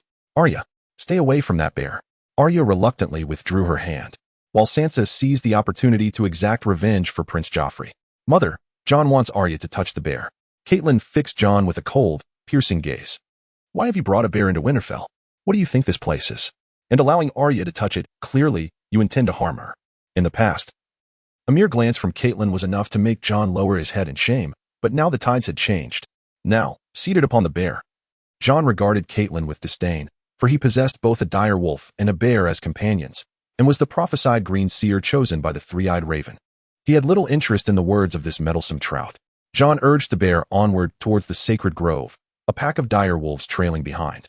Catelyn was exceedingly furious, casting a resentful glance towards Duke Eddard. Your illegitimate son is quite impudent. Do you truly permit him to raise a bear in Winterfell? Eddard replied calmly. That bear is remarkably intelligent, akin to the direwolves. It poses no threat to anyone. Catelyn retorted with indignation. Jon has already discovered a direwolf in the woods. And now it is a bear. At this rate, Winterfell shall be transformed into a menagerie. Eddard responded, Jon dreams of green. He is a warg, a beast master. All his prophecies have come to fruition. Catelyn scoffed softly, not necessarily. Jon foretold that Bran would fall while climbing the wall. Yet I have prayed day and night to the Seven, and Bran has remained safe. In truth, while praying in the Sept to the Seven, Catelyn had vowed that as long as Bran was unharmed, she would treat Jon Snow as her own son.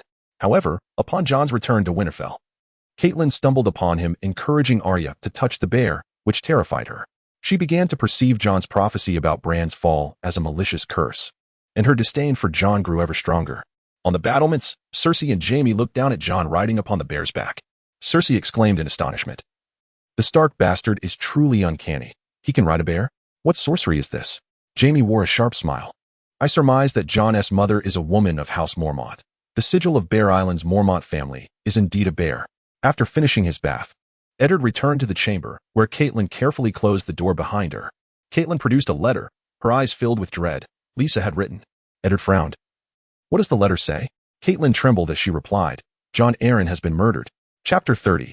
The Death of Arryn. The Shackles of Honor in the Bedroom of Winterfell. Duke Eddard was engulfed in sorrow. Jon Arryn was not only Eddard's foster father, but also his brother-in-law. In Eddard's heart, Jon Arryn held a status akin to that of his own father. King Robert had informed Eddard that Jon Arryn had died of illness, and thus Eddard had harbored no doubts. What was there to suspect? Jon Arryn was over 80 years old, 20 years older than Eddard's father-in-law, Hoster Tully, a venerable age in Westeros. Yet, now, Lisa's letter claimed that Jon Arryn had been murdered, a revelation that struck Eddard like a bolt from the blue. Eddard inhaled deeply. Gazing at Catelyn, show me the letter. Catelyn replied, I have already thrown it into the hearth to be burned. The accusations within are perilous. Lisa employed a secret script, one that only she and I could decipher, used during our time in the Eyrie. Eddard furrowed his brow. Accusations? Who does Lisa accuse? Who has slain Jon Arryn? Catelyn lowered her voice. The Lannisters. Eddard Stark has always held a deep contempt for the Lannisters. During the War of the Usurper, Tywin's vast army ravaged King's Landing, leaving innocent citizens to suffer the horrors of slaughter. The Mad Mountain and Amory Lorch, Tywin's ruthless enforcers, mercilessly executed the widow of Prince Rhaegar along with her children. However, Eddard does not perceive the Lannisters as having any motive to murder Jon Arryn. Jon Arryn had served as Hand of the King to Robert for a substantial 15 years, and it was Jon who had facilitated the marriage between Cersei and Robert. This union has borne fruit, and once Joffrey is crowned, every future king of House Baratheon will have Lannister blood coursing through their veins. Eddard pondered. Which Lannister are we speaking of? The Imp? The Kingslayer? The Queen? Or perhaps the Duke of Casterly Rock, Tywin himself? Catelyn interjected. Lisa has accused Queen Cersei in her letter of orchestrating Jon Arryn's demise. In Eddard's memory, Lisa is a frail, timid woman of limited intelligence. Does she fully comprehend the ramifications of accusing the Queen? Eddard lamented. It seems that Jon Arryn's death has driven Lisa to madness. The Queen, a murderer of the Hand? Catelyn reassured him. Fortunately, you are now Robert's Hand. Once you arrive in King's Landing, you will uncover the truth. With the North facing the threat of the White Walkers, and the circumstances surrounding Jon Arryn's death evolving into a murder investigation, Eddard felt overwhelmed. Just as he was grappling with this turmoil, the howling of dire wolves echoed from outside. A glimmer of hope sparked within Eddard. He could consult Jon about his green dreams. Perhaps they might aid in unraveling the mystery of Jon Arryn's demise. Upon hearing Eddard mention Jon Snow, Catelyn's expression turned to one of disdain. Jon Snow claims to possess the gift of green sight and dreams. Yet he has already proven his prophecies to be unreliable regarding Bran's fall. Lisa is my sister, now a widow in the Eyrie, with a sickly son. She accuses the Lannisters, who hold the title of queen and are notorious for repaying debts without mercy. Should this information be leaked, Lisa may find herself in grave danger. I will not allow your illegitimate son to interfere in matters concerning my sister. Eddard felt a surge of anger, yet he knew that without seeking Jon's assistance, how could he uncover the truth behind Arryn's death? Without Jon's help, Lisa and her son, Robert Arryn, could easily become the next targets of Lannister malice. Fear gripped Catelyn. Her disdain for Jon Snow clashed with her terror of the Lannisters, and ultimately, fear triumphed over disdain. Very well. We shall proceed as you suggest. For now, Eddard stepped into the night, traversing the courtyard of Winterfell until he arrived at Jon's chamber. Jon opened the door to reveal his companions, the bear, Bala, and the direwolf, Ghost, resting by the bedside. Eddard frowned. Jon, do bears and direwolves harbor lice? Jon chuckled. No lice. In truth, Bala is quite fastidious about hygiene. I took Bala and Ghost to soak in the hot springs of the Godwood. Eddard closed the door behind him. Jon, the matter I wish to discuss today is of paramount importance, and I implore you to keep it confidential. Jon nodded slightly. Father, rest assured. Although I bear no Stark surname, I am indeed a child of Winterfell. In the interests of House Stark and the North shall always be my foremost concern. Eddard recounted to Jon the letter from Lisa, detailing her accusations against Queen Cersei regarding the murder of Jon Arryn. Jon remained remarkably composed. Nearby, Ghost and his mother bear, Paula, listened intently. Eddard clenched his fists. Jon Arryn was my foster father. Had he not risked the ruin of his own family to rally support for Robert and me, we might have perished long ago. I vow that if Queen Cersei is indeed responsible for Jon Arryn's demise, the Lannisters shall pay dearly. Jon, in your green dreams, have you glimpsed the events surrounding Jon Arryn's death? Who is truly behind his murder? What repercussions will his passing unleash? Jon inhaled deeply. The green dreams were elusive and obscure, some aspects of which I cannot yet comprehend. As for the murder of Jon Arryn, we shall investigate in due course. In truth, Jon, the traveler, was acutely aware of the truth. The orchestrators of Jon Arryn's demise were none other than his own appointed master of coin, Peter Baelish, and his paramour, Lisa Tully. Yet, should Jon accuse Lisa and Baelish of being the architects of Jon Arryn's murder, Catelyn Stark, the direwolf of Winterfell, would inevitably retaliate against him. Lisa was Catelyn's sister, and Baelish had shared a childhood bond with Catelyn. In the past, while serving as a foster son to Hoster Tully in the Riverlands, Baelish had harbored unrequited feelings for Catelyn. Though she had spurned his affections, she relished the attention he lavished upon her. Catelyn's well-intentioned missteps and impulsive nature often led to unforeseen consequences. Presently, Jon's strength was still nascent. He could not afford to provoke the esteemed Lady Catelyn. In anguish, he ran his fingers through his dark, curly hair and lamented, Maester Luwin has told me that summer may soon draw to a close. This summer has persisted for over a decade, and we may soon face a brief autumn, followed by the long winter. Winter is coming. The North now stands threatened by the White Walkers. Should I venture to King's Landing to investigate the cause of Jon Arryn's death, it will inevitably lead to a clash with the Lannisters. Jon placed his hand on Lord Eddard's shoulder. Father, within crisis lies both peril and opportunity. The threat of the White Walkers looms closer, and King Robert has permitted the North to begin preparations for war. We can utilize the pretext of defending against the White Walkers to bolster our forces. Smithies across the land can forge armor and weapons, while we organize the crafting of bows and catapults. White Harbor can construct warships. Once the North is fortified, we shall be poised to confront the threats from the south. Potential allies such as the Riverlands in the area wait. Eddard furrowed his brow. Yet, such actions would tarnish our honor. Jon felt exasperated. It was typical of Eddard to cling to his cherished notions of honor, even unto death. Jon could only utter, can honor restore justice for Jon Arryn? Honor has become your shackles, Cersei. Tywin, Tyrion, and the likes of the Kingslayer are relentlessly devouring good souls like you. Cherishing your own feathers too dearly, your subordinates and family will inevitably pay the price with blood and life. Eddard had no choice but to believe. For Jon Arryn possessed prophetic abilities, and he was filled with dread. Is this what you saw in the Green Dream? Jon nodded. If Jon Arryn was indeed a victim of Cersei's machinations, then the Lannisters might next conspire against King Robert. Once Joffrey is crowned, the Lannisters could brazenly accuse us of treason. How did they deal with Rhaegar's wife and children? If Arya, Bran, Rickon, Sansa, Robb were to fall into the hands of mad dogs like the Mountain and Amory Lorch, their fate could be even more tragic than that of Rhaegar's children. Eddard recalled the bloody scene before the Iron Throne in the throne room years ago, the Kingslayer seated upon the Iron Throne, a golden sword resting on his lap. The blood of the Mad King slowly dripping from the blade. Duke Tywin held the lifeless bodies of Prince Aegon and Princess Rhaenys in a scarlet cloak. Placing them before the Iron Throne, the crimson fabric stained with blood. Eddard slowly rose. Jon, you are right. I cannot allow my honor to endanger my family and my men. Tell me, what must I do? Chapter 31. In the name of the White Walkers. The Stark family prepares for war in the bedroom of Winterfell. Under the watchful eyes of Ghost and the Direwolf, Jon began to analyze the current situation with Duke Eddard. with the North facing the dual threats of the Lannisters and the White Walkers. The North could rally under the pretense of resisting the White Walkers and commence military preparations immediately. Duke Eddard anxiously adjusted the silver direwolf crest on his chest. If a large-scale gathering were to occur, even if the king trusted me, the southern lords would grow suspicious. The cunning Tywin Lannister might even suspect the North of plotting rebellion. It is still summer. Gathering too early could disrupt the farmers' planting and harvesting. If summer delays agricultural activities, by winter, the North would face starvation, and the desperate elders might have to venture into the woods to hunt again. Hunting in the woods is an ancient tradition in the North. In the harsh winters, which can last for years, the land is enveloped in ice and snow, and food becomes critically scarce. At such times, the elders, wishing to preserve food for the younger generations, would tell them they were going hunting. Their descendants would weep as they bid farewell, for everyone knows that once the elders step into the snow, they may never return. When spring arrives and the ice melts, the North's wilderness reveals many skeletons, most belonging to those who ventured out to hunt. Jon produced an ancient, yellowed parchment map, laying it across the table before them. Weighed down by a beeswax candle, its wax slowly dripping, flowing toward the lands depicted on the map. For the time being, it is unnecessary to assemble a great army. Our priority lies in stockpiling weapons to combat the White Walkers. The bane of the White Walkers is obsidian and Valyrian steel, the latter being represented by the rare Valyrian swords. Considering the scarcity of these swords, only a little over 200 remain in Westeros. Obsidian arrows and daggers will serve as our primary arms against the White Walkers. Eddard stroked his beard, gazing at the map.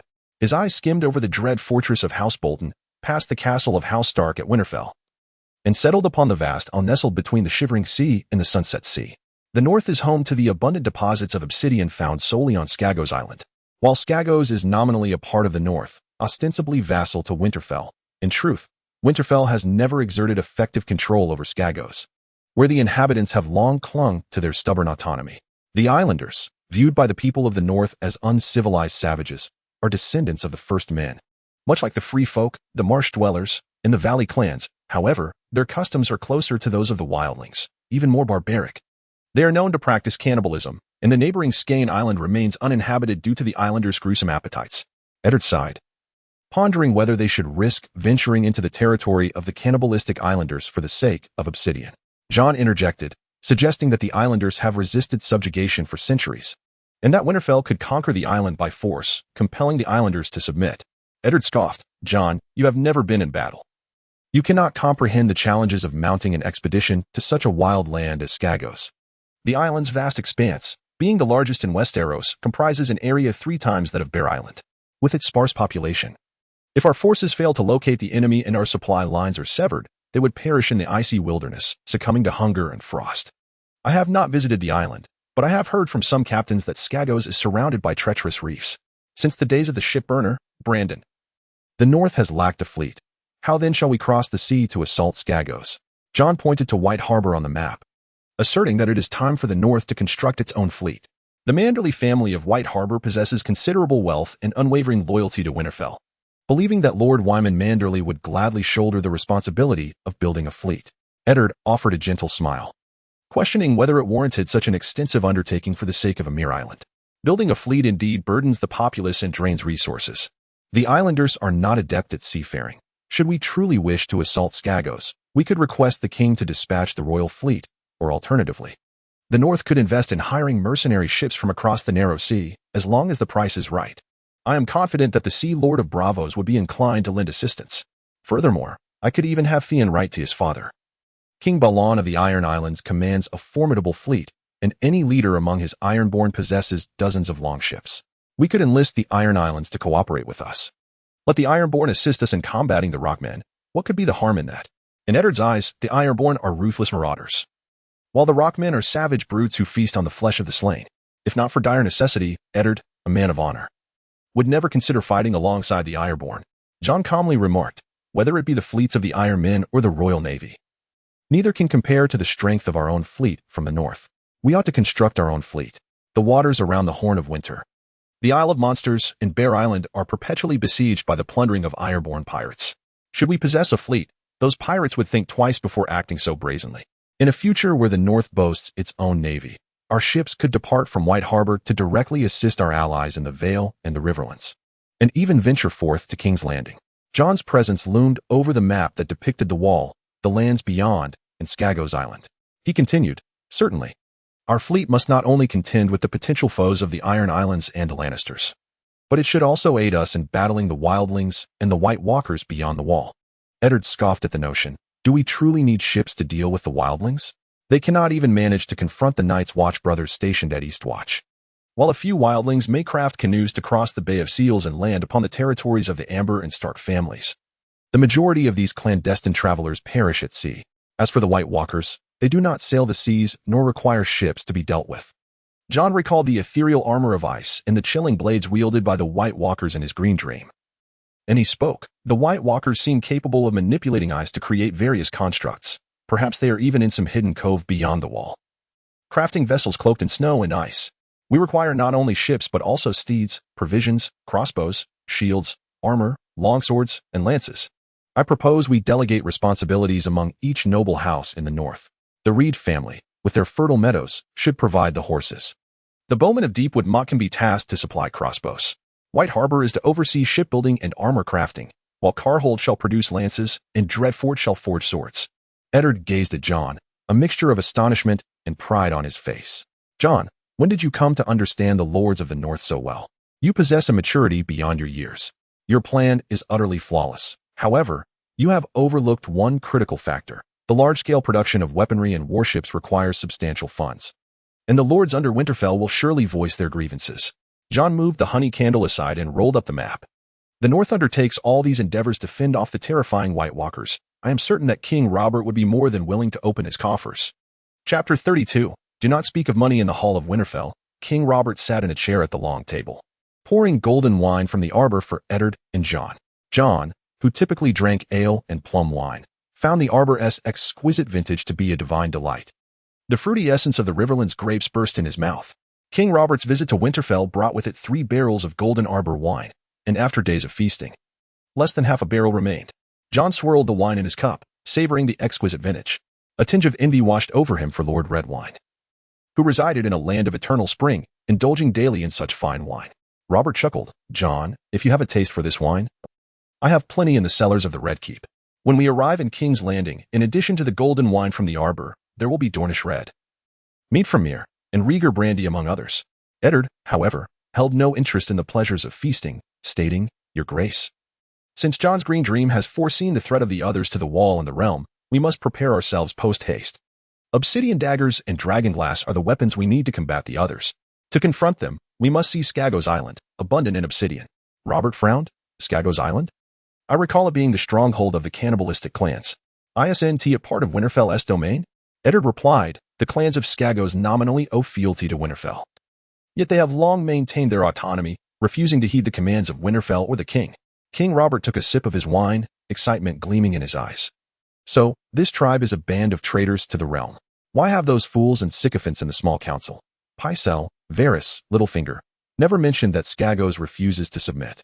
Had I known of the clan's defiance, I might have marched my army from Winterfell long ago. It feels invigorating to be in the north. Beyond the wall lies Mance Rayder. And on Skagos Island dwell the clans. These adversaries of the realm await my personal conquest. It had been over 9 years since King Robert had last tasted the thrill of battle, having quelled the Iron Islands rebellion. He had grown weary of the monotonous court life in King's Landing, yearning to return to the battlefield, hammer in hand, vanquishing foe after foe. The wildling horde beyond the wall and the clans of Skagos ignited Robert's desire for conquest. He clasped his hands, inquiring, Tell me, how formidable are the clans of Skagos? Jon replied, Your Grace, the enemy's strength should not be underestimated. The clans of Skagos can construct longships. During the reign of King Brandon IX, they sailed across the Shivering Sea, ravaging the lands of House Amber and House Stark. The king in the north led his forces against the pirate clans, defeating them, burning their ships, and enforcing a maritime blockade in alliance with the Night's Watch of Eastwatch. Since then, the naval prowess of the clans has waned, and they seldom venture from their island. The clans wield obsidian and stone weapons, and it is said that their warriors ride upon shaggy unicorns into battle. These unicorns may be magical beasts, with legends claiming their horns can easily pierce the armor of knights. In this account, Jon deliberately exaggerated the combat prowess of the clans, for only a formidable foe could command the king's full attention. Robert clenched his fist, his spirit soaring as he proclaimed, Once we reach the wall, we shall march alongside the Night's Watch, setting forth from the eastern sea, sweeping across Skagos Island with iron and blood. The banners of the Ice Wolves and Crown Stags shall fly high above the castles of the rock. Eddard reached out to tap Robert's fist, remarking, "Robert, you truly embody the essence of a noble king."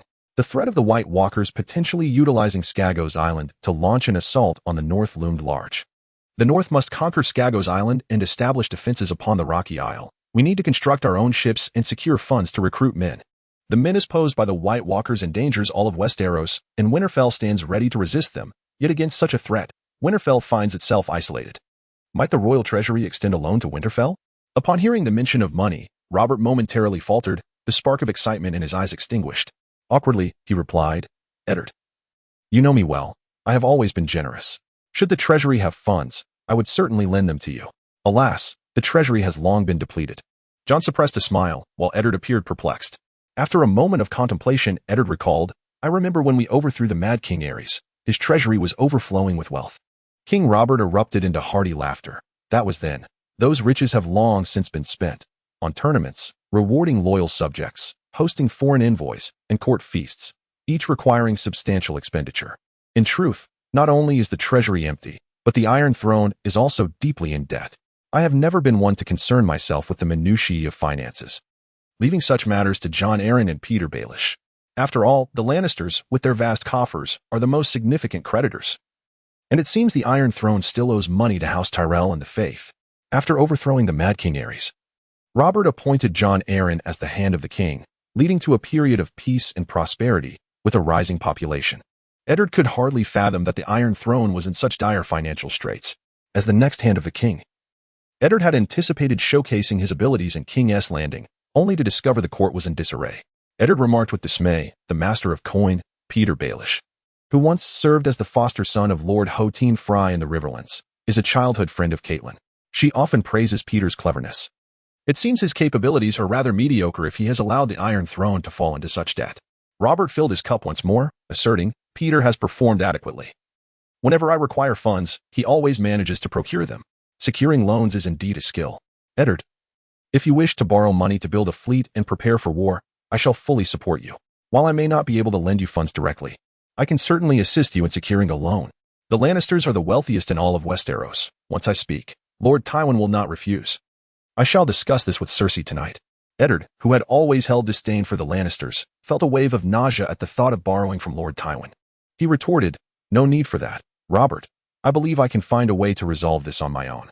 Jon followed Eddard into the Duke's study. Eddard wearily sat upon the hide-covered chair, incredulous that King Robert would have me solicit a loan from the Lannisters. Any individual possessed of honor would never stoop to ally with them. Jon interjected, "Father, we need not borrow from the Lannisters. The Iron Bank of Bravos is replete with funds and would gladly extend credit to us."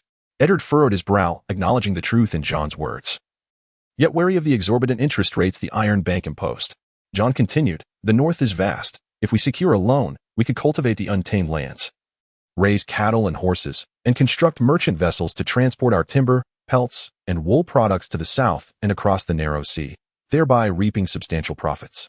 The North is abundant in forests, teeming with towering trees, while Bravos, one of the largest ports in the world, suffers from a scarcity of timber. During winter, the heating costs for the lodges in Bravos nearly rival the price of accommodation itself. If we can transport our timber to Bravos, it will fetch a considerable sum. The Bravosi would undoubtedly welcome a partnership with the North." As Jon's analysis unfolded, Eddard's furrowed brow gradually eased. "Jon, it appears you are far more astute than Petyr.